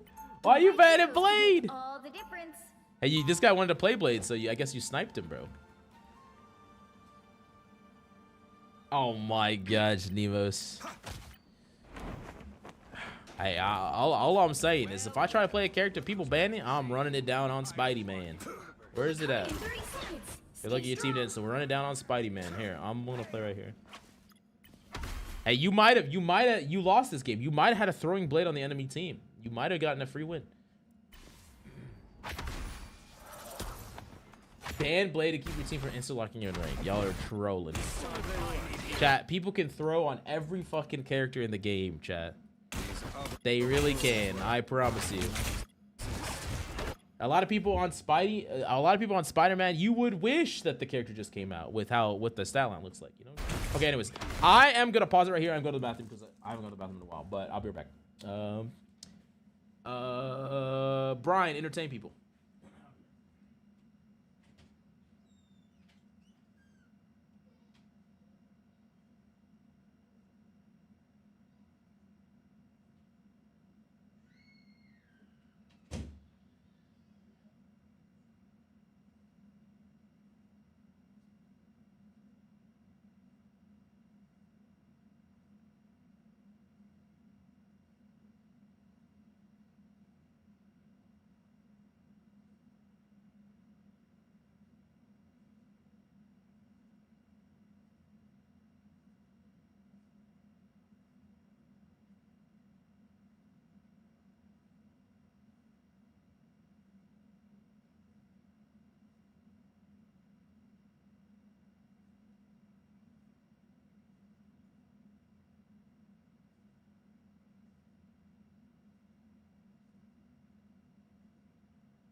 back chat. But that literally just happened to me in game. Someone banned our blade and he went Spidey. Lucky he was decent at Spidey. Y'all are playing with fire, chat. Y'all are playing with fire. Okay, anyways. Hey, coach, just popping in to let you know that your hero Ludor has the defense in the new 2K. The best defense in the new 2K? Oh, my God. There's a white guy, a Russian, a Brazilian, and a Serbian in a boat together. All right. Y'all are fucked up. All right. Okay, chat. All right, let's get back on target. This is a diamond Strange, okay. Step up from the previous Strange. My man got the tech.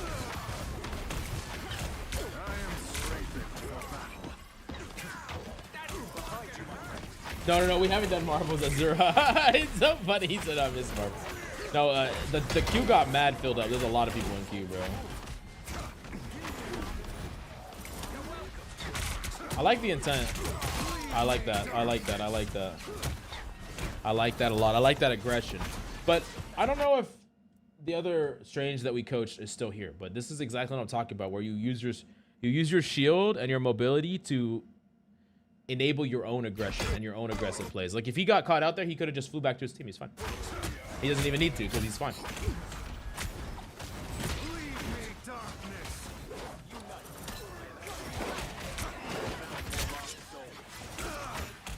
I mean, nothing's wrong here. We're playing this fine.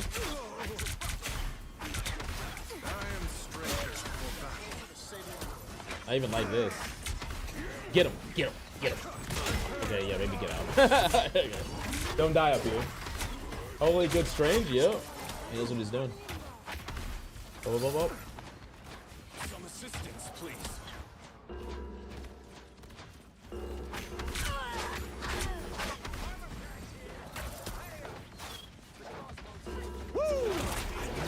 Yeah, we probably have to kite from that, yeah, a little bit.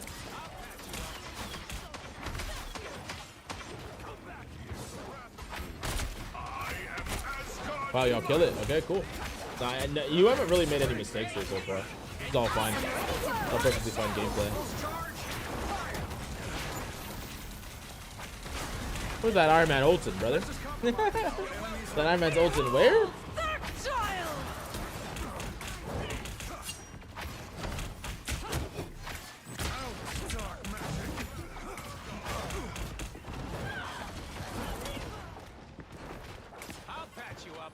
Fine. We really need to build up our ultimate here. That's what we really need to do most of all, is build up our ultimate, because that's how we can carry this next fight. Yeah, we got it.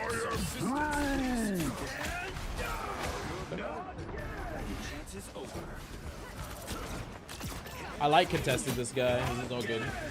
So far, all of this is pretty fundamental. It's good stuff. You haven't really gotten punished for any of your actions, although you might die here, which is unfortunate. Let me look.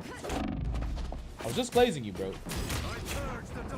I think the white rabbit got you too much, because like you gotta consider that your flight is one of your best defensive abilities. So when you use it offensively, you're way more likely to get caught out. That's the only thing.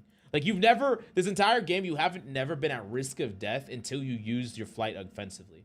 But I do understand the need to greed this. I do get it. I get it because he's warp speed.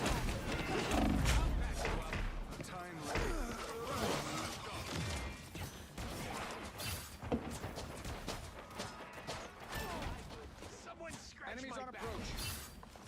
The doctor is in.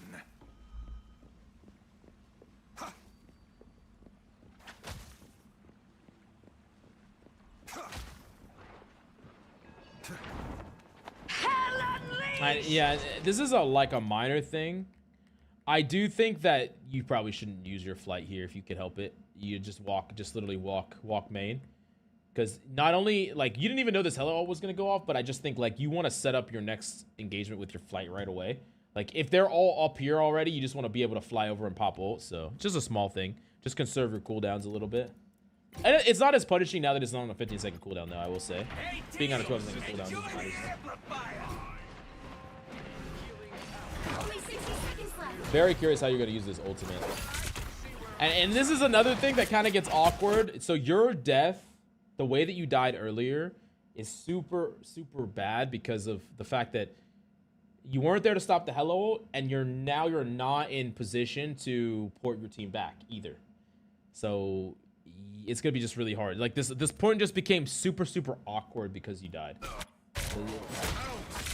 Like I said, I don't 100% blame you, but it is something to consider when you make a mistake.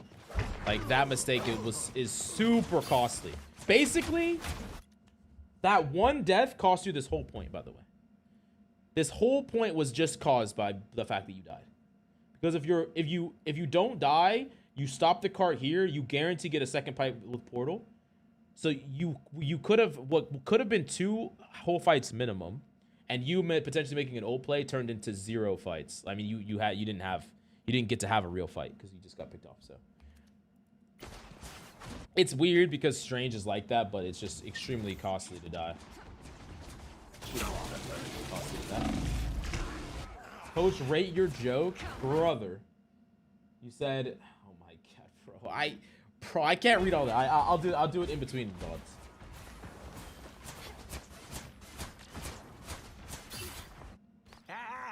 You ain't got rid of me yet. Wait, oh, I'm watching the wrong fucking person. I was like, what is going on? Okay, let's go walk it back. Go have fun.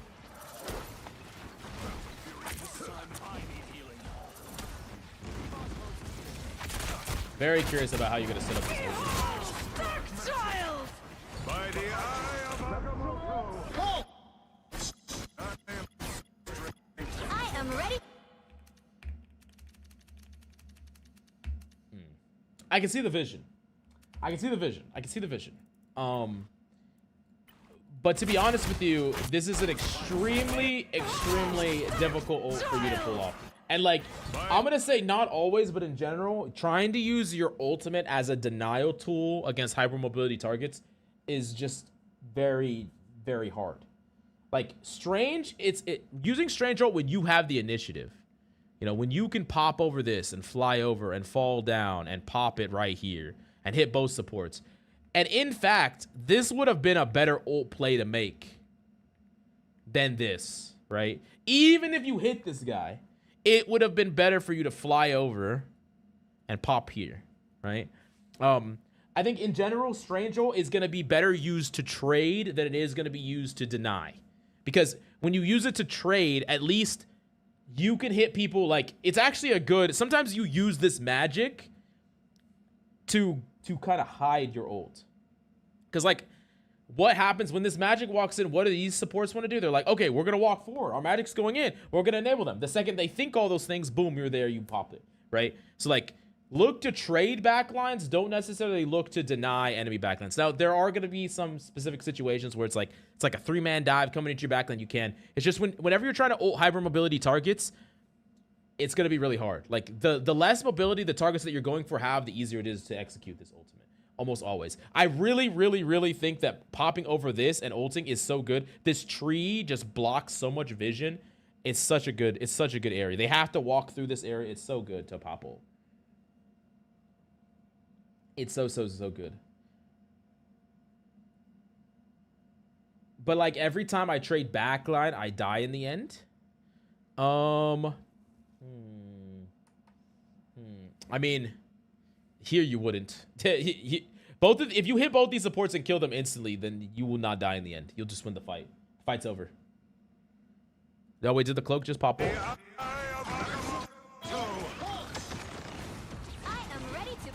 I mean, one, you could have still hit the ultimate and they might not have had time to ult. They might not have reacted in time to ult. Two, you could have forced them to use. And there's value in forcing opponents to use up here.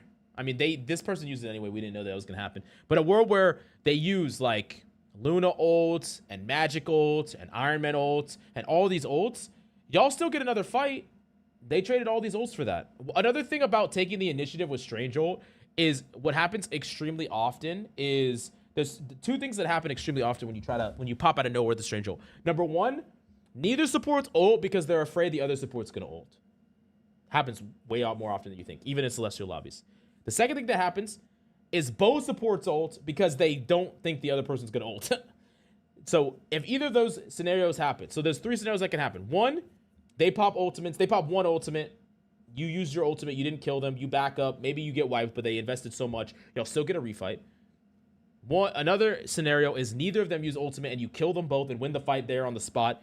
A third scenario is they use both ultimates and you guarantee win the next ult because you baited it out. So there's almost zero downside in going for an aggressive play. TTS? Wait, text to speech? So anyways, let's keep going. And like also I'm an extremely big fan of force your opponents to make the right play. Like force your opponents to make the right play. Unless you're in like the highest of elos where you know they're gonna make the right play, force them to make it. Just always. In like almost every single rank, force them to make the right play. Don't assume they're gonna make the right play. Just make them do it.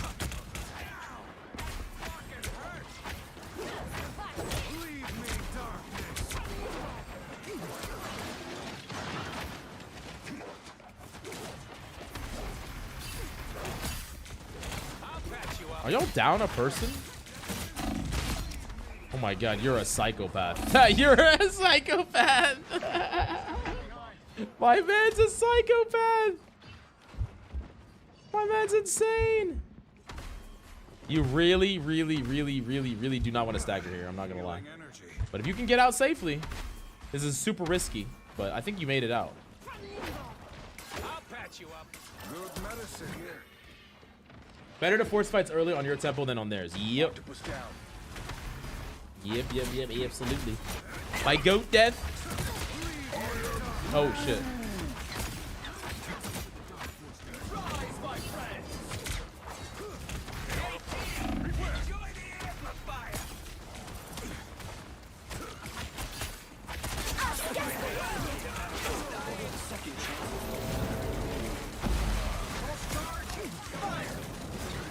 What the fuck is what is going on? There's so much crap going on right here. Yeah, you don't have a defensive ult. I mean, this fight's over, but it's, well, maybe. Actually, it's actually winnable. Ooh, no. No.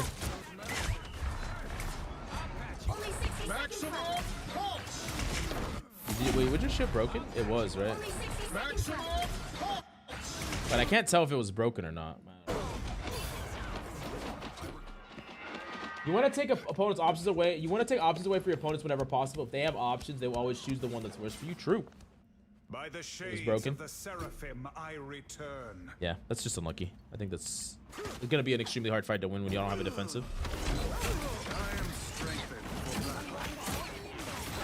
Lead me, darkness.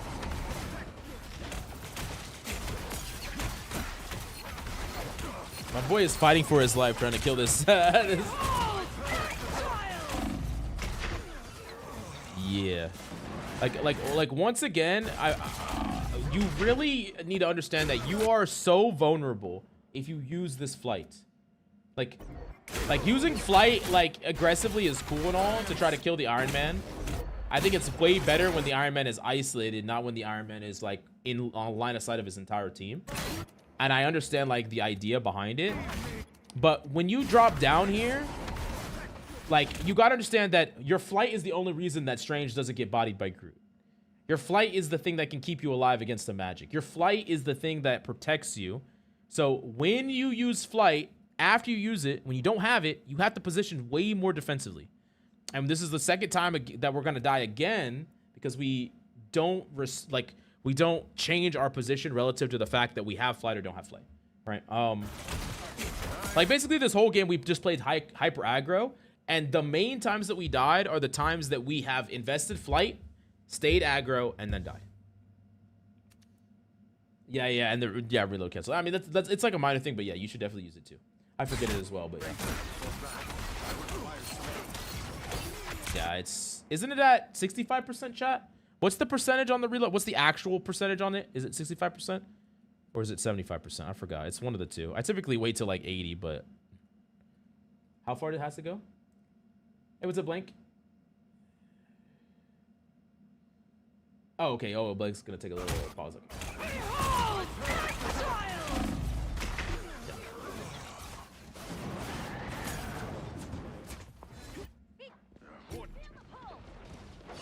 Anyone willing to help? Needs a rain check for the VOD. Okay, yeah. Yep. We'll do VODs again next week. I'm done. By the eye of Agam. By the eye of Agam. By the eye. I understand why you ulted here. These are my least favorite type of strange ults. The ones that are forced. The ones that are desperate. Like, the ones that are done out of pure desperation. They almost never work. Like, this person had Luna ult. Oh, wait. She's kind of a psycho for not, but... This person had Luna ult and didn't even feel like she had to use it. But like, you didn't really have a great choice here. Because you have to contest. But you got to understand that your previous death that you took in the previous fight forced this out of you. Like, when you had ult in the previous fight, instead of doing all this crazy stuff, trying to deny the Iron Man and stuff like that, in my opinion, you should have walked up with your team, popped over here, and tried to make an ult play here. Yes, there's a world where they do pop ults back here, but you force them to pop it back here. You stall the cart, you force them to pop, then your team walks out, and you can chain Invis into Luna when they don't have their Luna anymore because they had to use it in response to you, or maybe they didn't and you got to kill backline. So, like, basically, you put yourself in, like, a no-win situation in this fight based on the way you played it. I get it. It's super easy to tunnel vision this Iron Man when your team is not doing anything about him. But, I think you got to prioritize, like, certain things at certain moments. Wow, I can't believe y'all got that. Like, when you have an ultimate, the whole next play and setup should be about that and not about contesting isolated DPS, chasing around flankers, any of that stuff. Any of that nonsense. You still played this pretty well, like, overall. But it's frustrating because you played this so well for like 95% of it, but you made like 3 really big mistakes that made it so y'all lost this. Like, I think if you didn't make any of these mistakes, you could have easily held them here, and you definitely would have held them here. But that's kind of what tanking is about. It's always these like little tiny decisions. Should you have fought the group more? I think that if you were gonna contest the Iron Man, I think you should have truly waited until he was out of position. I would have tried to build high charge on your E before you try to contest him, so you had higher burst and you were looking to catch him out of position. Because when you fly up at the Iron Man, you trade damage with him and you don't kill him. That's a huge waste. You're not putting pressure on the front line. You're not building up anywhere near as fast as you would focusing the Groot, and you are making yourself more likely to die because you're flying. So, like, yes, you can fly up to the Iron Man, but it needs to be specific. Like, the Iron Man needs to be out of position. You need to have high charge. There's a lot of things that, like, need to be maybe. And if you have an ultimate, you shouldn't really be thinking about, how do I kill this Iron Man? You should be thinking about, how do I execute this ultimate? Because this is my primary win condition, not just chasing this Iron Man around, right? So, yeah. Anyways, let's keep going a little bit. You do build up ult extremely quickly poking this group, by the way. Like, and that's good. Like, ult is gonna carry you the hell out of game. That Groot is definitely inting though.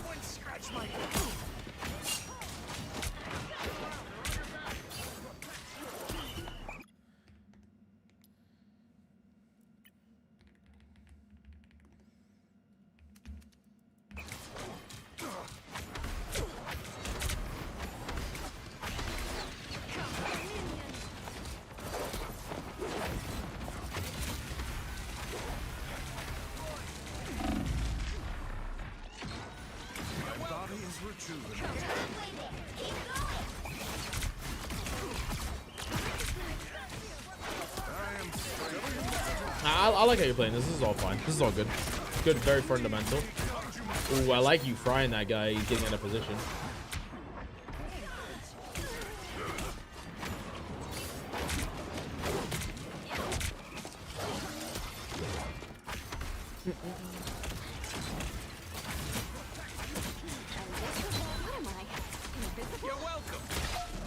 Ooh, nice pivot. I like that. I like everything you're doing here. This is all fun. all fine. Like tiny mid-fight decision making, I'm not gonna like harp on because none of that really matters. The big decisions are what matters. I am ready to put on a show. Ooh, that's unlucky. Nice-oo. Yeah, all good. You needed some help. One of the mods should change the pin message since $22 queues are closed. Oh yeah. Vehicle reached a checkpoint. Keep up the momentum. Reload cancellation. So like you can reload on Strange if you melee. I think it's 65% of the way through the reload. It still counts as a full reload. It's a little bit lost in the sauce there. That's okay. I really want to see an ult. I want to see a big fucking ult. You've done it. You've done so many things right. No!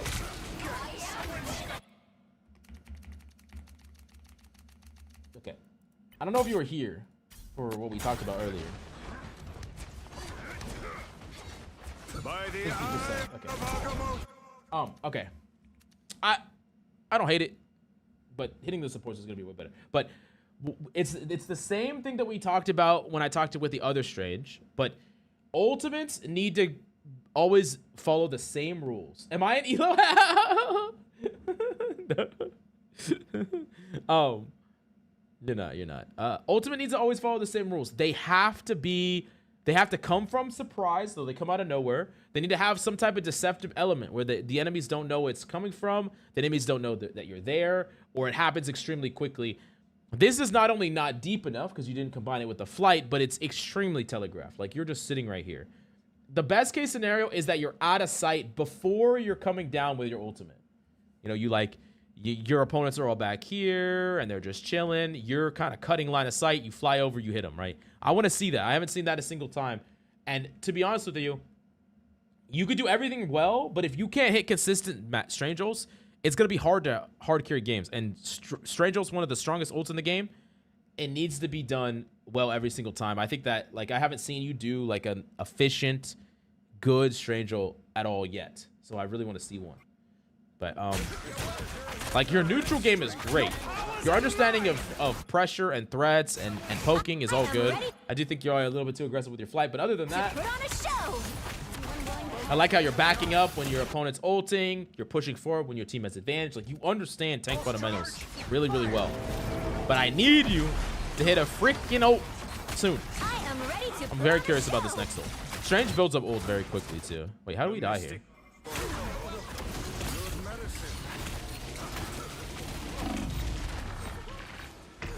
This is kind of the same thing. When did you use your flight? Where do you use it?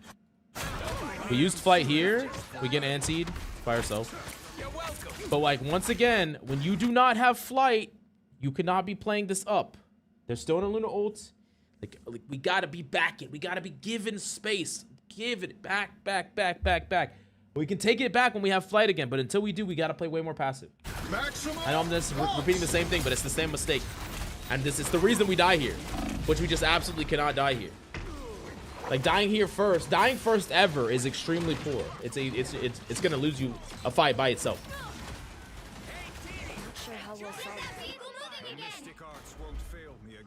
Okay, I'm gonna fast forward a little bit. I know I'm repeating a lot of stuff. That's why I like doing speed VODs, because I get straight to. It's typically people just keep making the same mistakes over and over again. That's why they can't climb.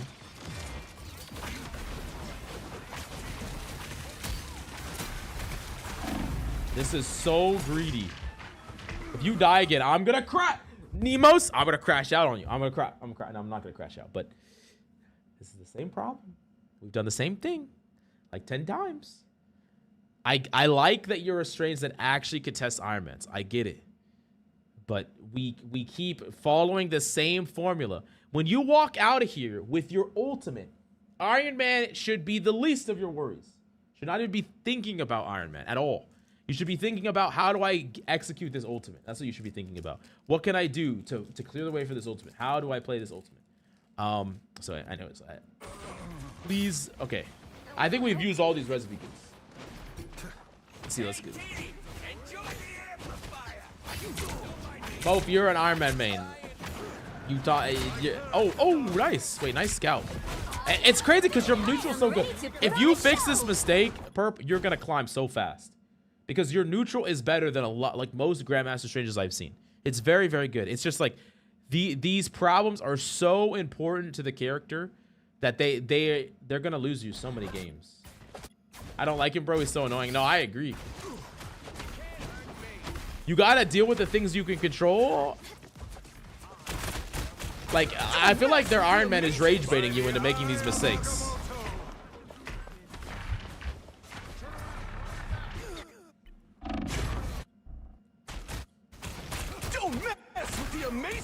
Remember I said ults need to have a deceptive, some type of deceptive element. Oh, the Thor stats, 19 and 9. They need to have some sort of deceptive element, some sort of hidden thing. Like, for one, your team is like all dead, by the way, and all pushback. So we're pretty much ulting this by ourselves. But if you're gonna pop an ult, like it can't be in the middle of the open in front of the line of sight of everybody. You're lucky that this didn't get pushed away or canceled, but the reality is it's not gonna get any value anyways. Every single ult. Come on, we gotta go back to Strange at some point. I need to see a fire ult. I'm ready to be hyped with you.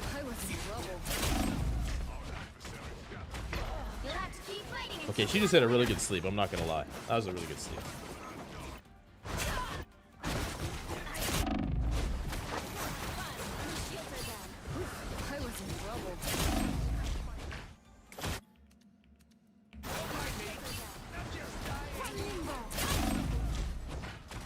Yeah. Pretty well. Real Asby, Bucky, Happy. What's up, guys? Okay, I like the port back. I'm opening a portal. No worries. I've got your back. A shortcut through space. Nice. Your powers are mine. I am ready to put on a show. Good medicine. Someone scratch my back.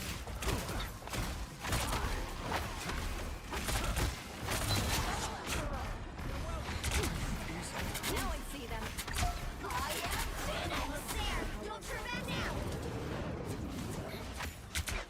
This is all good. And I think y'all win this, right? Y'all push through? Yeah. Let me see how to use this Iowa.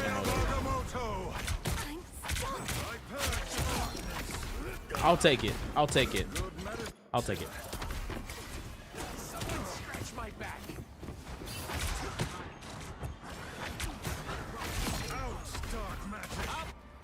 Y'all win this game, don't y'all? It said y'all win this game. Yeah, I mean, wait, you went Groot? Okay, wait, I can actually coach your Groot. Let me look. I'm not sure how we'll solve this. Nice walls, good stuff. We're gonna coach this and then we're gonna move on because we've been doing the VOD for a little while. A lot of the same mistakes be made, but I'm telling you, if you eradicate those mistakes, you will 100% climb. Because the rest of your gameplay is really clean. Nice.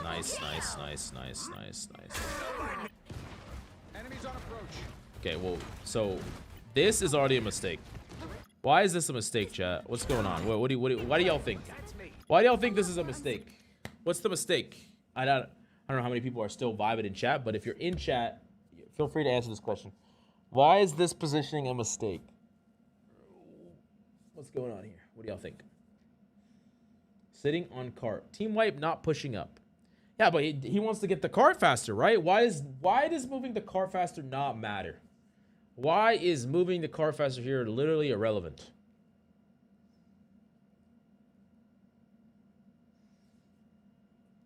I mean, if anyone's going to push the cart, it definitely shouldn't be him. But honestly, pushing the cart faster here is actually irrelevant. We also have an invisible woman who is not helping to push the cart because she's freaking invisible. But anyways, because invisible woman doesn't help push the cart. Yeah. So this guy right here, he could wall this motherfucker off and he would just die. Wall, spam shoot. He's dead. He can't run away. He got no line of sight to supports.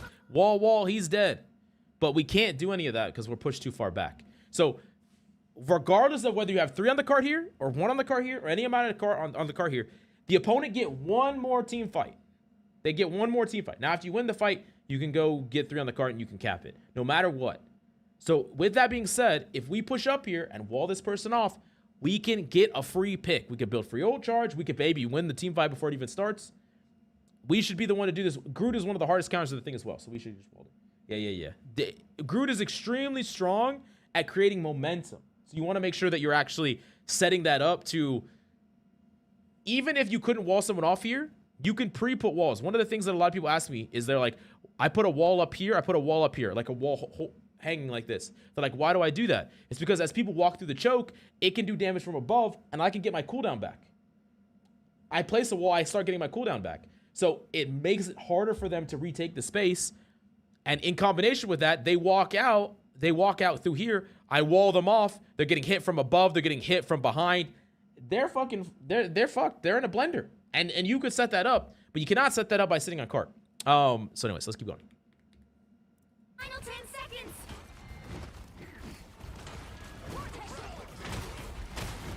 Yeah, like all of these guys, every single one of these people, these guys should not have been able to walk out for free. Look at this choke. Every group main would be frothing for this choke. You see what I'm saying? Like, this is a choke you can control. If they come out, you get to decide. If they can go back in, you get to decide. Your right click spam also does a crazy amount of damage in here. You could absolutely have just won this team fight for your team instantly. Now I think y'all win this game, but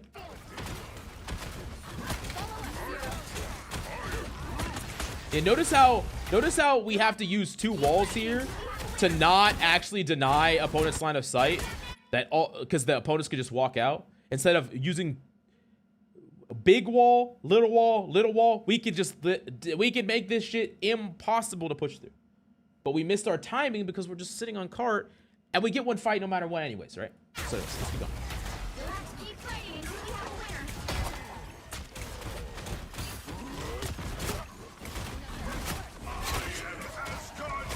winner. Lay yo. Don't forget to melee weave, by the way.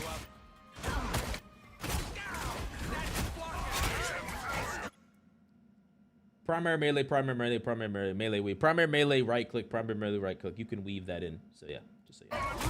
Similar melee weave. Slightly different, but similar to strength. I don't think that's the welcoming committee. It's me. The vehicle reached a checkpoint. Keep up the momentum. Yeah, like especially here, y'all should push up even further. Don't you worry. The vehicle reached a checkpoint. Keep up the momentum. Like, the entire time opponents are walking up through this space here, they should not be able to walk through this area without being automatically damaged. Like, you have 24 meters of range on your melee and your primary, and you have a right click. The second enemies get to this area, they should already be taking damage and pressure. Like, I want you to push up to this angle and already make it rough for them to push through this. You don't want to go this far because you could get pushed off the map, but don't give them this area for free, because if we look at this, they get to group up, they get to walk forward, they get to come all together, and then not only do they get this corner for free, but they get to walk down this lane for free, which you absolutely should not be letting them do at all. Not for free.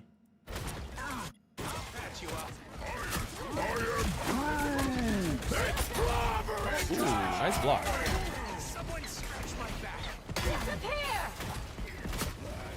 Very curious how you're going to use your ultimate here.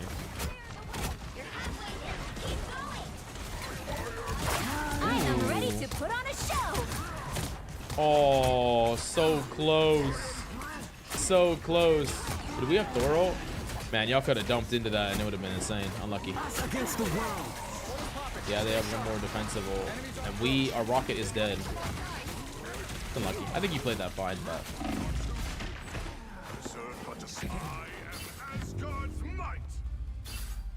The current score is 4. For tanks, should you primary melee with all of them that have range? For tanks, should you primarily melee for with all of them that have range? What what do you mean? Like use the normal melee? What are you talking about? Hydrate? Yes. Here, let me go to the thing.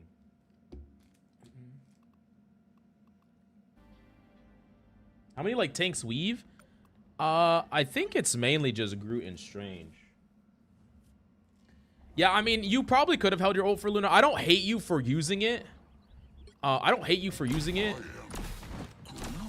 But see, but like, it probably would have been easier for your Thor. If you had communication in that game, you could have called your Thor to bait it out, or your Phoenix to bait it out, and then you would have just had a free ult.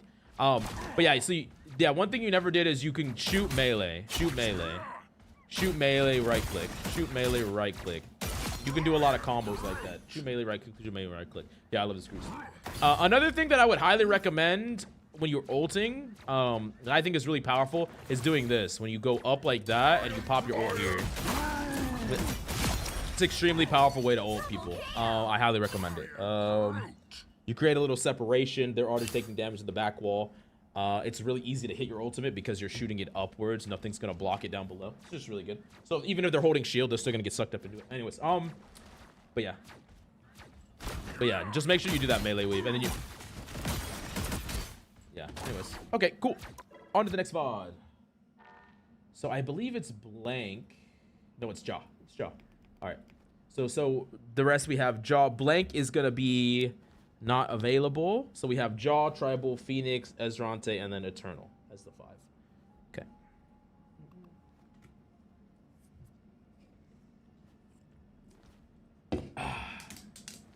I personally did not know Groot can melee weave. Yeah.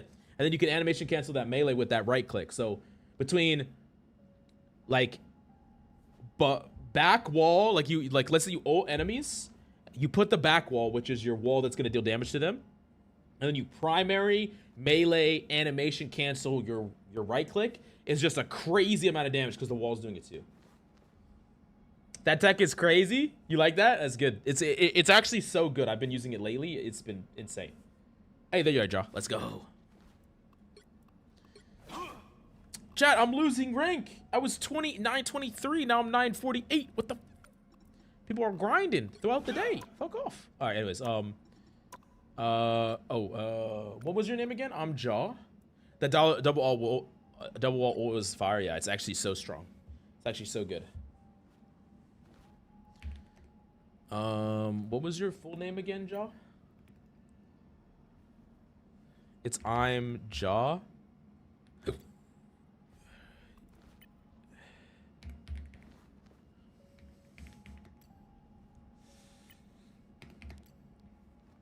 Found you. I found you, mother fricker. Okay, GM Magneto.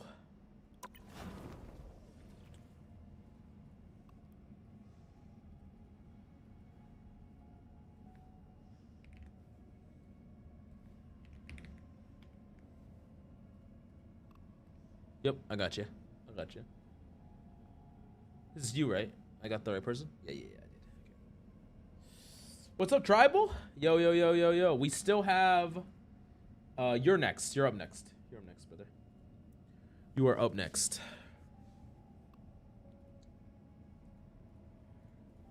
After this VOD. Okay.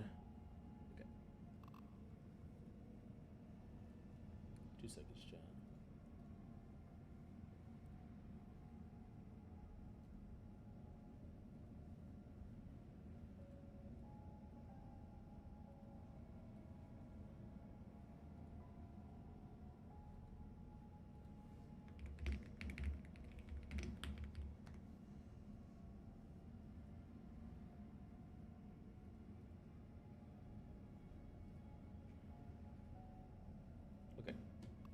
Pre 3.5, please. Okay, cool. I got you. Competitive. Where is pre 3.5? Is that all the way down here?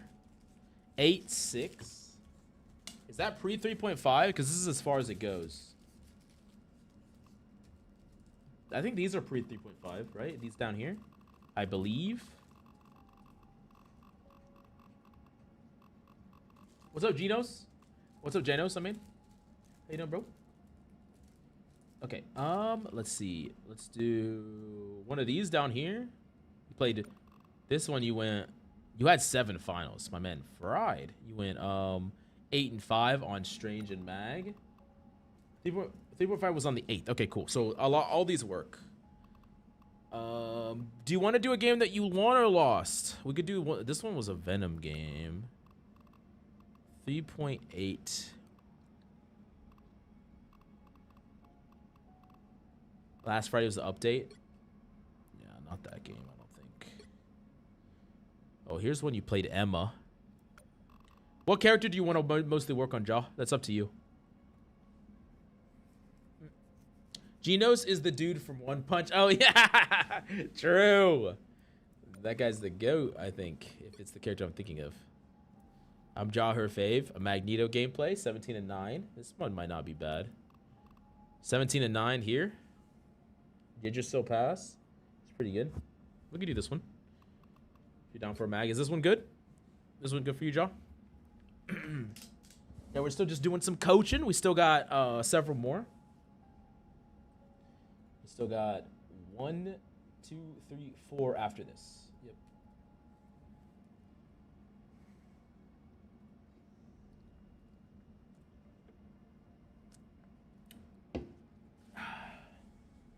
Yeah, do that one. Bet. Okay, cool. That one looks close. That one looks close. How do I get rid of chat? How do I hide like chat on the screen? Just hit C1 top 99.9%. Let's go. Might go proc. Let's get it. We're both sitting there. What rank are you in right now? Like what's your top 1,000 rank? Cuz I think I'm 943 or something, but it keeps moving. I don't think C1's going to be in top 1,000 very soon. It's about to leave. Put the sticker over your screen. Put a sticker over your screen? What do you mean put a sticker? Oh, 987. Mine might be like that now. Your boy just played amazing. He must have gotten farmed. Yeah. It's gonna be hard. Gonna be a hard win. Geno's cheesesteaks are actually fire. Oh. Dude, you're gonna make me fucking hungry, bro. I haven't eaten today. God damn it. No. I'm hungry. All right, let's keep going. All right, Jaw. 30 seconds. Stay strong.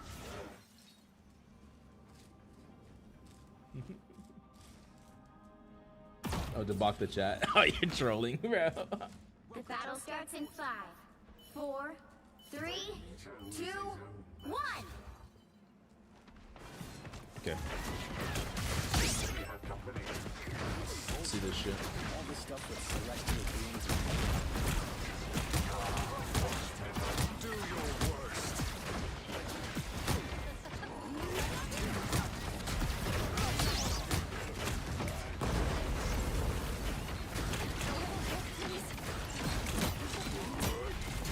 I don't hate the way that you're engaging this. Here's one thing that I will say though. Couple of things to consider here, just to think about.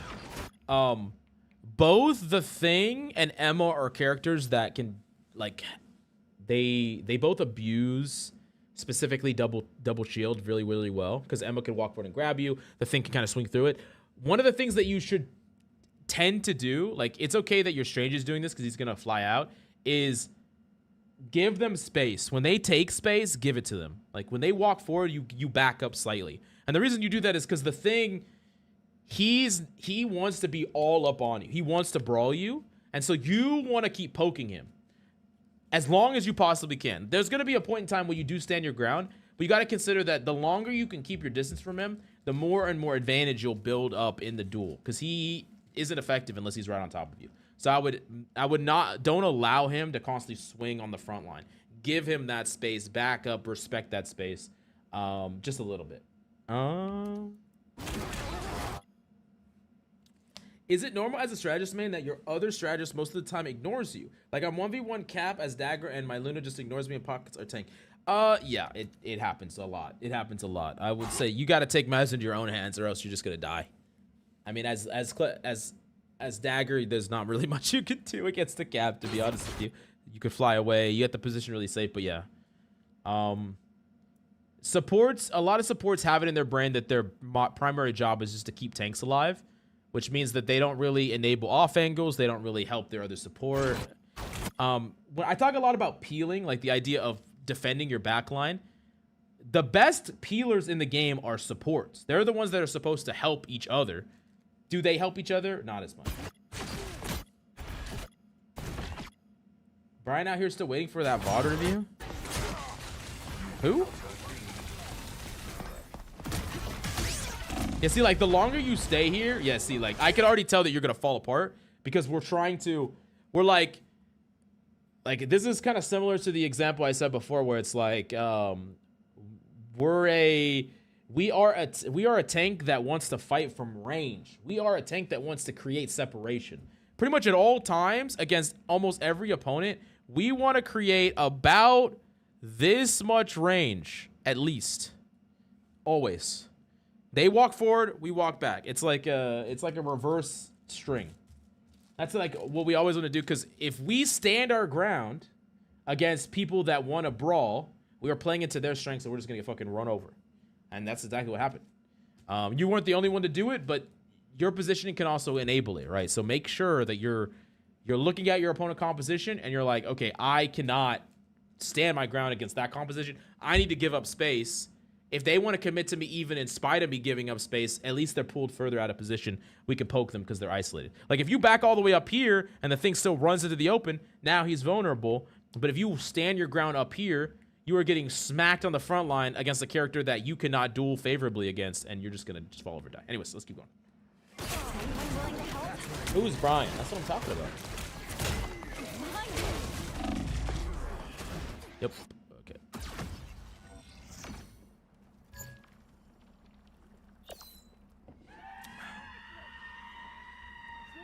Do you miss the Scarlet Witch team up with Mag, or do you prefer the Emma team up?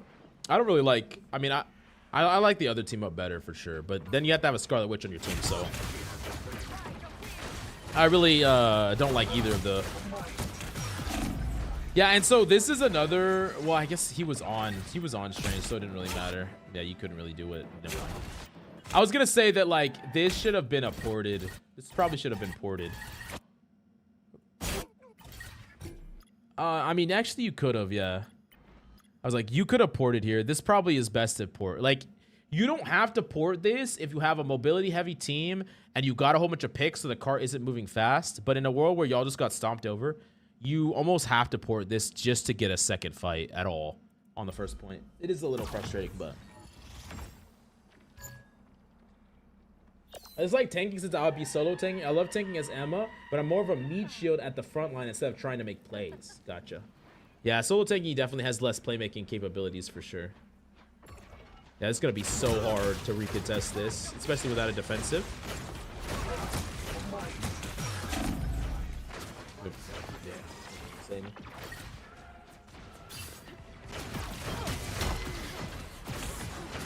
I like y'all playing this corner though. It's good.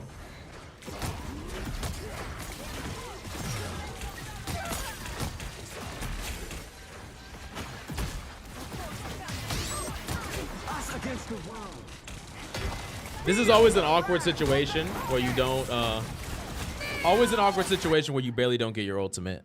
Always an awkward situation. When situations like this happen, you have to be extra hard on yourself for dying. Because if you don't die, if you were able to stand your ground, not die, back up, give space, then you might have been able to mirror the ultimate, right?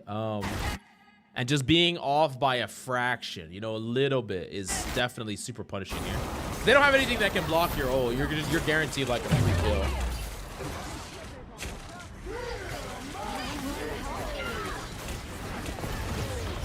Ooh, unlucky, unfortunate. It's okay.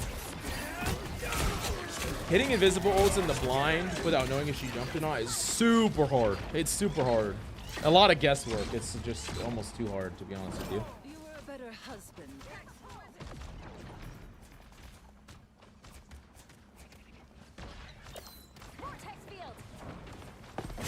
You always help your support. You hold them to a harder standard than the other tanks.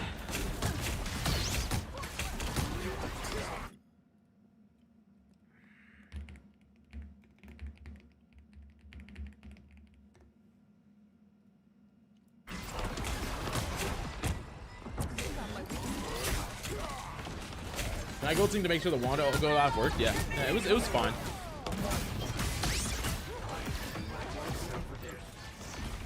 I think it was a reasonable time to use it just because there was a lot of pressure going on. It could be a pseudo defensible in the moment, and you had a chance to hit it, so I think it's reasonable. It's just hard, really hard. Magneto ult is one of the hardest ults in the game. It's just really hard to get consistent value with.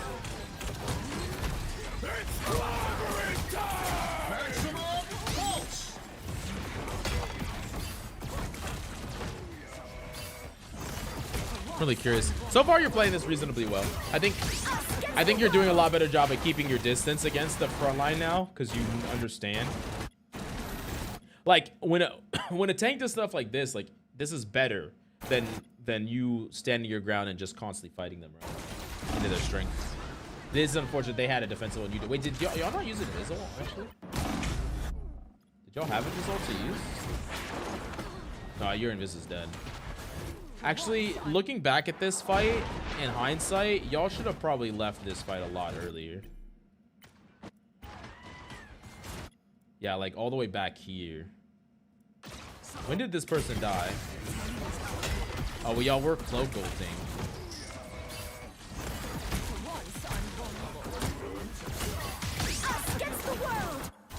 I can see why y'all didn't back up. I can see why y'all didn't back up.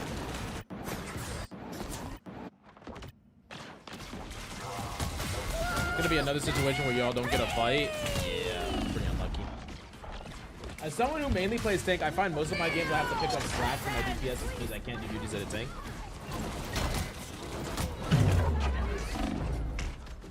I mean, that's fine though. Us tank players, we can do it all, baby. We can do it all. Final blows, we got that. Damage, we got that. Mitigation, we got that. Peel, we got that. That's the mentality you need to think about if you want to be a tank main. I'm not gonna lie. You just gotta do you do it all, but you can do it all. You know, just do it all. That's how I think about it every time I go into a game.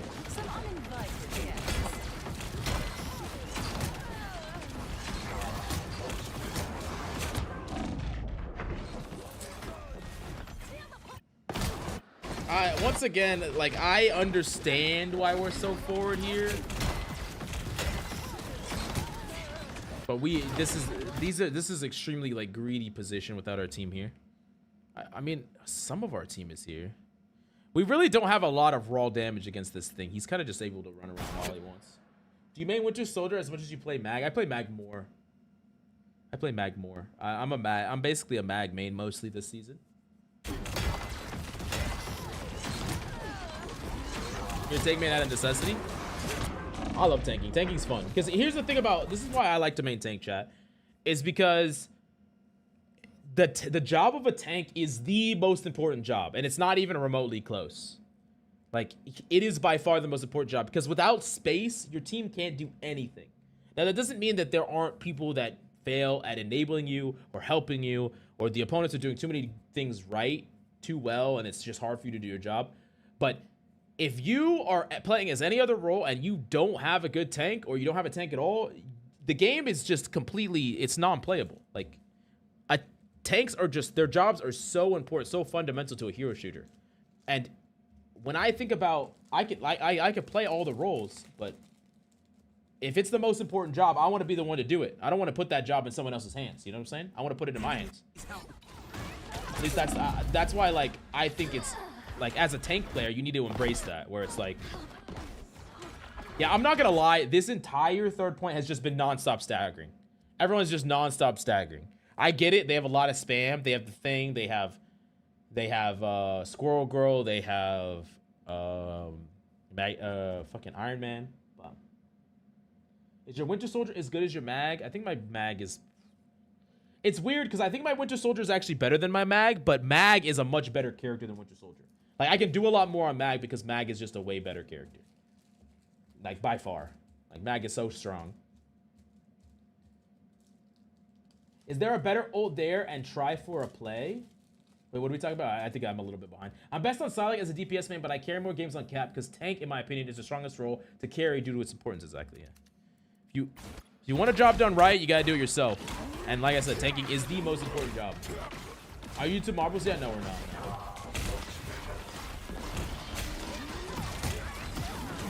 I'm not gonna lie, you might need to pop. I mean, ideally you pop a defensible here, yeah, to get out of choke.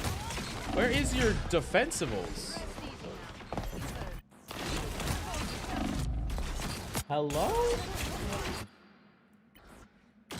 What is going on?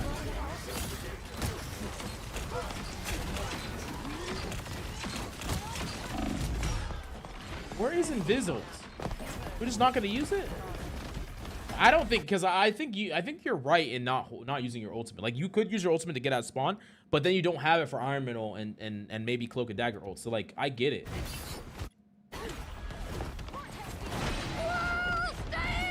As Invisible and fell off in 3.5, I think she's been falling off. Disappear! The current score is Before the mag died there, was there a better ult for the chance of a play? Oh, let me back it up. time to switch things Let me back it up. Oh, you're talking about right here? up. You're talking about right... Now might be a good time Not to here. stop them. You're talking about here, right? Before mag died here? Are you talking about right here? Crazy? Whoa! And Tigro with the 100-person raid! Sheesh! Oh my god. Yo, Captain Caboose, what's up? Blinky, Binky, Bad Inky. What's up, what's up? Yo, what's up, guys? Yo, welcome in, welcome in. Sheesh, massive raid. Guys, check out Antigro. He makes sick TikTok content. He streams. He's the GOAT. Let's fucking go. Sheesh, what's up, man? We're doing some VOD reviews today. We've been getting through a VOD review queue. It's been sick. Yes, because if they lose that fight, it just spawn hold. So the reason that you don't necessarily want to ult here out of desperation, like, he could have positionally just kept himself alive. He did not have to die here. And the reason that you don't want to ult here out of desperation is because there's a lot of targets on the enemy team that require ults. Specifically, Iron Man ult and Cloak and Dagger ult are two ults that you can shut down with your ultimate that you really need to. Especially Iron Man ult, I think you should hold it for. Because if you pop Invisible ult and they Iron Man ult it, or you pop Cloak and Dagger ult and they Iron Man ult it, you're gonna probably lose the game. So you need to keep it. But he also should, like, positionally make sure that he's not gonna get caught out here and murdered here. I think that they also most likely should have invested like an Invisible Woman before they all died. Yeah, huge W raid.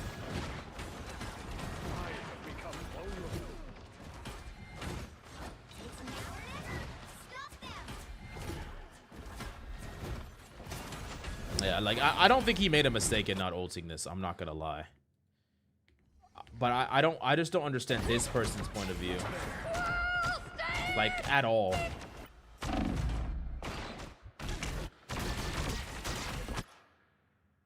Like, double jump through, pop an ult right here. Is like the play that makes the most sense. And then this, like, you jump through, you pop an invisible ult right here. Your team gets to use it to walk out.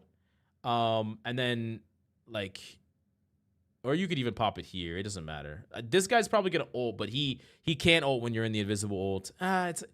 There's a lot of things that could happen, but, like, you need to force yourself out. You have to force yourself out. But anyways, we keep going. What's up, Purple Curtain? Would you ever try to take that top right space as a range tank, or do you have to fall back all the time here? Are you talking about this top right space, like up here? I think this space is actually really good for a poke tank to take. You can't stay here always. Eventually, you're going to have to go main. But it's really good because you could potentially get a pick off on backline. You can contest high ground spots. You also can't let DPS take this high ground. If you're on defense, you can't let DPS stay up here. So you can clear off this space. Still doing free VOD reviews? We are. But right now we have a lot of... People can jump the queue for $20, which we currently have it closed because we have a big queue of people that we are still getting through. We've been coaching for about 5 hours now, and we still got people in queue, so it's been a grind. I think it's probably just because I keep yapping, I'm not going to lie. I'm just yapping a lot.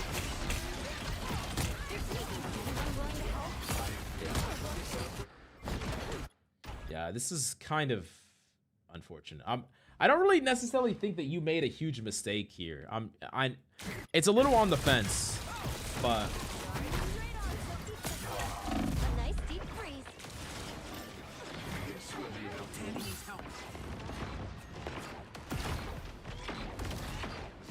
Oh my god. My man's going on a fucking adventure. I like it.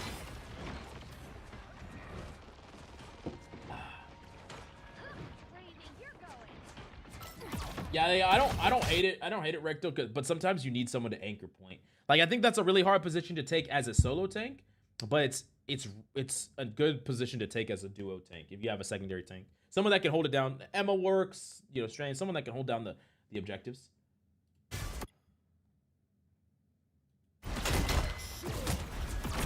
This angle is a psycho angle, by the way. I'm not gonna lie. Like an absolute psycho. Like absolutely. I don't know if I particularly like it, to be honest with you. Like, you can definitely get value here. I mean, you did. But like, it is such a psycho angle, it's crazy. Like, this is the type of shit that you would be doing in a lobby that is way lower than your skill level. I feel like doing it here is gonna, like, if you just get a trade here, it's kind of troll, which is what you did. You got one kill and died. This kill, right after you got this kill too, right after you got this kill, I think you had an opportunity to leave. If you just beelined this way, shield yourself out, I think you could have left. Just secured that kill in the bag, but I started trolling here because Scar was toxic, bro. Come on, bro. Y'all can win this game so easily, bro. Don't troll. Don't troll. Who gives a fuck if he's toxic, bro? Wait, this guy? Who gives a fuck if he's toxic, bro? That's even more of a reason to get past his rank. Fragile. I think overall you played this game pretty well. Like, the only core mistake that I think you made has to do with the fact that you I don't think you played the Thing matchup correctly, like the Brawl versus Poke comp matchup correctly. But like, I actually think as a whole your team did not deal with this bro. This motherfucker has he's fucking 19-1, bro. He's not dying. He ain't dying. Since you do replay show, when do replay show if you're stunned? I guess it's new. This guy is 19-1. He's frying. He's just swinging. I do like that y'all swapped to a Squirrel though. Very good again. Very good at punishing the thing. Here's another thing. If you ever are getting dominated by the Thing, Groot is the hardest counter in the game. Took the Thing, by the way. He's insane because if you wall off a Thing, he just dies. He can't run away. Anyways, let's keep going.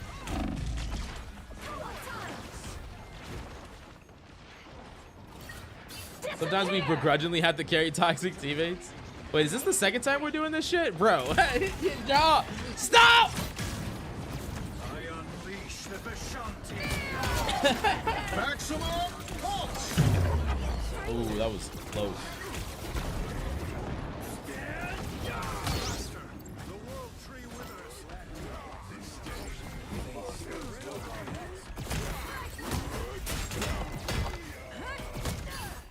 I probably could have used our bubble. Oh my god. I probably could have used our bubble a little bit selflessly. That is super unlucky. That guy is literally 1 HP.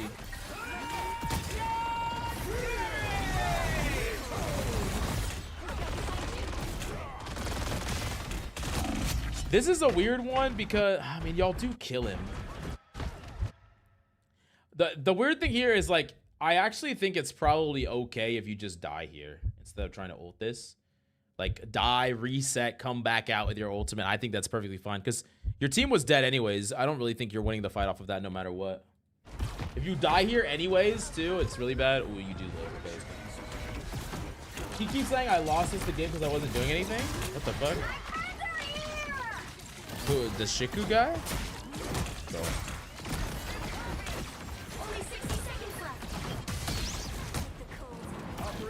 I'm not gonna lie, you get blamed a lot as a tank for things that it's not even your fault that they happen, but chat, tanking is a thankless job. It is. Kinda gotta just accept that though.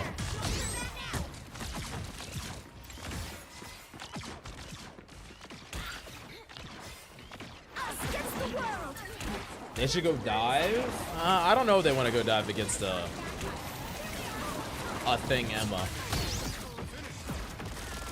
Poke should be fine. They just, I mean, their comp isn't bad. I think it's fine. Yeah, y'all are gonna win this fight easily.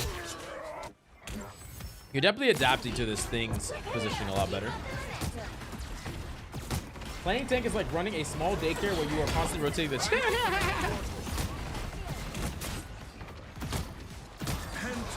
What is this guy doing? What am I looking at?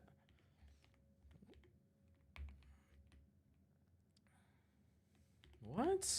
Chat, what is going on in this game? Anyone know? I am ready to put on a show.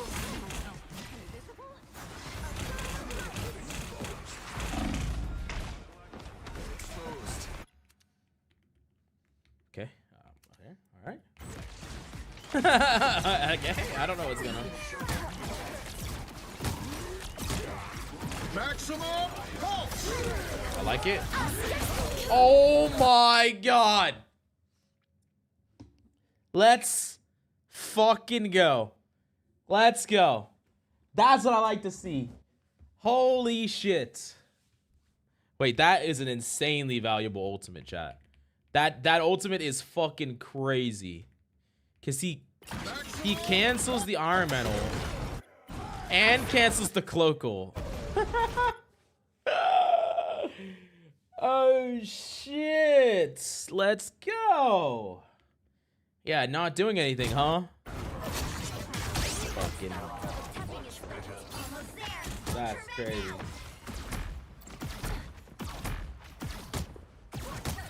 Yeah, that literally single-handedly won you all that point. That's insane.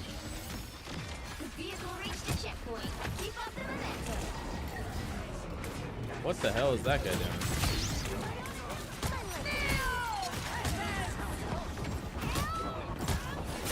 By the eye of Agamotto. Nice. Actually, really good. Really good all around.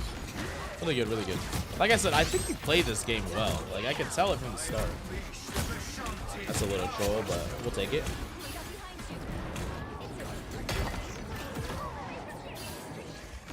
I like you pushing up here. I like you stuffing. That 2-for-1 ult is a Magneto's dream come true. Yeah, that's an insane ult. I don't like you pulling back here. I like you playing up. Did you abandon your Magneto? Did you abandon your Bucky? Oh, he got frozen. Yeah, like, I think you, like, once you get to this corner, you're going to get healed. You're not at risk of death. I think you needed to bubble your Bucky out and then even peeked out a little bit and held a shield for him. Like, it's super important that you keep him alive here. I know this is the toxic guy, right? So he's a fucking idiot, so maybe you just let him die. But if he dies here, it's going to be really hard to win this next fight for free. Versus if he has his ultimate, it might be winnable. You kind of need a critical mass of damage in order to kill a thing. The thing is just really hard to kill. He's really annoying to kill, but with like not enough raw firepower.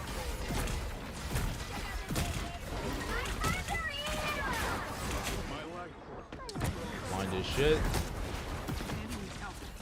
I like hard inting these supports. Yeah. Nice, both dead. Us against the world.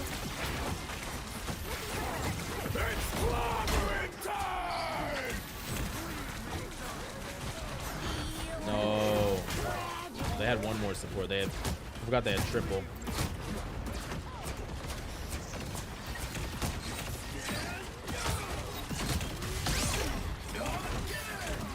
And like here, like in this fight right here, the second your Magneto ults, or not your Magneto ults, the second your Bucky ults here, I think it's an extremely good idea to pop your ult here. And there's a couple reasons for that. Number one, you're protecting your Bucky mid ult. Number two, you're protecting your team mid ult. And you're also going to guarantee get him a reset. Like, there's a world where he hits this person and they don't die instantly. But you dunk on that person and finish them off. But, like, even after this first one, I think popping ult here keeps him alive, keeps you alive, eats all these projectiles, so he's gonna be able to chain off. Like, I think y'all could win this fight just with y'all two if you just invest here. I think it's a good idea to double down on this play. A new BPP video was fire. Let's go. What's up, ZXY? How you doing, bro? How many left in queue? We still got 4 left in queue after this, bro. We got a lot. I'm losing my mind. I like the bubble, but yeah, I really, because dying here is really, really bad. Y'all might win this anyways. Y'all win this anyways. Only 60 seconds left. I'm pretty sure that if you pop ult in that fight, y'all win this fight convincingly, you know? Just being able to double down on that fight could have been a game-winning fight right there. Yeah, because by the time we get back here, it's kind of chalked. And if I look at how that fight played out after you died, it's here, right? Yeah, like how did this fight play out after you died? Your Bucky ends up dying. Look at these characters that are super close to giving him reset. Also, this Luna ult, did she just get it?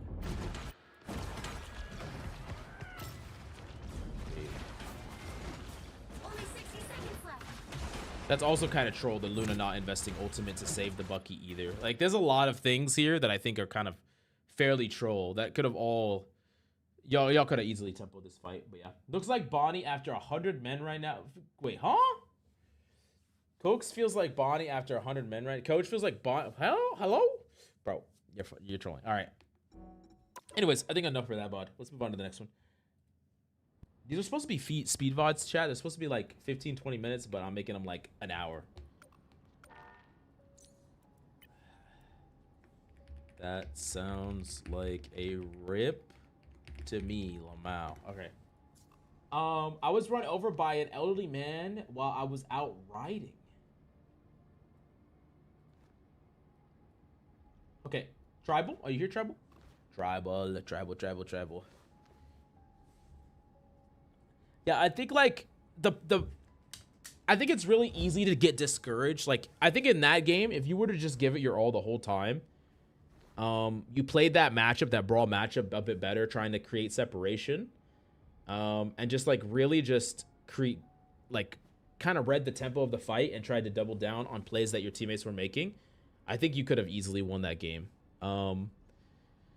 Because really, y'all kind of got pretty unlucky. Y'all got tempoed through all of defense, and then y'all didn't invest ult, and I think mentally y'all were all over the place. But like, it was no one's fault. Besides maybe that invis, but it's fine. You in here? Okay, we're ready. We may have to start speed blitzing.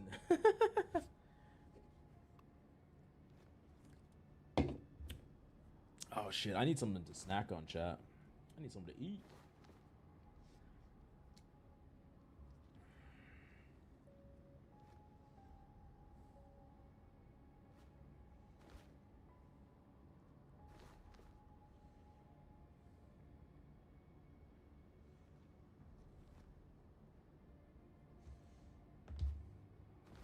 Mill's mental needs to be studied. 5.5 hours of coaching. Yes, sir. Mute, talk to people, and focus on the game. Everyone will win more that way. Yep. It's time for LaBeef. Username is Joshing Around. Yeah. I remember we did a VOD review a long time ago, didn't we? Or maybe I'm trolling. Joshing Around. Okay, so let's do... Ooh, Loki. Let's go. Loki. Cool. Okay, we're doing Loki. Let's see.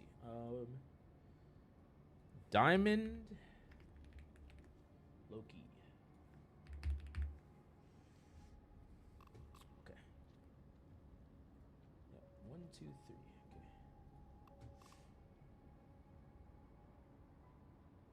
Central Park game from yesterday. You were SVP. Okay, joshing around. Cool. Okay, like, before we even get into the game, looking at some of the stats. High healing amount, very little final blows. You do have a lot of damage, though, which is cool. Okay, let's get it. It's been a long coaching session, but we only get one a year. Brethren. Ooh. Okay.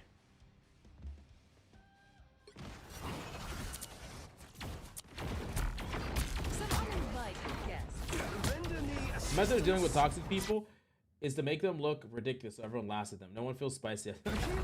Glad I'm here for it. Of course. Okay.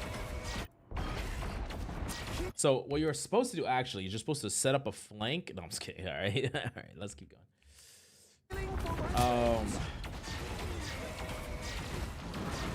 Okay, so right here, like before, okay. So even with this small poking, you need to put totems up. You need to put clones up right away. Because like even just dealing damage, even just healing, all that's going to be increased by putting clones up. So you need to put something up right now. You're going to get more back later and you can reposition, but you should just throw at least one of them right here. I think a good thing that you could do standing right here is, okay, you have one set up right here, then put one like right behind your back line. Just so that you have, like, no one's going to be able to shoot these, but you're going to be able to dump heals. You're going to be able to shoot at things. That's what you're going to do right off the bat. Like, make sure that every time you do it, because if there's someone dives in, someone's out of position, you need to heal a lot, you want to have both of them set up, like, right away. And like I said, you'll get them more back later. The other thing here is right here. This is a super, super, super waste of a totem. Super, super waste of a totem. So, like, you got to understand that this cooldown is maybe the most powerful cooldown in the game. Chat, I think that we could probably agree that it's at least top 3, but it might be literally the strongest cooldown in the game. So, with that in mind, we want to make sure that we're using it for very specific reasons and not just to generally keep us alive. We have a lot of heals in our kit. We have a lot of mobility in our kit. We have other healers as well. We don't need to just use it in the neutral for regular healing unless we absolutely have to. An ult disguises an ability. Right. The strongest for sure. It's so strong. So when we waste it here and use it for no value, this is really bad because we could have used it later on to completely deny an ult, deny a play, create a play, win a team fight, right? You think it's stronger than Soul Bond? I do think it's stronger than Soul Bond. I do. I think Soul Bond is probably a top 3 as well. What's up, Jay Turtle? Yes, sir. We're doing some VOD reviews, baby. We're doing some VOD reviews. How you doing, bro? Somebody go.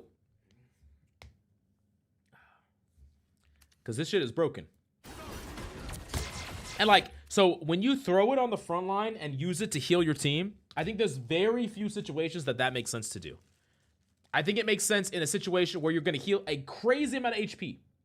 Like, let's say you're solo support and your Groot is about to die. Okay, I can get behind it.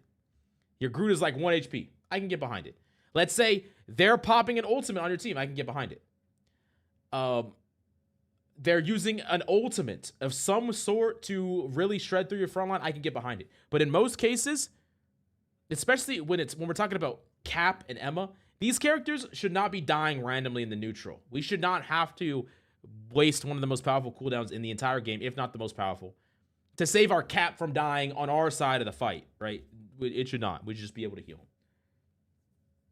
I've been doing good, Jay. I've been doing good. I've been doing real good. Do you coach bronze players who are new or struggling? I coach all players, brother. From a bronze player to a pro player. For the boost. Yeah, that was Time to... There's another one down. That was fine. Oh, thank you.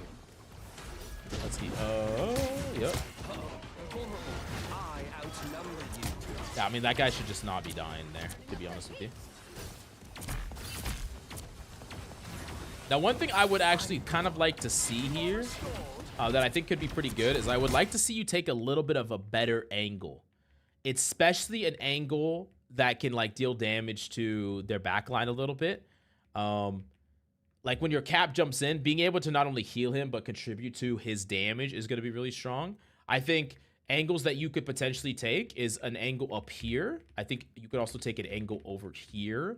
I think you could also take an angle up here. I think there's a lot of different angles that you can take. I don't mind like dropping a clone right here, dropping a clone up here, and then teleporting to this clone, and then playing here, and then eventually you put a secondary clone. Getting this angle is super strong because you can shoot into their back line. At the same time this Iron Man shoots, you can shoot. At the same time your Cap jumps in. Like, you can contribute to the dive. Like, Loki's extremely good at contributing to dives.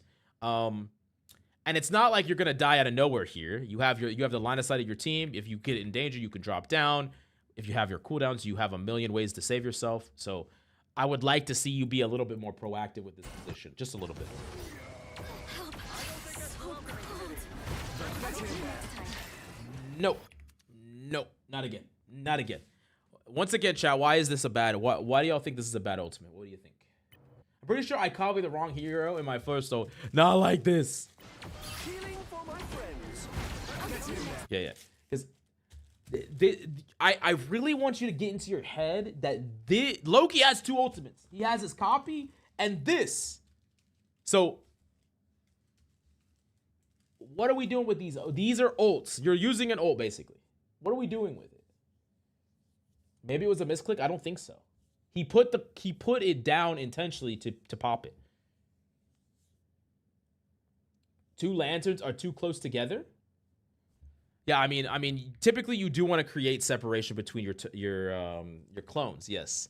Like the best position is like typically one on an off angle and then one behind your front line, so that you have something to teleport to, and you can also pop totems if your team needs them in a pinch. But like, the problem is not even the placements more here than just the use of your totems. Like every 30 seconds, this should be something that you can use to get you like get a jaw out of free card. Like another example, let's say you have it, like you have your totems right now. We can teleport up here. We could drop 2 totems. We could be healing this guy, healing our teammate right here, shooting at this Iron Man, shooting at this Luna. We could potentially kill this Luna. If you and 2 clones are shooting at this Luna, you could just literally kill her by yourself. If this Iron Fist comes on top of you, pause, you can totem and save yourself. So like, we can be more aggressive with it. We can use it to make plays. Use it to facilitate plays. Don't use it to just keep up your front line when you can just heal your front line. Like we can just shoot our front line.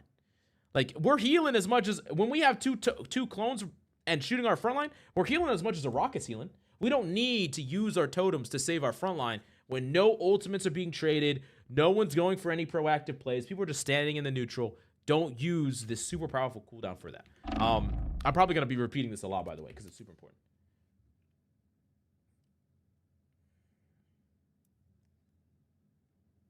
Is this peak diamond or former GM Celeste? I don't know. I'm not sure. I was fine. Thank you. I like to use my totems after 2 people died. I stopped playing Loki. Alright. Yes, Bob. The boost I needed. Time to. I have many faces. Your powers. Oh, bet you got the right person. No, you played that perfect. It's great. W play.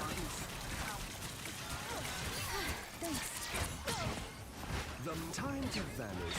I still need you. Whoa, bro. I was fine. But thanks. Bro, my man's in a race to use all of his cooldowns. You used a clone, then you used you made another clone with your invis, and then you made another clone that erased your first clone, and then we popped our totems.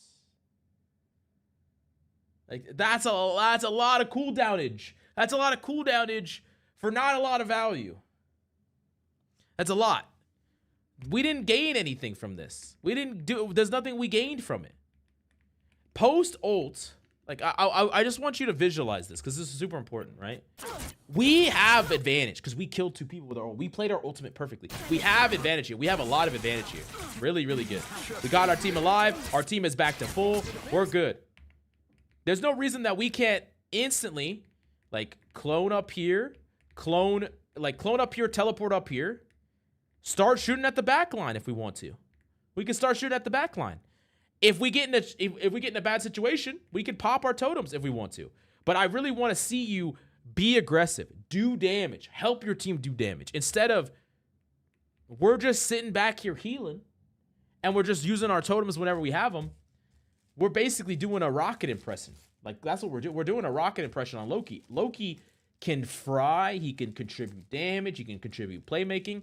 And the best thing about it is you don't have to use the totems until they're necessary. So you just get to hold them. You get to hold them until one of them makes a really good play. Like the thing runs in and slams your whole team. You could stop that with a totem. Your team needs to get out because they're Luna ulting. You can keep them alive with the totem. Like there's so much you could do with it. Anyways, let's keep going. Hostile forces incoming.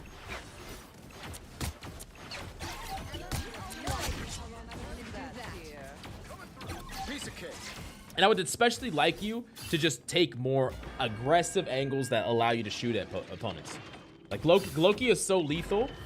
He's just one of those DPS that should have a very healthy mix of damage, limbs, final blows, healing, all of it. Never seen a squirrel run like this one. Yeah, Mr. Spot. No. I think you're up next, Phoenix. You are up next. I'm gonna crash out. Tribal? I'm gonna crash out. I'm gonna crash. Every time I see it, I like.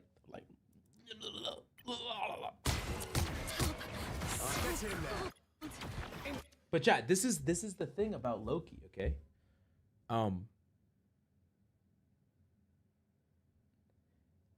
What do I always say about Loki? That was like, go coach. What do I say about Loki? I tell chat, I think Loki is the individual strongest character in the entire game. That's what I tell chat. I say that. And I say, and when people watch me play Loki, they see me consistently fuck up over and over and over again. And Loki is one of my most played characters right now, and I'm in top 1,000. Loki is a character that you can misuse basically every single totem you've used this game. You've misused all of them. And you could be in diamond because this character is that strong. But I want you to think about, what does a Loki look like that uses totems properly? What does a Loki look like that doesn't mess up these things? What does a Loki look like that takes aggressive angles? You're unstoppable. The character, it can carry any lobby you're in. It's such a strong character. Like, I don't even want to look at a Loki that's in gold or silver. I don't even want to look at a Loki. I don't even know. I can't even imagine it. Would it have been better if he made a line of clones with lanterns in front of objective? What do you mean made a line of clones with lanterns in front of the objective? With lanterns in front of, like, are you talking about here? My point is that there hasn't been a single time that he's needed to use lanterns at all. There hasn't been a single time that you have actually needed to use this ability once. And the reason that that's important is that if you never have to use it, then you're just going to win the game easily. But you will, the thing is, you will have to use it at some point. There will be moments that you have to use it. And those moments you can completely deny place. Like in front of the Squirrel Girl combo, instead of putting his lanterns down where he just did. Oh, move up to the combo. Oh, you're talking about like right here? The more the merrier. I think right now it's okay. I mean, he doesn't want to throw the totems. Right now it's okay, but eventually what he wants to do, to be honest with you, is he wants to off angle one of them. So like as an example, I don't even know if this is a spot, but like let's just say there's an off angle here and then there's one behind his front line. So he has one that is kind of contributing. So like in general, the best Loki positions are like, it's like one off angling that can still see the opponent. I know you can't place it there, but let's just say as a hypothetical. And then one behind your front line. So in a pinch, you have one behind your front line that is literally just shooting and healing the exact same thing as you. And if you need to, you can pop a totem in a pinch. If you absolutely need to.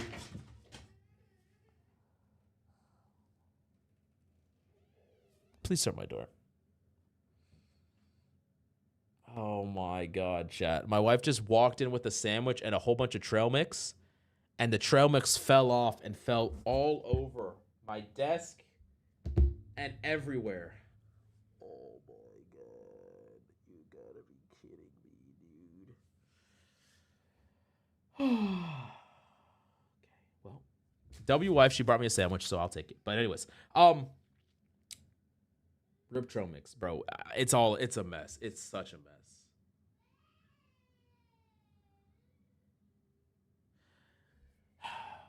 5-second rule, coach. I mean, it's just like, I'm gonna have to clean this shit up. It's like everywhere, bro. There's cheese all over the ground. All right, whatever. Anyways, okay. So the reason that this is good is because you have one that's dealing from an alternate angle. You can teleport to that if you need to, and you have a main one that is dealing on the front line, and you can constantly replace them if you need to. But there are going to be specific situations where it's fine to totem in different ways. Like, it depends on the situation. This is just kind of like a general positioning layout that you could put totems in.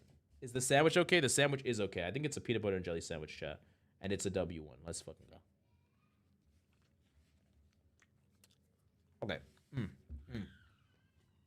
Not the trail mix.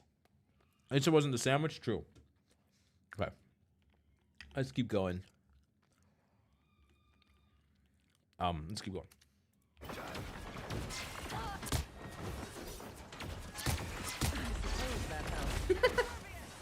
Oh god, unlucky.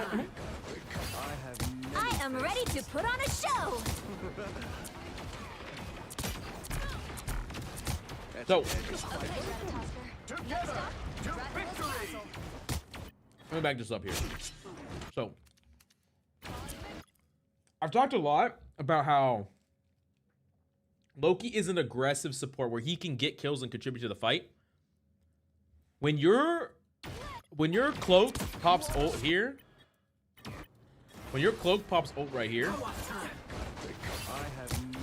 and the opponent kind of backs up, we should be pushed up appropriately because we want to contribute to this fight, especially after the Luna ends. And if our teammates need to get out, we can use our cooldowns to help them get out. Wait, did I just fuck this up? We can't use our totals, but I would really like it if we get to a better position here. As in, we put ourselves either closer to the fight on a closer angle, we put ourselves on a high ground angle, we put ourselves somewhere where we can actually see what's happening in the fight instead of back here doing like we're kind of just spamming. We don't really know what's going on. We don't know who we should even be shooting. We don't know if we should, you know, like we just don't know. We don't know anything about what's going on right now. We don't really have a good idea about it. There's a lot of stuff going on over there. We don't really know about it. We're not really contributing to that either. We're still not. We're still not. Time to vanish. Get in there. Actually a good totem. I don't mind that totem. Probably unnecessary, but I don't hate it. Totem looks a lot better right here, but it's fun. What?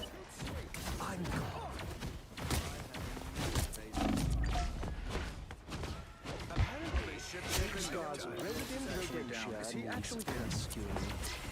I outnumber you.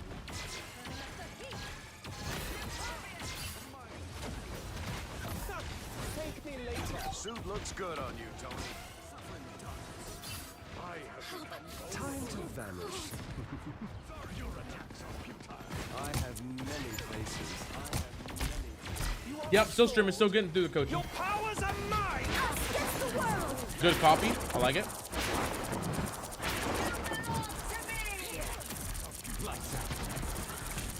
I like the blind. I like the pressure. Yeah, you playing that well. I am ready to put on a show. I don't know how you guys survived that.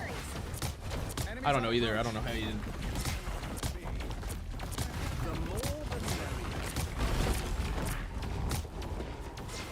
I am Phoenix. Like, okay, let me explain something as well. When the opponent, so like, I guess the opponent's playing Spider-Man. Spider-Man's a little bit of a tricky one because he can't deny a dive as much. You don't always need to be playing right next to your support. I really think that a Loki that can play off angles has a lot of playmaking potential. He could heal his team.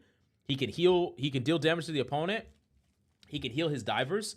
The times that you want to play with your team mostly center on the fact when your opponents are a complete dive comp. Like when your opponent is a full dive composition, or if there's some way for you to deny opponents' plays, like in really high level where you're trying to like totem your Luna so they don't die to a mag ult or whatever. But most of the time, it typically has to do with dive, so that you're around to totem your teammates to protect them. But like, there's no reason why you don't have to necessarily play right here. You could play vantage points. You could play off angles. You could play angles like this. You could play, maybe not here because it's too far forward. Once the team goes forward, you can push up. But you don't have to sit right here. Like, we're pretty much playing a position that never allows us to do any damage or shoot anything. Like, not really. We're just kind of spamming. We're not really focusing on any damage most of the time. What's up, Mr. Happy? Could someone fill you in on the queue? The queue right now is where we're doing Tribal Beef. Then we have Phoenix, Ezrante, and Eternal Chaos.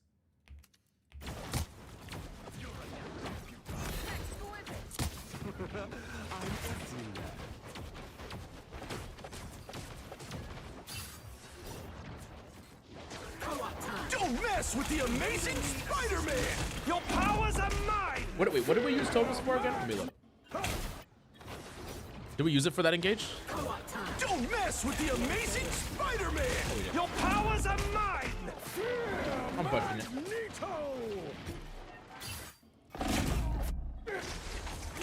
Most of the time against Spider-Man, your best course of action against him is being able to teleport.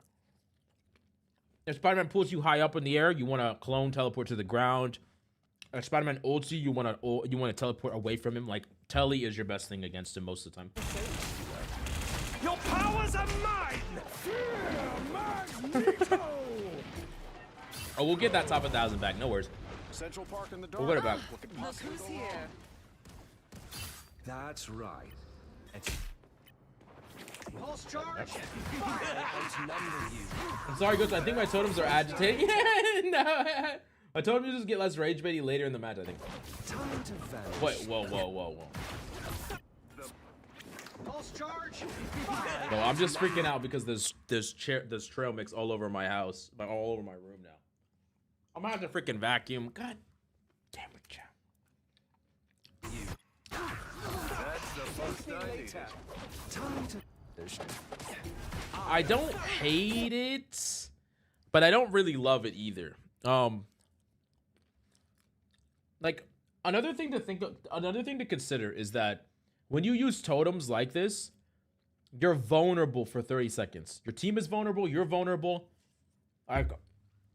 It's just such a powerful cooldown that I really want you to try to get the most from it. Instead of using it in kind of a panic a lot of the time, I think. Because we don't have it for 23 seconds. We can't use it at all here. So we're without it. I feel like if we did have it, though, we would kind of waste it on something. And our cap should be fine. Like, see, you can just keep your cap alive. You don't need to necessarily...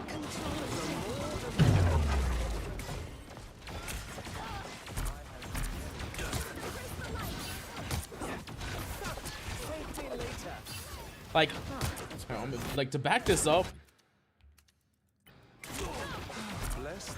like we used our totems the second we could, and I'm not necessarily like gonna talk about whether it's a great use or a bad use or whatever. I just want to point it out that we are putting ourselves in a situation where we are always desiring or wanting a totem, always. And it's like you just need to be very much more reserved about using it. It's just so powerful. I was fine.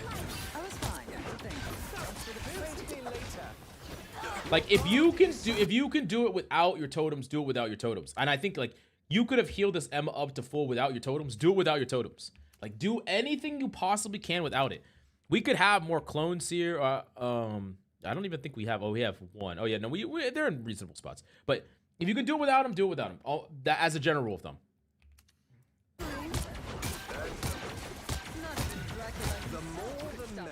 Nice. I do like that you're always getting that ult though. It's like one of the most important things. You never miss it. So.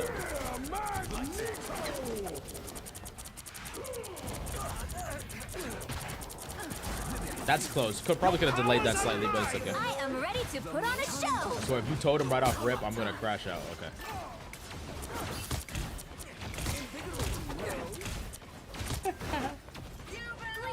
I am ready to put on a show.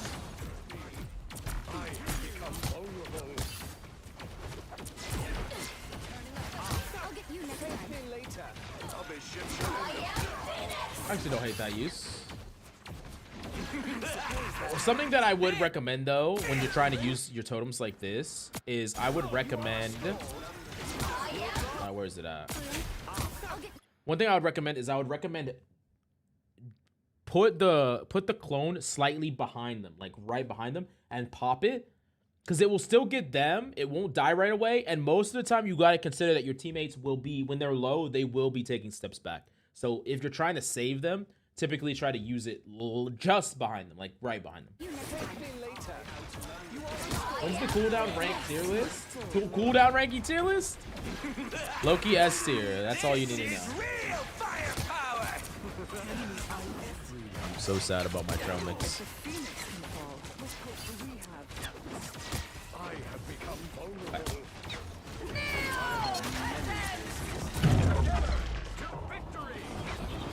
Fortunate. I think. Healing for my friends. I suppose that helped.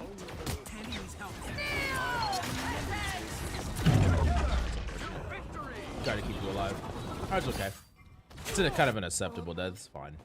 You probably could have been playing on an off angle, but it's okay. Healing for my friends. Like, your mechanics are really good. It's a shame because, like, you don't miss a lot of healing shots. Like, I think your mechanics are really good. It's just you don't use them to shoot the enemy. You only use them to shoot at your teammates' feet, which is, like, cool. But I want to see you shoot. I want to see you shoot people with it. Some uninvited guests. That put a spring in my step? I was fine. Tribal.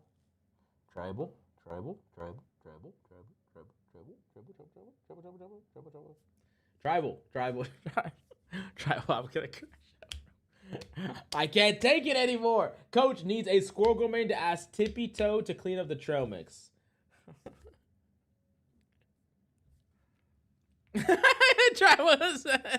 I can't take it. But, like, do you understand my complaint here, though? Like, I want you to look at this ult. Or, I say ult. I want you to look at this. What did this accomplish? Hey, man, you're my coach. Don't blame me. I need some fucking ground trail mix chat. Fucking A. Like, what did this accomplish? What was the HP of your Emma before you popped it? Let's see. Okay, so you healed her 30 HP. And then it broke. So you got 30 HP out of it. Now you tell me. 30-second cooldown. Most powerful cooldown in the whole game. 30 HP. Worth or not? Worth or not? Loki has one of the highest skill floors and ceilings, if not the highest. I agree. There's so much you got to think about to even come close to being decent with him. Tribal is doing better than I ever could. I mean, I consistently mess up all this shit too, by the way. Like, I mess up a lot of this stuff too. Like, but that's why I think that if you can achieve perfection on Loki, you can just be a top 100 player. Like, you could do so much. Anyways, but yeah.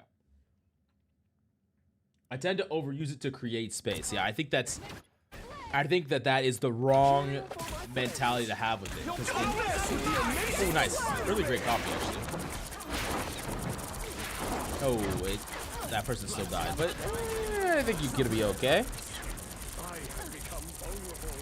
Okay, their Loki is wasting his totems, too. Your powers are mine. Now, I am ready to put on a show. how are we going to use it? How are we going to use it? How are we going to use it? Yeah! You know what? It could. I'm gonna crash out, bro. I can't.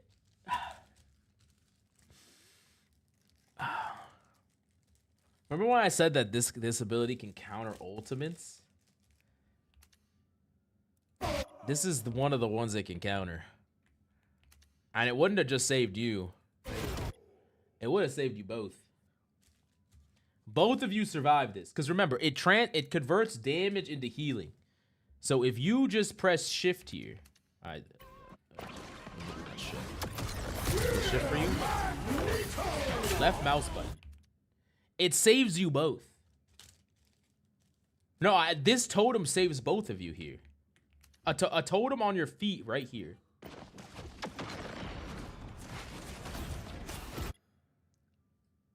Doesn't allow either of you to die. So when I say the potential of this ability, this is what I'm talking about. What it can deny. It could just what effectively that ult just loses you the team fight, right? And this is an ability that could have denied it. It could have saved you both. And then in the previous fight, we used it to heal our Emma by 30. I looked at my cooldown after my death, and I was disappointed. Yeah, so like, yeah, I would be honestly fucking spamming this shit. Spam, you know, like as the Magneto ult is coming after me, right? But like, we also saw how you used your previous ults, or your previous, I keep calling it ult, your previous totems,